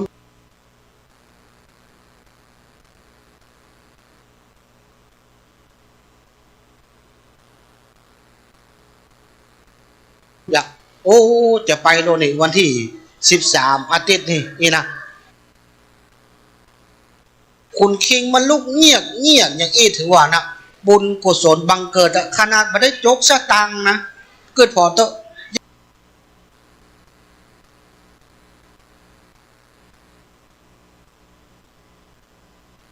ยังไม่ได้จกสตังจากกระเป๋าอ๋อเขาแค่ได้ยินว่าอ๋อไปต่อทัพปาตัวกันเนอวัดฝ่ายเห็นวันอาทิตย์ที่13คุณคิงมันลุกเงียบเลยนะนั่นนะถือว่าบุญกุศลบังเกิดละเกิดได้จากอะไรยังจิตความมันนึกได้ที่เราเกิดนึกถึงบุญที่เราจะทำบุญเนี่ยอันเนี้ยมันส่งผลซึ่งมันสบายอกสบายใจคุณคิงมันลุกแล้วก็พอไปทางใดมันจะม่วนอิ่มบุญกับอิ่มข้าวนี่มันต่างกันอิ่มข้าวอิ่มน้ำกัดตองกัดยึงเมาหัวต่างหากอิ่มบุญกุศลนี่มันอิ่มอกอิ่มใจภัยพอไปตั้งใดก็นวลนุ่งโลกยิ่งกว่าถูกพัดลมแอร์นะมันจะนวลนุ่งมันจะสบายอกสบายใจไปพอไปตั้งใดก็ม่วนอกม่วนใจม่วนหูม่วนตาจากสีแสดก็จะเป็นสีนวลม่วนนะแบบแสบหูแสบตาลองกึดนึกว่าเตอะเนอะพี่น้องคณะสัตยาที่เป็นผู้ใฝ่ธรรมเคยประพฤติปฏิบัติหรือว่าได้ฟังธรรมะจากครูบาอาจารย์ไต่ตองได้ยินเสียงทุกปีเลินเมืองฝางสีจะแต้เฮ้ยนี่นะขนาดเท่าไม่ได้จกสตางค์ออกจากกระเป๋าเตื้อนะได้ยินเสียงท่านอาจารย์พระครูบริการสมัครประกาศได้ยินจังอาจารย์อารักษ์เปิ้นประกาศคุณโยมปีพิสัยเปิ้นประกาศลุงหน่วยเปิ้นประกาศจักจวนคุณคิงมันลุกไงนะบางคนนี่ลุกน้อยเดียวภาษาฝรั่งเปิ้นว่าคนอย่างก็คนคิงสแตนด์อัพนะคนคิงมันลุกเนาะมันจะเงียบนี่นะนั่นแหละบุญกุศลมันเกิดยิ่งเขาได้จกได้ทำเนาะได้มาตาลขำมือนี่นะอย่างวันเนี้ยอย่างพี่น้องคณะสัตยากำลังนั่งรอเวลาความพร้อมเลิกก็ เลิกก็เลิกความพร้อมเนาะอย่างเฮามานั่งรอเนี่ยรอใจจดใจจ่อเนี่ยมันม่วนไปเนาะคณะสัตยาขนาดเฮาแค่ได้ข่าวบุญกุศลว่าจะมาทอดพระป่าในวันเนี้ยยังไม่ได้จกสตางค์ยังไม่ได้ปักต้นคาไม่ได้ปักต้นกล้วยเตี้ยอีนะมันคงผลคิงมันลูกเงียบเงียบเนี่ยที่เขาได้มาปักได้มาตานขับมือแหมเนี่ยมองก่อนมันสม่วนอกม่วนใจมันโอ้นึกถึงปู่ย่าตายายบรรพชนนึกถึงครูบาอาจารย์นึกถึงเทวดาอารักษ์ประจำตัวเขาเหล่านั้นก็จะได้อาศัยบุญอาศัยกุศลเขาไปปล่อยตัวตนของเขาก็ได้สร้างบุญสร้างกุศลเอาไว้แม้อาจจะยังมองหูว่าเขาจะได้นักได้น้อยแต่อยู่ที่ความเจตนาของเขาบุญกุศลณวันใดวันหนึ่งมันก็เหมือนคลื่นวิทยุเนี่ยณวันใดวันหนึ่งมันแมทกันหรือมันตรงกันอย่าง FM 104.5 อย่างถ้าเอาหมุนไปฟัง 103.5 มันก็ดังโซ่โซ่ซ่าบัดตรงถ้าเอาหมุนขึ้น 104.5 เป๊ะมันก็เสียงมันจะชัดจะแจ๋วเสียงกล้องเสียงดีอ่ะก็เหมือนกันบุญกุศลณวันใดวันหนึ่งณโอกาสใดโอกาสหนึ่งณเสี้ยววิธีใดวิธีหนึ่งมันแมทกันมันตรงกันบุญกุศลก็จะหนุนนำเฮาคือปะพบแต่สิ่งที่ดีๆบางคนอาจจะ9 วัน10 วันบางคนเป็นเดือนเป็นปีหรือว่าจะจาดหน้ากะหรือจะทำลาย10 ปีกะเฮาทำในวันเนี้ยจะบะหนีหายไปทางใดให้ก็เอาของเฮาไปไม่ได้โจรขโมยจะมาเต็กมาฆ่ามาแกงแม้แต่เฮาสิ้นลมหัวใจไปบุญกุศลที่เฮาสร้างในวันเนี้ยเจตนาเฮาจะมาช่วยกันในวันเนี้ยมันจะติดตัวตนของเฮาไปทุกภพทุกชาตินี้เกิดเป็นพ่อชายชาติหน้าเกิดเป็นแม่หญิงหรือจะเป็นหมูหมากาไก่จะเป็นเทวาอารักษ์ณที่ใดที่หนึ่ง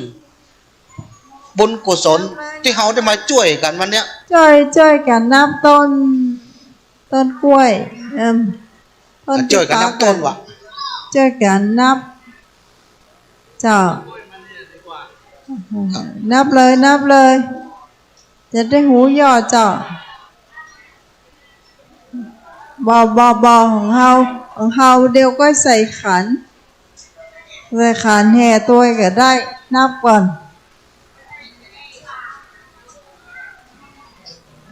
หรือว่าเจ้าค่ะเดี๋ยวเข้ามาถวายตรงนี้มันน่าจะก่อนนะเอาจะได้หูเส้นเนี่ย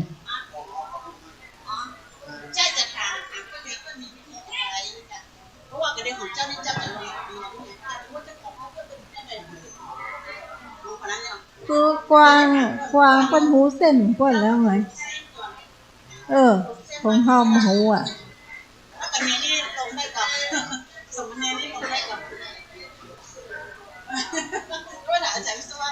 นับเส้นนับสตังค์ของต้นของเฮา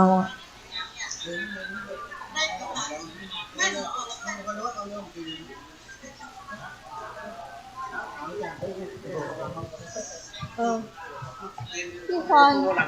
จะถามว่าออยคนไหนออยอ่ะเชิญช่วยกันนับปัจจัยกำเนิดเนาะเฮาก็จะได้หูยอดก็เรียนเชิญเนอะลุงหน่วยนำทีมลุงหน่วย ก็บ่ฮู้จักไผเราสุมาภัยเนอะลุงหน่วยก็ได้เนาะลุงหน่วยเลยครับเอานี่ไว้เพื่อน้องตัวญาติธรรมเนาะกล้องไปกินบ้างก็รอสักจำลำเนอะเนาะรอเก็บยอดนับยอดปัจจัยเป็นนานเทนเป็นนานด่าเนาะเป็นนานด่าทางไหนก็อย่างเป็นที่อยู่ในซาเหรออะไรอย่าง อ๋อแม่จันทาหวีหนึ่ง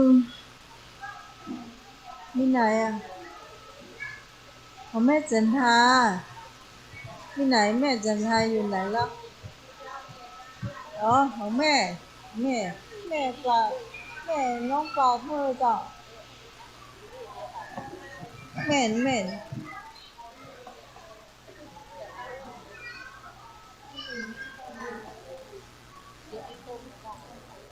หลังจากที่เฮาตอดผ้าป่าสามัคคีแล้วก็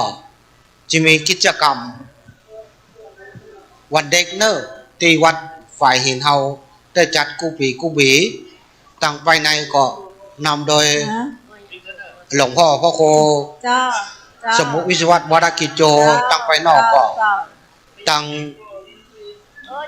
แม่หลวงผู้ช่วยสทคณะกรรมการหมู่บ้านเนาะกลุ่มแม่บ้านผู้เฒ่าผู้แก่ก็จะได้จัดกิจกรรมแจกรางวัลเนอะแจกรางวัลโอ้เปิดมีหมีตัวเนอะโอ้มีอย่างไรยังเนอะมีน้องหมี มีของเล่นอย่างขนมนมเนยเนอะของรางวัลก่อนหลายหลักก็เชิญเนอะเชิญFC เนาะถ้าอาจารย์สมัครว่าไงโยนไม้ให้อาจารย์สมัครอาจารย์สมัครก็นิมนต์ครับ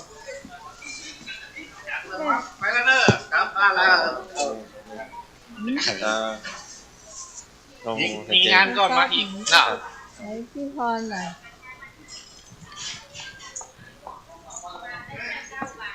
ก็ใบอ๋อ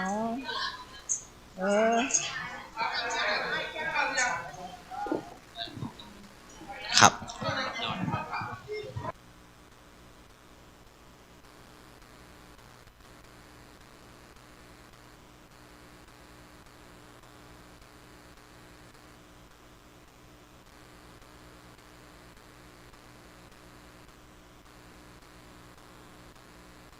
เราเวลา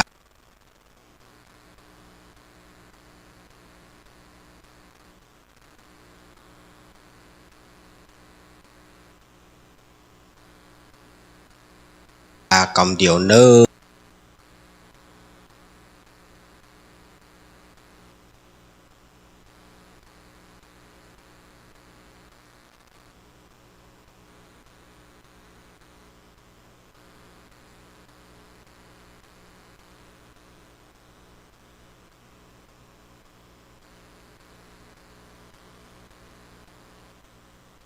สถาญาติโยมเปิ้นกำลัง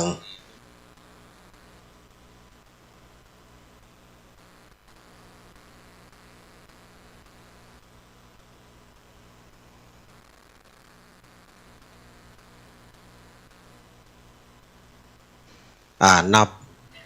ยอดปัจจัยต่างๆว่าใดเท่าใด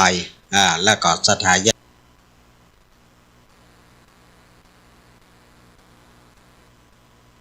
โยมก็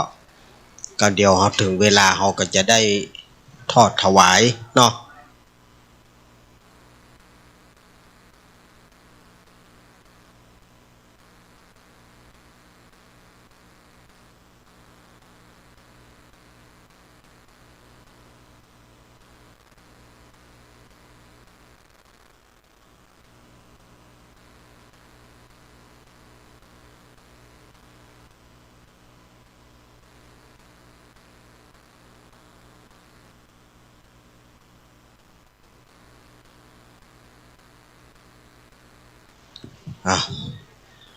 นี่ก็ถือว่าเขาโอ้พ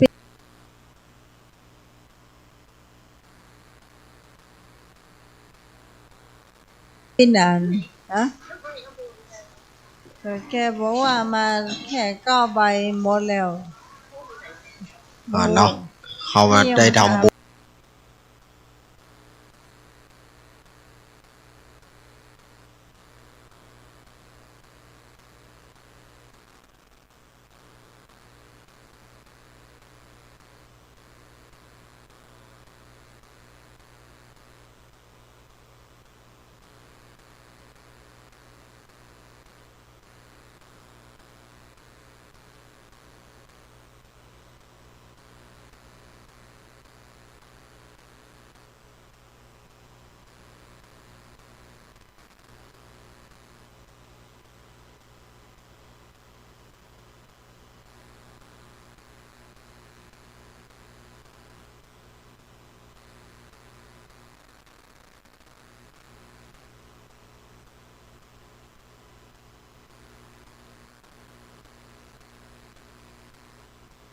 ทำตานกัน เออ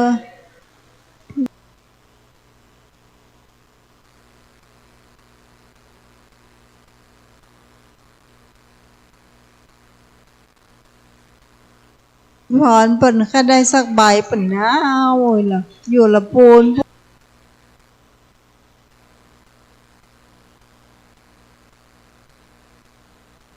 ปูนถ้าได้หมวกสักใบว่ะ ฮะสีเหลืองไม่เป็นไรใส่นอน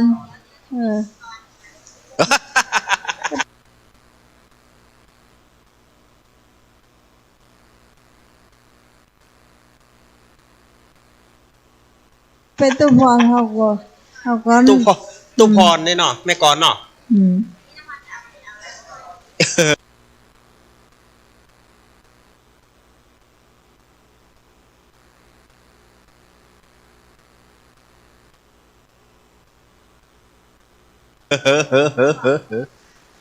เอาเลยใส่นอนเอาไปเลยเอาใส่นอน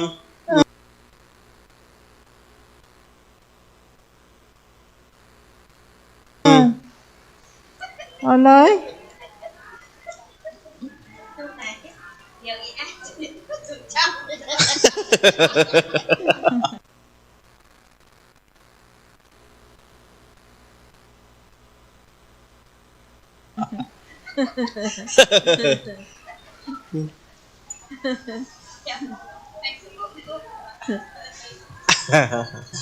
Yeah,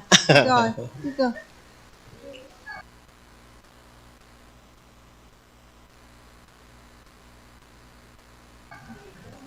เนี่ย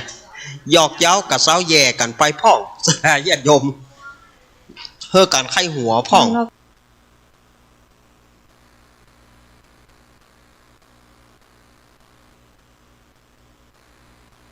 ก่อน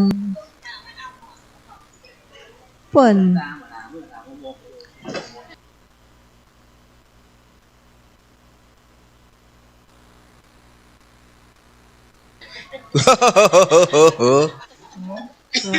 ขนาดสไตล์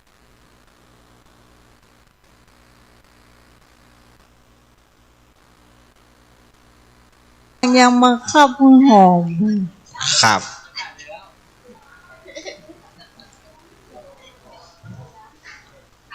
หนาวยา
มีว่าสีขาวจดไอ้หนุ่ยพี่กรณ์ก็ได้จดตัวเห็นบื้อเจ็ด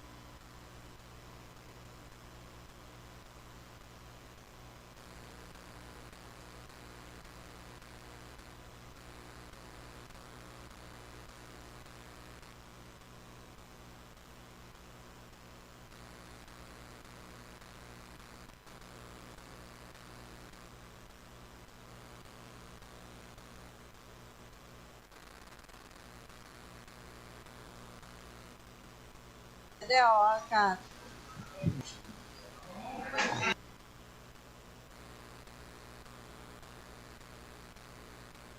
123,496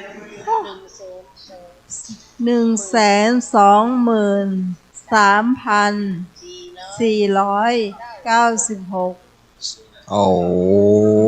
สาธุอนุสาธุสาธุสาธุ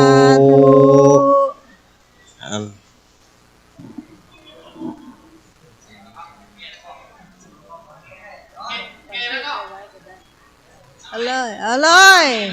เอาเลยเอาเลยแห่เลยแห่เลยเปิ้นจะแห่ทำกรรมเนอะเปิ้นจะแห่เอาพายจะโฮพายจะโฮเนอะโฮได้เลยเนอะไปเลยพายจะโฮสัก3 รา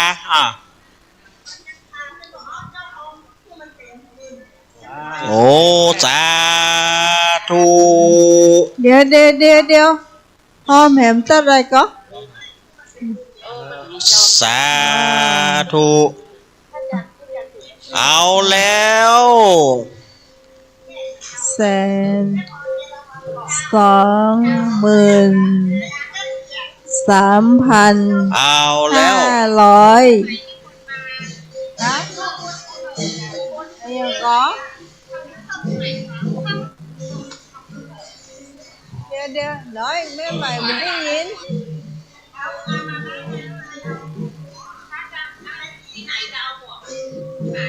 ฮะ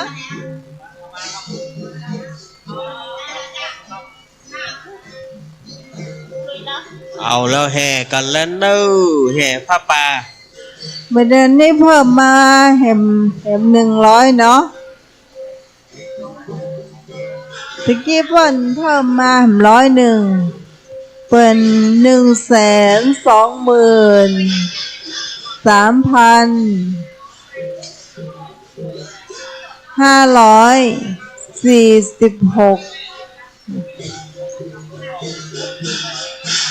เอาแล้วเนอะแห่แล้วเนอะ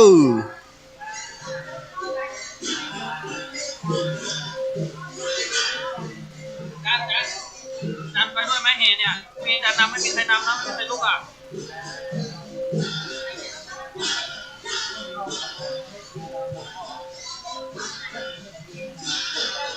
โอ้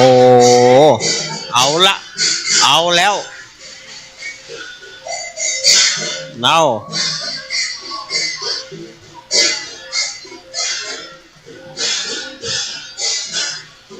เสียงกองเสียงกองเสียงมองต่ำเข้าเสียงตู้เจ้าประกาศธรรมดังมาแล้วเนอะเจ้าฟัง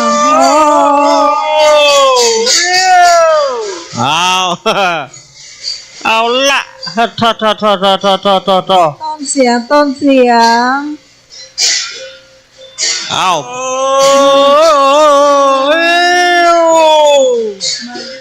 มันลากยาว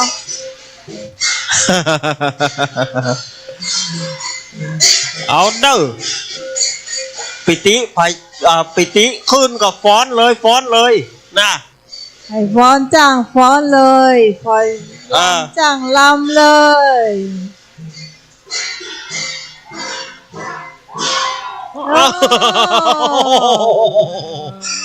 โธ่เลี้ยวอกเลี้ยวใจเลี้ยวอกเลี้ยวใจบ่โอ้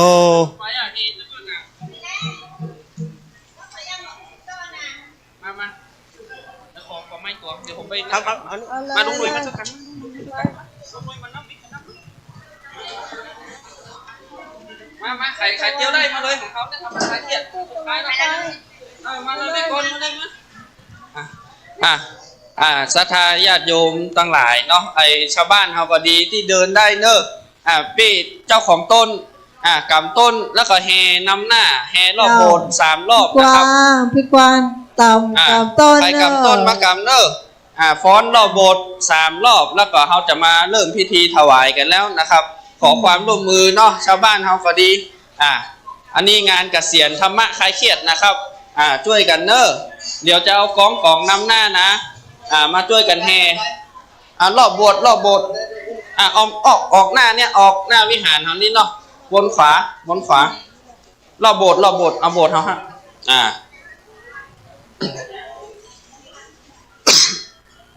มันเนอเอาจานสมัครนะครับพระครูบดิกาสมัครนำหน้านะครับนำหน้า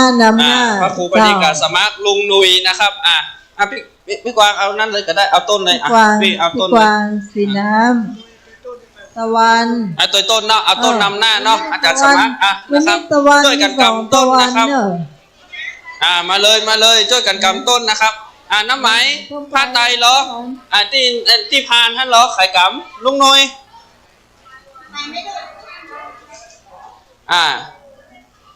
มาเนอร์จะได้เริ่มพิธีกันแล้วนะครับไปอันนี้ไปแห่ด้วยเนาะอันนี้ของเขาไปแห่ด้วยเนาะน้ำไหมเนาะไออย่างก็ไอ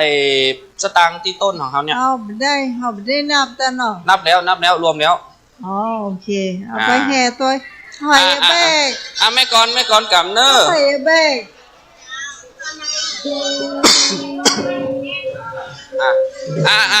ต้นนำหน้านะพี่นำหน้าเลยเนอต้นมาตั้งหน้าอาจารย์สมัครมาตั้งหน้าเลยเอาเลยมาเลยสัตาเขาตัวหลังม้วนด้วยกันนะครับม้วนด้วยกันปีหนึ่งมีเตื้อหนึ่งนะครับม้วนมาถวาย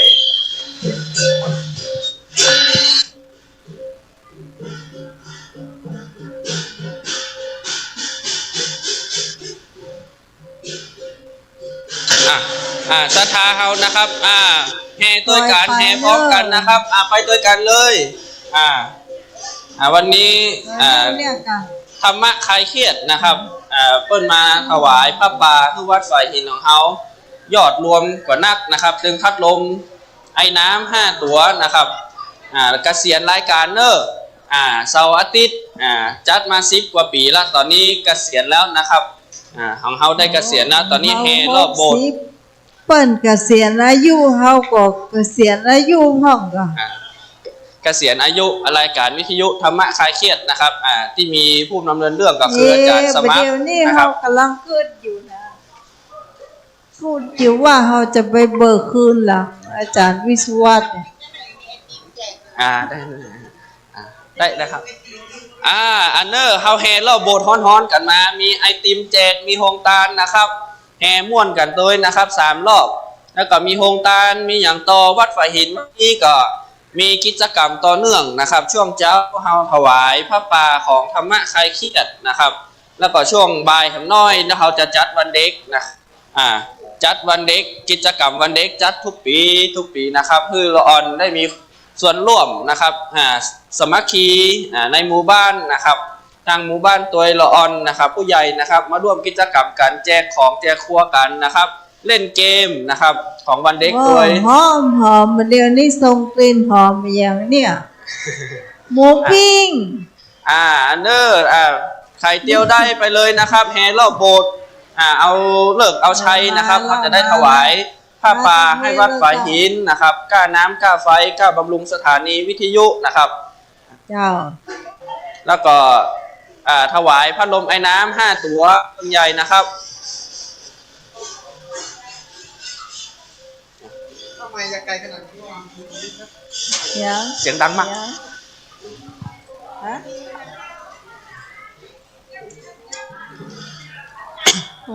ตอนนี้พิธีกำลังแห่รอบโบสถ์กันอยู่นะครับรอบที่2แล้วคนนักคนหลายแห่ตัวกันนะครับพี่สมณินเจ้าเอาล่ะไปแห่กันรอบที่ตะได้ล่ะรอบที่2เนาะรอบที่2แล้วเปิ้นก็กำลังแห่ม่วนงานสันเล้าเนาะสดาญาติโยมม่วนอกม่วนใจบ่ที่เปิ้นแห่ผ้าป่าวันนี้นะเฮารอคอยกันมาเป็นปีพุ่นลูกไปครับ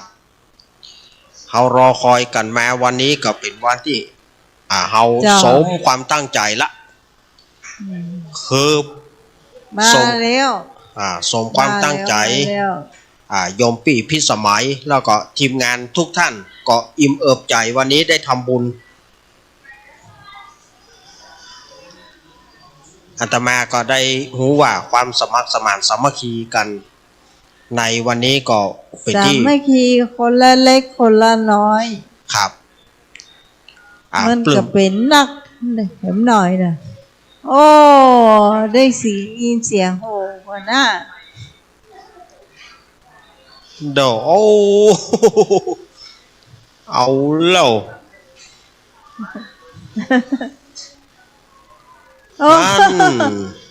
โอ้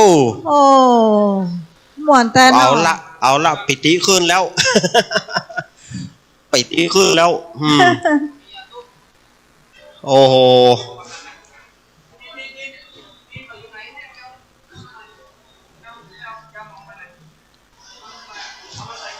โอ้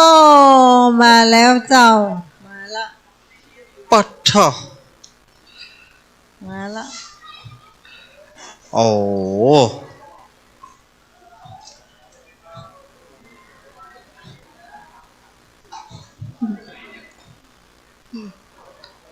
สมกับความตั้งอกตั้งใจเอารอคอยกันมาเจ้าตั้งอกตั้งใจกันแต่มาด้วยใจศรัทธาญาติโยมมาด้วยใจมาด้วยแรงศรัทธาแห่งรายการธรรมะคลายเครียดที่เราได้ฟังแล้วก็วันนี้เป็นถือว่าเป็นวันอำลาอาลัย เป็นวันอำลาอาลัยคืนนี้ก็จะเข้ารายการรอบหนึ่งครับเพื่อแจ้งกับคุณผู้ฟังที่อยู่ตั้งเจ้าครับ